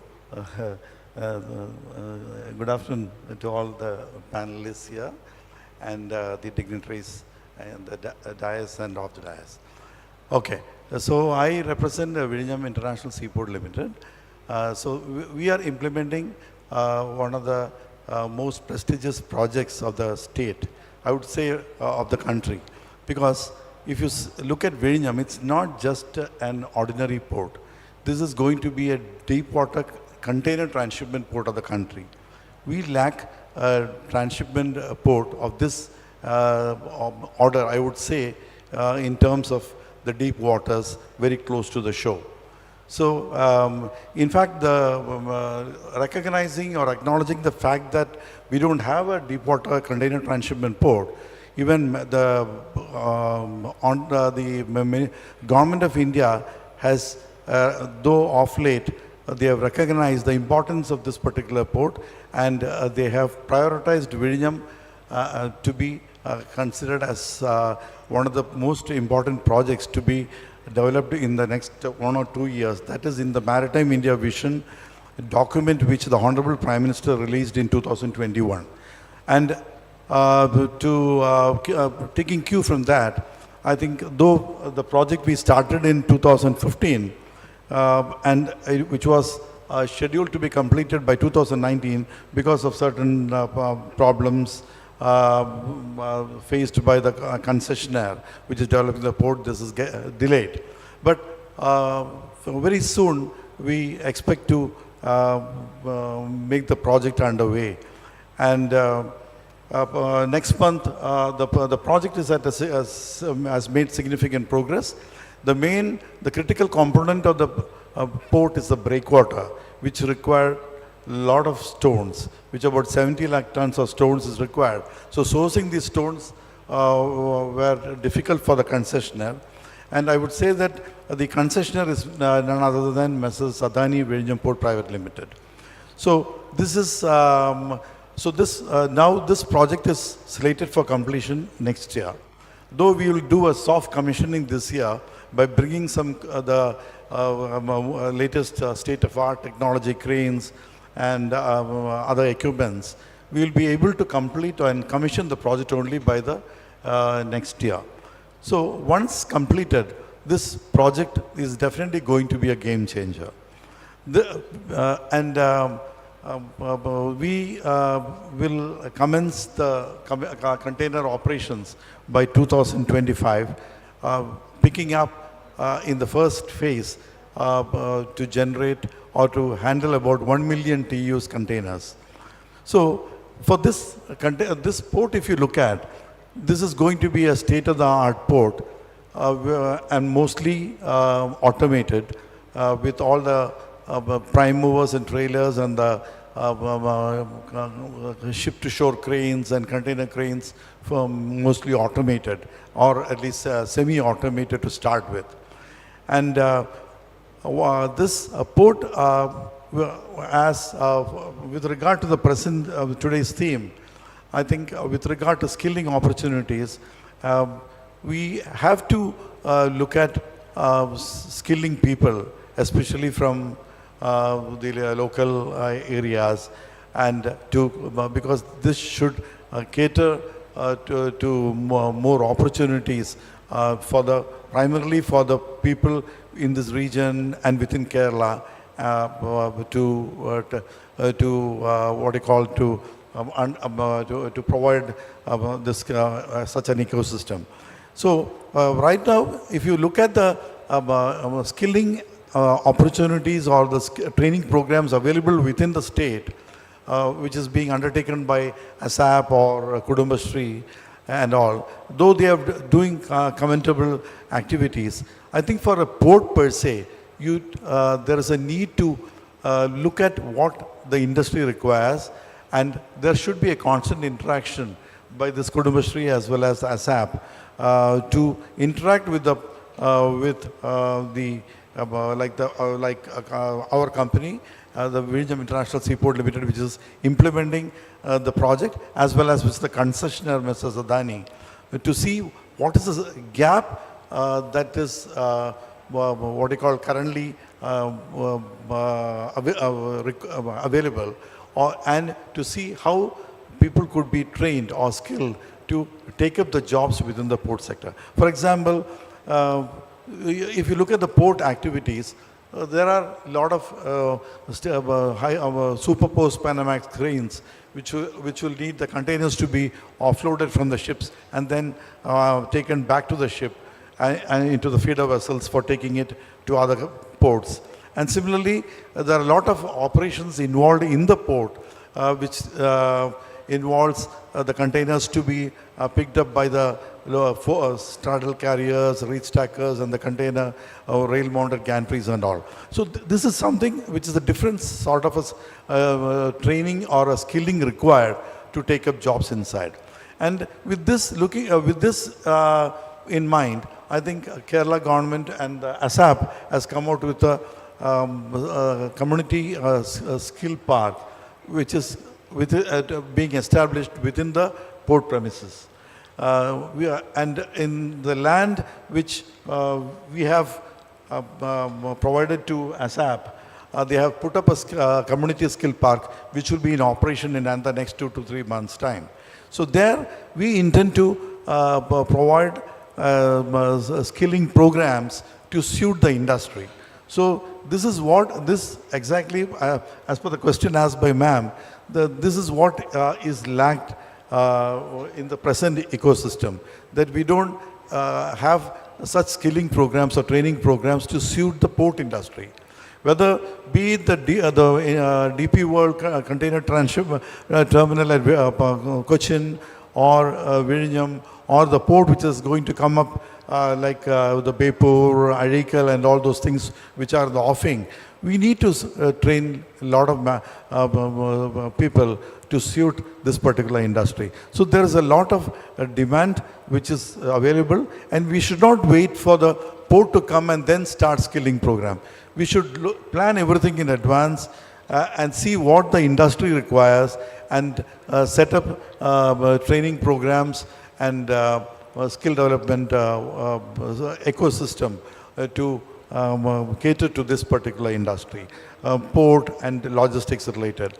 And also I would like to mention that along with the port, looking at leveraging the Virinjam port, Government of India has planned to set up an outer area growth corridor bypassing the city and connecting Virinjam to a national highway at a place called Navaikulam. This is a 67 or 68 kilometer outer ring road. On either sides, we are planning to have a 2.5 kilometer on either sides for setting up various development zones for various types of industries, SEZs, educational zones, recreation, MSMEs, food parks, and things like that. And there are a lot of parties who have shown evinced interest to set up industries and a lot of activities alongside the outer ring road. And the outer ring road, the project has been taken up by the National Highway Authority of India, and the land acquisition of which has been almost reached final stages. And for certain packages along the stretch, works have been tendered, and the works will be immediately started. So there will be, leveraging Vizhinjam Port, there will be a lot of activities or industries which will be coming alongside the outer ring road connecting Vizhinjam to this particular thing.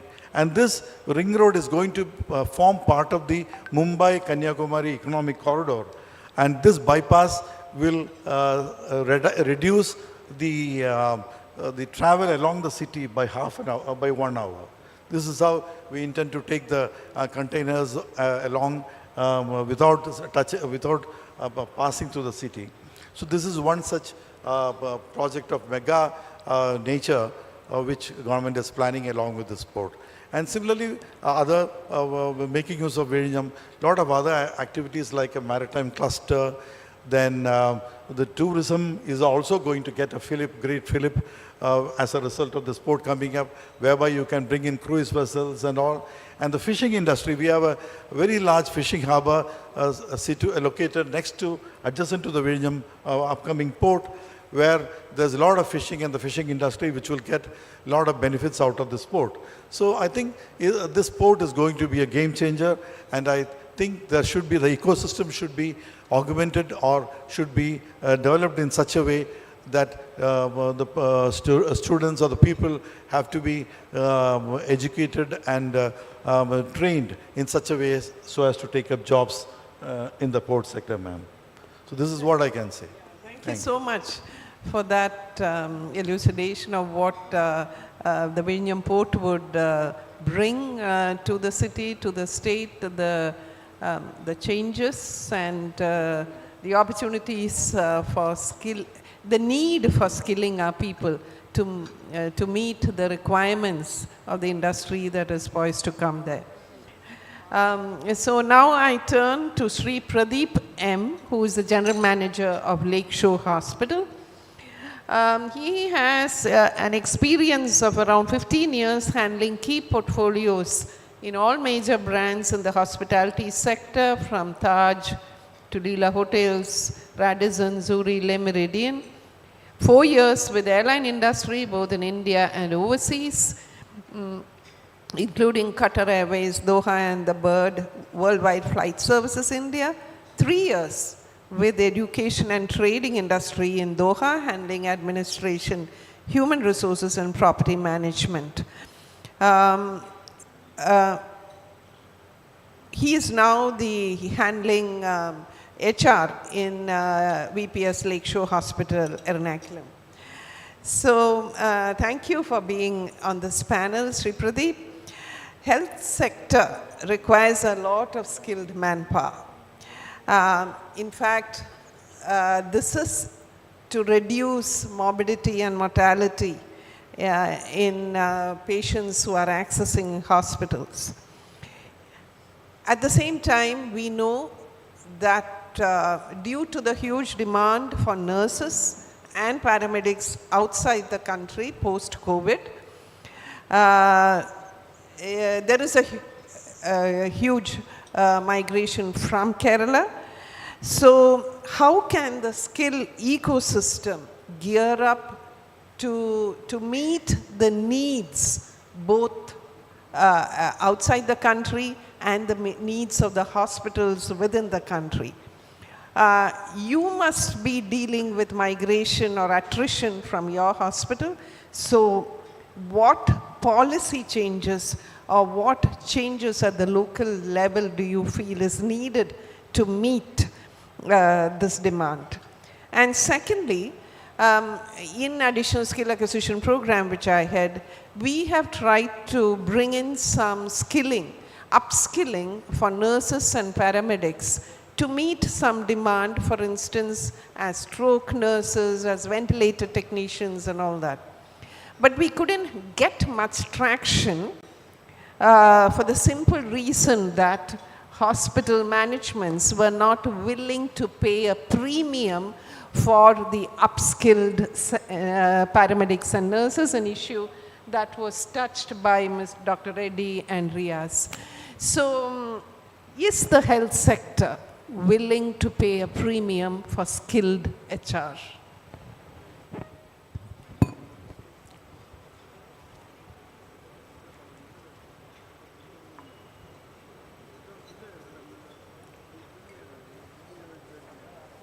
Good evening. Thank you, madam. And all those invitees here.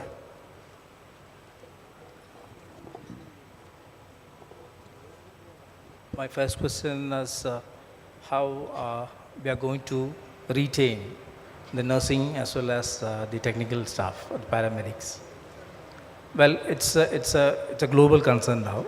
It's not at all confined to Kerala itself. It is across in other states as well. European sector is open. People are started moving to even Gulf countries also again coming back. It is not about the facilities as well as the money which we provide. In fact, a hospital, the very latest revision of salary also, we are the best paymaster when compared to any other industry. Any other industry, hospitals are the best paymasters because of all those union activities and all. Anyway, management has also been very promising to retain those talents, experienced nurses as well as paramedics. But of course, people have crave for money as well as better living environment as well as for saving part, they may go. It's a vicious circle. I mean, we are getting, since Lakeshore Hospital specifically, being a 20-year-old hospital, we are getting a lot of people going and coming back now. Making some money, I mean, setting their family, children's education all set, family set. Then again they are coming back after 10 to 12 years. And we are, with warm heart, we are taking them back because they know the technology, they are advanced now. They work with very big hospitals having more than 1,000 beds and all. So that is also happening. But still, as you mentioned, there is a severe shortage, and always we are running short of the required number of manpower, both in nursing staff as well as in paramedics. You know it better because you are a product of CMC fellow. Regarding the, I'm not at all I'm convinced about the statistics which you mentioned in the morning, sir, because in that courses, I have seen only technician, lab technician and theatre technician, something like that. But apart from that, there are a lot of other things, like we require radiologist staff, dialysis staff, optometry staff. I mean, these are all technicians which you can easily groom up. And they don't need that much educational background as well as other things. Even MRI, CT scanners. I mean, it's a continuous requirement, not only to VPS Lakeshore, but to all hospitals in Kerala. There are vacancies, tremendous vacancies. And these people are having minimum, gaining 2 years experience, and they are flying abroad. So that is about the point one, how we are retaining. Of course, we have to start our own colleges. A lot of hospitals are coming up with nursing colleges. We are also planning to expand because we need to sustain. Based on the requirement we are having by the last occupancy rate is 70 to 75%. So obviously, we need manpower to cater their requirement. That is about the first point. We need to have our own colleges, or else somebody else has to provide the people. Number two is about the paymasters. Paymasters, as I mentioned in the beginning itself, we are the best paymasters. Of course, if we are getting trainees, somebody is providing trainees, we used to give the best stipend. That is, the present scenario is, there is competitive rate have been fixed across all hospitals because there is competition. We are having this poaching issues from other hospitals. A lot of super specialty hospitals are coming up daily. So in order to keep the best talents in our pocket, we have to increase their pay pass. So that has also been done. To add on a few other points is skilled job. Because I am not only confined to this hospital, I am from, as I mentioned, I am from hotels as well as airline. Lot of opportunities are still there in hotels. Lot of opportunities are still there in the airline industry in India. But still, a lot of vacancies are there, not able to fill it properly because of, as somebody has mentioned in the morning, people are looking for white-collar job. That is my experience, I'm saying, after 23 years seeing all these people. A person who is employed in airline, outside the market, everyone is very fascinated about, where are you working? My son is working in the airport. He is the least paid person when compared to any other industry. The only thing is glamour and glitter. He is the least paid because it is a protected environment, essential service. There is no demand for hike or something like that. Nothing will happen there. So they are paid the lowest salary in airport. Then comes to the 5-star hotels. They have a better pay package. Then comes to the hospitals, the best one. I can give you the statistics. So that is the scenario. But we are short of skilled staff. And for meeting all those requirements and demands, we have our own plan for starting our own colleges to cater the needs because of the high turnover. Okay, thank you so much. Now open the floor for questions. If anybody has a question to specific panelists, you may ask. Do they have mics there? Yeah. They have, okay.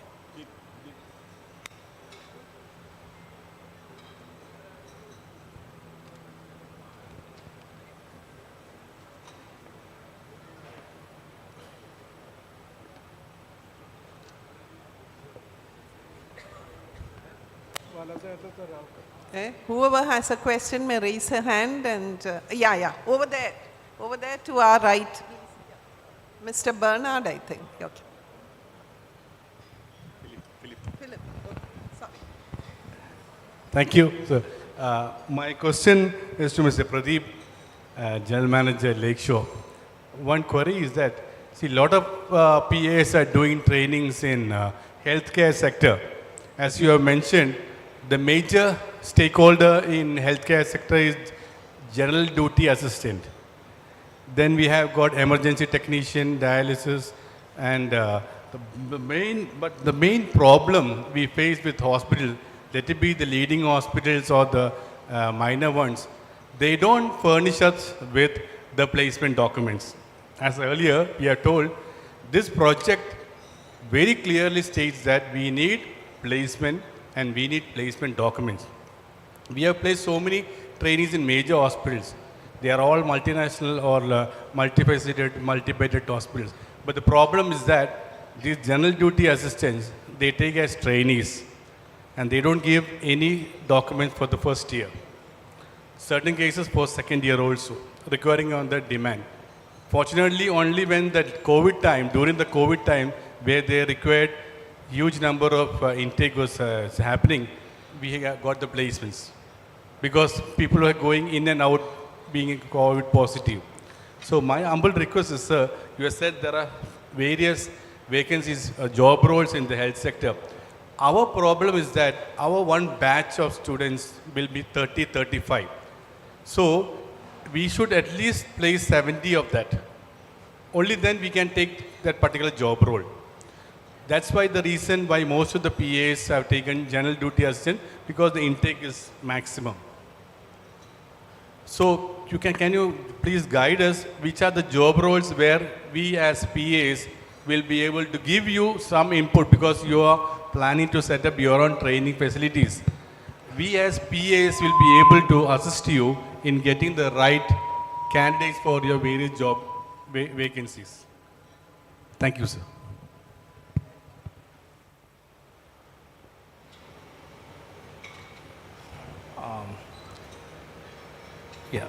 So you mentioned about general duty assistants. This is equivalent to hospital assistants, isn't it? It is below what is A&M, below A&M, sir. Nursing assistants. Ward assistant. Okay. They'll be given the post of ward assistant. Okay. Or duty assistant. Right. That is the job role they give in the hospitals. Okay. So their qualification will be basically midwifery course? 10th diploma? and above. Okay. Nothing. Just assist.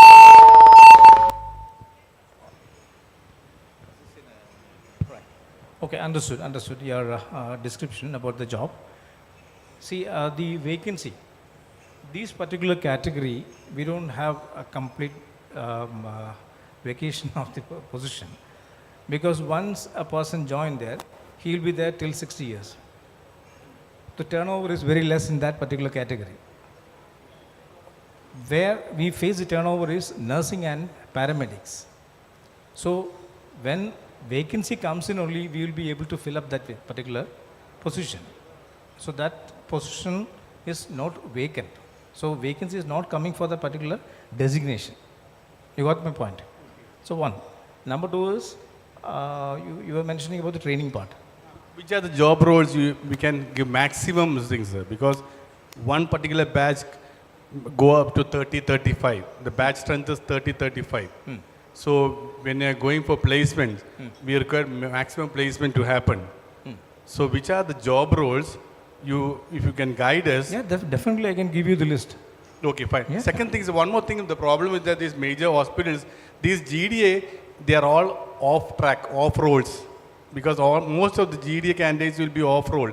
They'll be given to, outsourced. The job roles outsourced. That is the main problem. Third party agencies. Right. That I will give you the practical reason why. For VPS Lakeshore, we have engaged a contractor, Naipunya. Naipunya, you know, Naipunya from, Rajagiri. From Thrissur, Chalakudi side. Okay, Naipunya, they are doing this business for the last 6 years. They are having the contract of all this hospital assistants, nursing assistants and all. And they are doing it in a very clean fashion that not even a single complaint has come so far. They are providing the right number of manpower, and the billing is absolutely perfect. There is no complaints. The characters and conduct of the people are very good. And if we face any sort of irritation or problem, then immediately next day they will get the replacement. I mean, that is the service which they are providing, and all are qualified also. So if they are providing the best people as per our requirement, why should we go for a third party? And regarding this, your particular thing, this DDU, I heard about only one chapter, that is from Palakkad. See, we have in our hospital, we have a big F&B division also, because we have got in-house canteen, and a lot of almost 7 outlets are there, including pantries. So we have got a team of 250 F&B staff there. For those people, there also maximum turnover is happening, because getting people in F&B department for a hospital is a big challenge for us. So as Prakash sir, he is my GM in Taj, he mentioned in the morning, he rightly pointed out, we are not getting trained people. So we are poaching people from, or getting people from outside, and we are giving training voluntarily. So obviously their standard is not that much class, but we have to manage with the show somehow. So we require that sort of support from you, then we are able to take you. And for job description, what? Of course, we are there to help you out. We can give you the right description, what we are looking for. Okay, thank you. The question is to Dr. Usha Titus. I can see the topic skill ecosystem in Kerala. With so much of colleges bringing out graduates, engineering graduates, medical students, why can't we have skills taught in the school and colleges? Around Trivandrum city, every electricity board has got a board, I don't want to say for which training it is. So I think we are missing a big thing calling, we need to skill. I think we need to skill. None of us went through any skilling when we studied in college. So I think we need to get our colleges to do the soft skills training and also a little more of practical skills training. Thank you.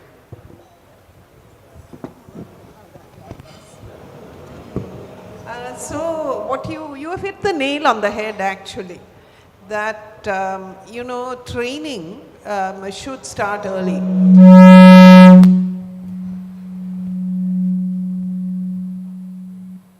We should be willing, we should develop the right aptitude and willing to learn on our own. Schools are one part of that ecosystem, but the home is the other. So we should actually encourage our children to repair, to fix things at home, to paint their rooms or whatever. And in school, definitely provide classes which are part of the curriculum or beyond office hours that encourages children to do things on their own, to think. In 2012, additional skill acquisition program was initiated just for this reason, to bring skilling to school children. And the foundation module that was then developed consisted of communication skills, IT skills, and a trade of choice of the students.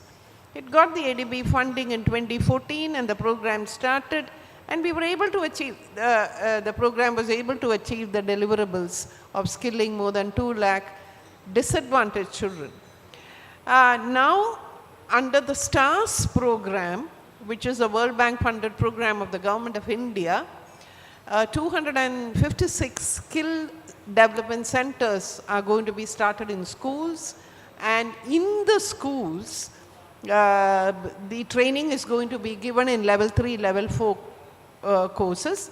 Some programs have been chosen by the Directorate of School Education, focusing on higher secondary children as well as out of school children. That is those who are in the age group of 18 to 25, who right now will not be in any education. So that is going to start now. They have chosen programs, the department has chosen programs which are good for the job market, like a drone service technician, like a fitness trainer, level 3, level 4, NSQF aligned programs. And in the college, parallelly in the college, the government has been trying to push skill programs as part of the curriculum. And although there was an initial concern, resistance from teachers and faculty, wondering how their hours would allow such additional programs, the Kerala University has taken the first step forward, and the 4-year undergraduate program has been launched this year, which includes skill programs or skill courses as part of the curriculum. So more colleges are bound to include them. And when they include them, obviously training agencies like you all would be providing the skill courses to them, provided you are offering NSQF aligned programs which are approved as part of the curriculum. Any other questions? Yes, please. എൻ്റെ പേര് ബൈജു എന്നാണ്. കാസർഗോഡ് ജില്ലയിലെ DDUGKY project implementing ഏജൻസിയിലെ project ഹെഡായിട്ട് work ചെയ്യുന്നു. അപ്പോൾ ഇങ്ങനെയൊരു skill പ്രോഗ്രാമിൽ ഞങ്ങൾ ഇന്നലെ കോളേജിൽ അവിടെ ഒരു വർഷം മുന്നേ പഠിച്ച ഒരു ബാച്ച് പരീക്ഷയ്ക്ക് വേണ്ടി വന്നിരുന്നു. അപ്പോൾ എല്ലാവരും കേരളത്തിലെ വലിയ 5-സ്റ്റാർ ഹോട്ടലുകളിൽ ഫ്രണ്ട് ഓഫീസൊക്കെ ജോലി ചെയ്യുന്ന കുട്ടികളെ ആ ട്രസ്റ്റിൻ്റെ മാനേജ്മെൻറ്റ് ടീമായിട്ടൊന്ന് സംസാരിക്കാനുള്ള അവസരം ഞങ്ങൾ കൊടുത്തപ്പോൾ അവിടെ ഒരു ആർട്സ് ആൻഡ് സയൻസ് കോളേജും കൂടെ അതിലുണ്ട്. അവിടുത്തെ ചെയർമാനായിട്ടുള്ള ഒരു അനുപമ എന്ന് പറയുന്ന 22 വയസ്സുള്ള കുട്ടി അവിടുത്തെ കോളേജിൻ്റെ ഡയറക്ടർമാരോട് പറയുകയാണ്, ഞാൻ ഇവിടുത്തെ ചെയർമാനായിരുന്നു ഈ കോളേജിലെ, പക്ഷേ എനിക്ക് 3 മാസത്തെ DDU-GKY കോഴ്സ് പഠിച്ചു കഴിഞ്ഞപ്പോൾ ഞാനിപ്പോൾ ലേക്ക് വ്യൂ മൂന്നാറിൽ ഞാനിപ്പോൾ അവിടുത്തെ ഫ്രണ്ട് ഓഫീസായിട്ട് ഒരു വർഷമായിട്ട് ജോലി ചെയ്യുന്നു. 20,000 രൂപ സാലറി ആയിട്ടും 10,000-ലധികം രൂപ എനിക്ക് ടിപ്പൊക്കെ ആയിട്ട് കിട്ടുന്നു. ഞാൻ ഒന്നും പറയുന്നുണ്ടൊന്നും വിചാരിക്കരുതെന്ന് പറഞ്ഞാൽ കുട്ടി പറയുകയാണ്, എനിക്ക് 3 വർഷം ഇവിടെ പഠിച്ചത് വല്ലാത്തൊരു എങ്ങനെയൊന്നും അവസാനിപ്പിക്കണമെന്നും DDU-GKY സ്കിൽ പ്രോഗ്രാമിൽ പഠിച്ചതുകൊണ്ട് എനിക്കിപ്പോൾ എന്തും ചെയ്യാനുള്ളൊരു ധൈര്യം കിട്ടി എന്നുള്ളതാണ് പറഞ്ഞത്. അപ്പോൾ അങ്ങനെയുള്ള ഒരുപാട് കുട്ടികളുടെ അനുഭവം അതാണ്. ഞാനിവിടെ ചോദിക്കാൻ ഉദ്ദേശിക്കുന്നത്, നമ്മുടെ ഒരുപാട് സ്കിൽ പ്രോഗ്രാമുകൾ ആയിട്ടുള്ള ആളുകളൊക്കെ തന്നെ ഗവൺമെൻറ് ഭാഗമായിട്ടുള്ള ആളുകളൊക്കെ തന്നെയുണ്ട്. അപ്പോൾ നമ്മുടെ സിസ്റ്റം 1 മുതൽ 12 വരെ ക്ലാസ് വരെ പഠിച്ച ഏറ്റവും ഫ്രഷ് ടൈമിൽ 10 to 4 പഠിച്ചൊരു കുട്ടിക്ക് ക്ലാസ്സിലൊരു പ്രസൻറ്റേഷൻ നടത്താൻ പോലുള്ള ഒരു സ്കില്ല് ഒരു അവസരം കൊടുക്കുന്നില്ല നമ്മുടെ സിസ്റ്റത്തിൽ മെജോറിറ്റിയും.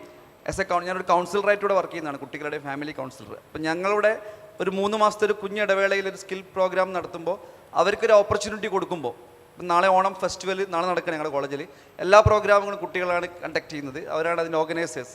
അങ്ങനെ വരുമ്പോഴാണ് അവരുടെ ഉള്ളിലെ കഴിവ് പുറത്തേക്ക് വരുന്നത്. പലപ്പോഴും സ്കൂൾ സിസ്റ്റത്തിലൊക്കെ തന്നെ അധ്യാപകന്മാർ എല്ലാം അറിയുന്ന ആളുകളെ പോലെ ഇവരെ ചെയ്യിച്ച് താഴേക്കൊരു അവസരം കൊടുക്കാതെ വരുമ്പോൾ ഈ സ്കില്ല് വരാനുള്ളൊരു സാഹചര്യം ഉണ്ടാവുന്നില്ല. അപ്പോൾ ശരിക്കും ഇന്നലെ ഞാനിതുപോലെ തന്നെ ഒരു ഹരിതകർമ്മസേനയുടെ ഒരു ക്ലാസ് എടുക്കാൻ അവസരം കിട്ടിയിരുന്നു, നടുവണ്ണൂർ പഞ്ചായത്ത് കോഴിക്കോട്. അപ്പോൾ അവരുമായി സംസാരിച്ചപ്പോൾ വീടുകളിൽ പ്രശ്നമാണ്, ഈ ലേഡീസ് പ്ലാസ്റ്റിക് എടുക്കാൻ പോകുമ്പോൾ ഇത് ഫ്രീ ആണല്ലോ, എന്തിനാ പൈസ തരുന്ന പ്രശ്നം ഉണ്ടാകുമ്പോൾ അവർ സ്കില്ലിന് വേണ്ടിയിട്ടാണ് എന്നെ വിളിച്ചത്. അപ്പോൾ അവരുമായിട്ട് ആ ലെവൽ അവരുടെ കമ്മ്യൂണിക്കേഷൻ സ്കില്ല് ഒരു സൈക്കോളജിക്കൽ അപ്രോച്ചൊക്കെ നോക്കുമ്പോൾ അവർക്കിത് മനസ്സിലാവുന്നുണ്ട്. ഞാൻ അവസാനിപ്പിക്കുന്നത് ഇങ്ങനെയാണ്, ഇത്രയും വലിയ സ്കിൽ പ്രോഗ്രാമുകളും കാര്യങ്ങളൊക്കെ ഉണ്ടാകുമ്പോൾ ഒരു കൺവെർജൻസിൻ്റെ രീതിയിലേക്ക്, അതിനെ ഏറ്റവും താഴേക്കിടയിലേക്ക് കുട്ടികൾ ലെവലിൽ തുടങ്ങാനുള്ള ഒരു പുതിയ ഇനീഷ്യേറ്റീവ്, വിദ്യാഭ്യാസത്തിൻ്റെ പ്രക്രിയകളൊക്കെ മാറിക്കൊണ്ടിരിക്കുന്നുണ്ടെങ്കിലും പലപ്പോഴും അതൊന്നും പ്രാക്ടിക്കൽ സൈഡിലേക്ക് വരാറില്ല. അപ്പോൾ ഇതൊരു അവസാന ഘട്ടത്തിൽ കൊടുക്കേണ്ട ഒരു സാധനമല്ല എന്നും, ഒരു കുട്ടി തുടങ്ങുമ്പോൾ അവിടെ കുട്ടിയുടെ സ്റ്റാർട്ടിങ്ങിൽ തന്നെ അവരുടെ സ്കില്ല് കണ്ടെത്തി ആപ്റ്റിറ്റ്യൂഡ് മനസ്സിലാക്കി മുന്നോട്ട് പോകാനുള്ള ചെറിയ ക്ലാസ്സുകളിൽ തന്നെ ഒരു മാറ്റമുണ്ടാക്കാൻ മാഡത്തിനെ പോലെയുള്ള, ഞങ്ങളുടെ കലക്ടറായിരുന്നു കോഴിക്കോടൊക്കെ ഉള്ളത്, അപ്പോൾ അത്തരത്തിലുള്ളൊരു ചർച്ചകൾ ഉണ്ടാവണമെന്ന് ഈ അവസരത്തിൽ അറിയിക്കാൻ. Thank you.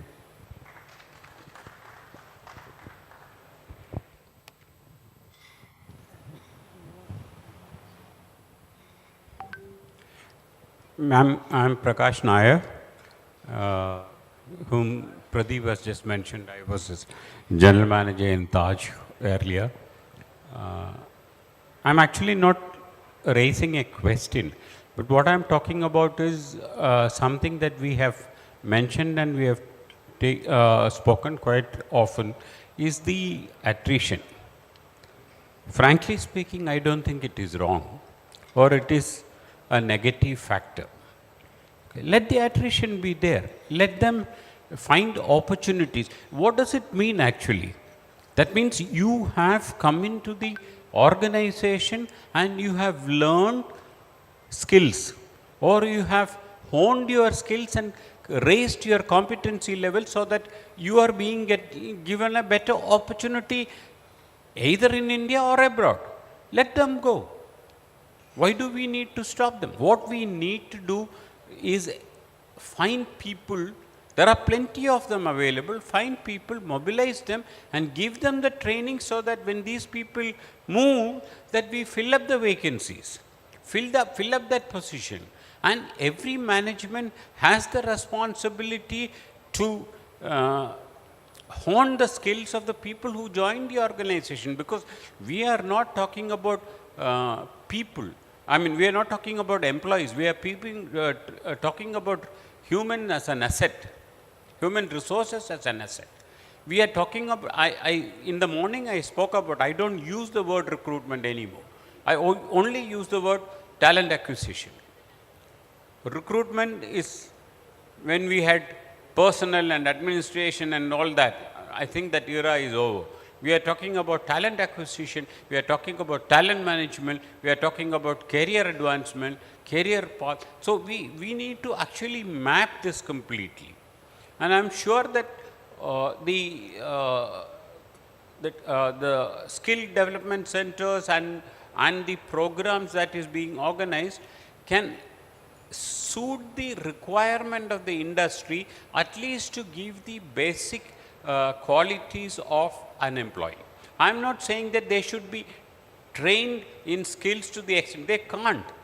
And you are talking about or 3 months or a 6 months training, I don't think you will be able to train somebody to that level that they will be put in front of a guest in a 5-star deluxe hotel. They will not be, especially taking into consideration that they come from a rural background.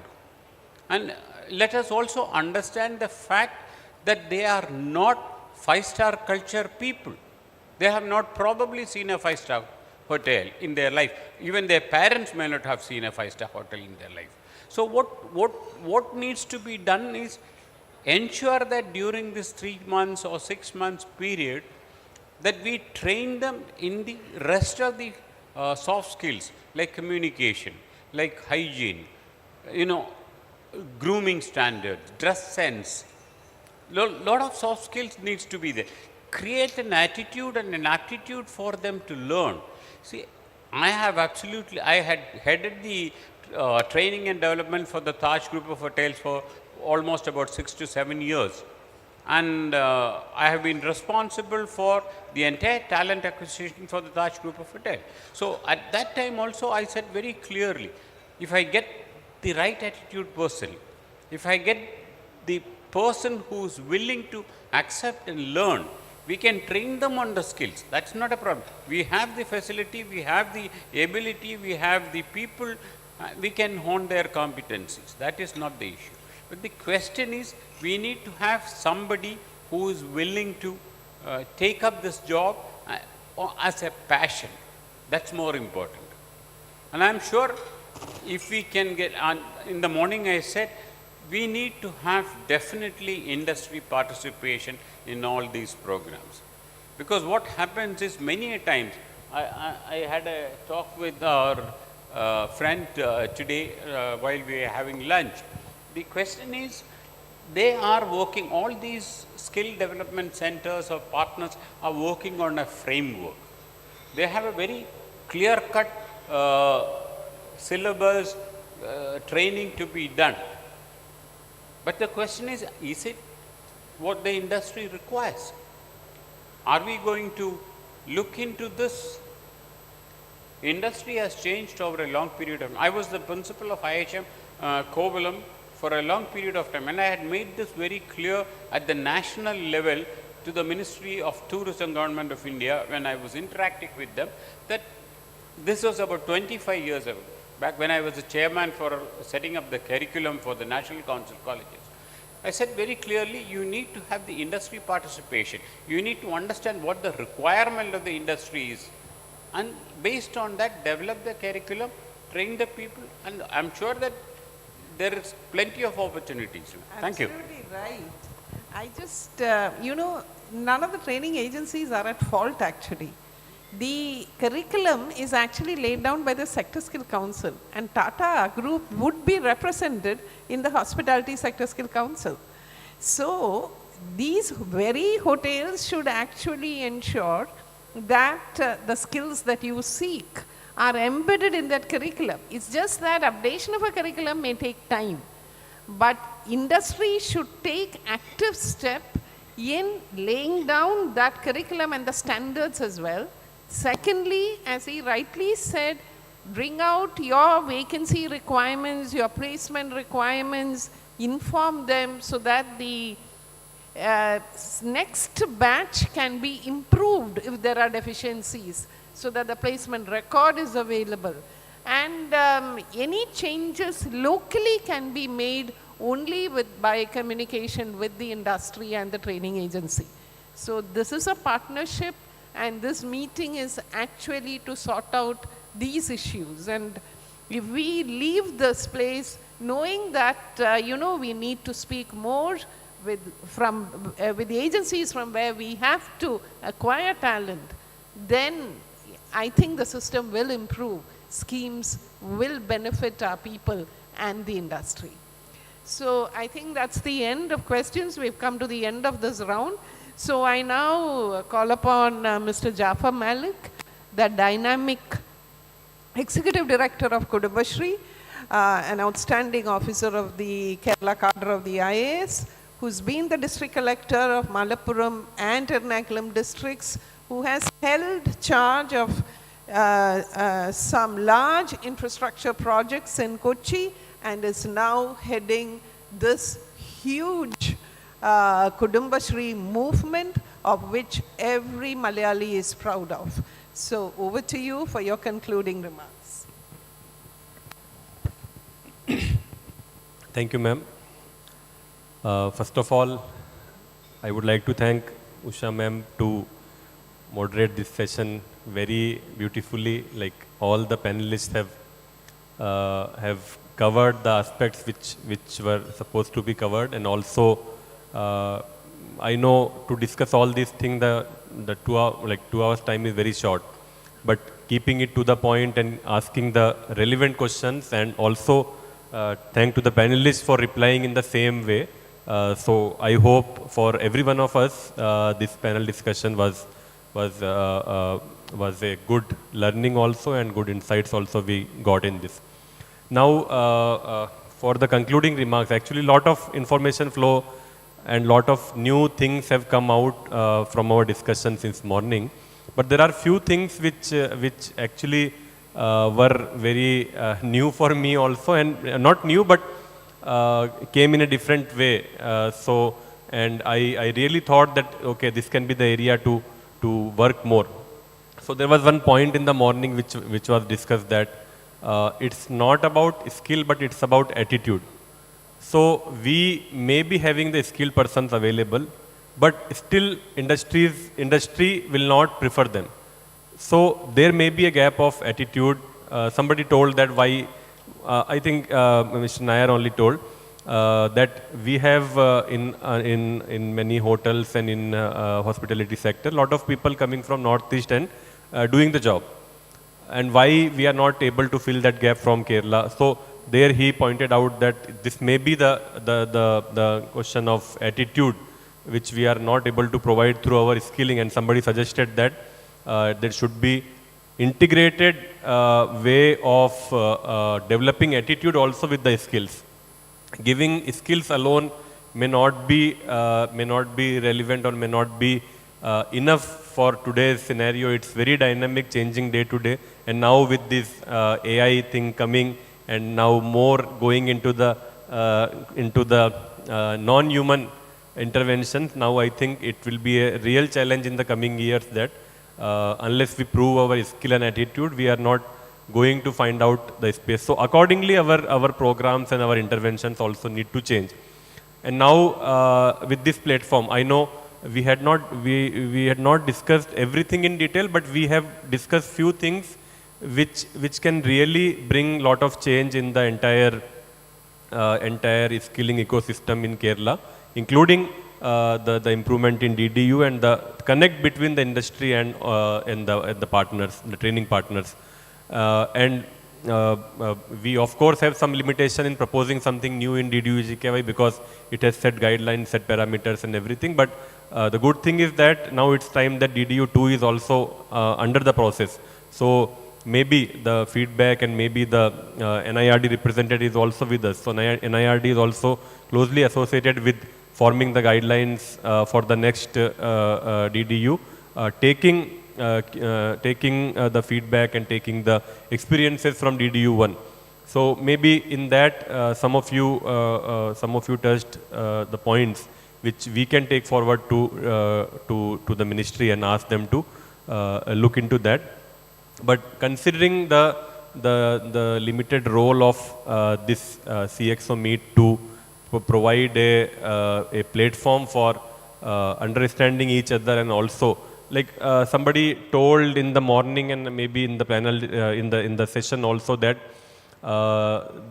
there might be lot of data flowing here and there, but still the correct data or correct information they are not able to get. So there Riaz talked about the DWMS, and also how best government is putting the entire data and entire details at a single platform, but still some of you may not be available. He talked about the WhatsApp platform available for interacting with training agencies and the employers. So such things are there. Only thing is that information gap is there, how to access that or how to reach to that.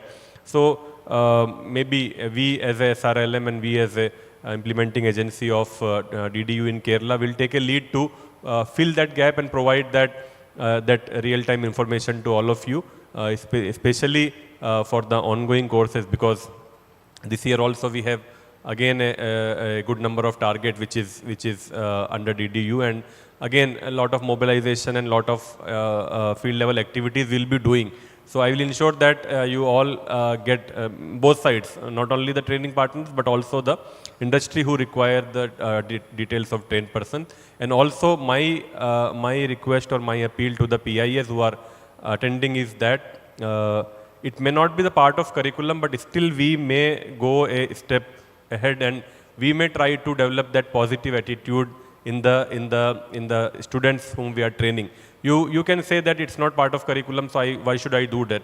It will take extra effort and extra energy to do that. I will not be paid for that. But finally, what is the target of this scheme and what is the target of the training which you are giving? That 70%. 70% is a limit. We should actually target 100%, but at least 70% should be placed with a decent job of, let's say, 13 to 15,000 rupees, or maybe more than that, in a decent this. And when they complete the training, they would complete the training in name, in document and all, they'll be completing the training. But actually they'll not be, like in the morning I had shown the gap of 20,000 who are trained and readily available for placement. But still that gap is there. So maybe there we need such intervention that PIS can take a lead and try to develop that kind of positive attitude which meets the requirement of the employers and of the industry within Kerala and maybe outside Kerala also. But individually, or maybe like in my personal experience, I would say that this today's workshop has been a platform to meet each other. In fact, for me also, I have not seen many of you earlier. Maybe some PIs I have met, but many of the employers I'm meeting first time, and based on your feedback or based on your suggestions, we will take it forward. We will be having sector level or sectoral CXOs in other districts, and we would try to, like, two things in my mind is maritime and hospitality immediately, which we need to do. But there might be other sectors also which has great potential in Kerala, and we may have to do that also. So overall speaking, it has been a good experience today with all of you, and also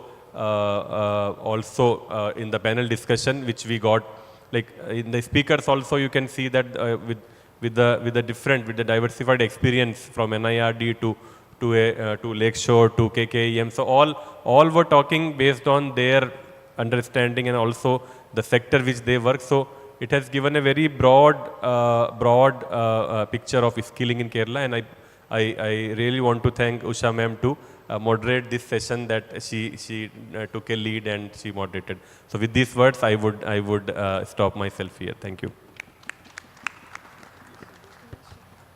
Thank you.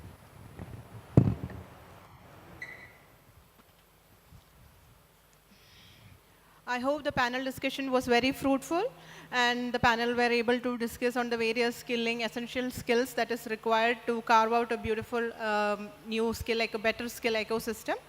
So now it's time to honor our guest with the gift hampers. I invite our beloved Executive Director, Jafar Malik IAS sir, to hand over the gift as a token of gratitude to the distinguished guest on the dais. I request Dr. Usha Titus IAS, CMD ASAP, to receive the gift.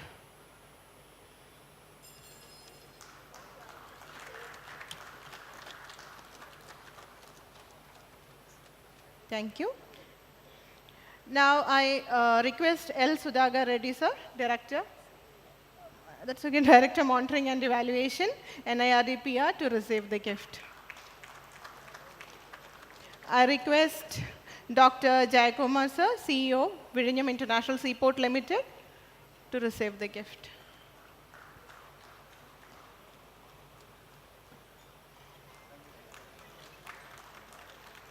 Thank you, sir. I now invite Dr. C. Unnikrishnan Nair, Head Maritime Logistics.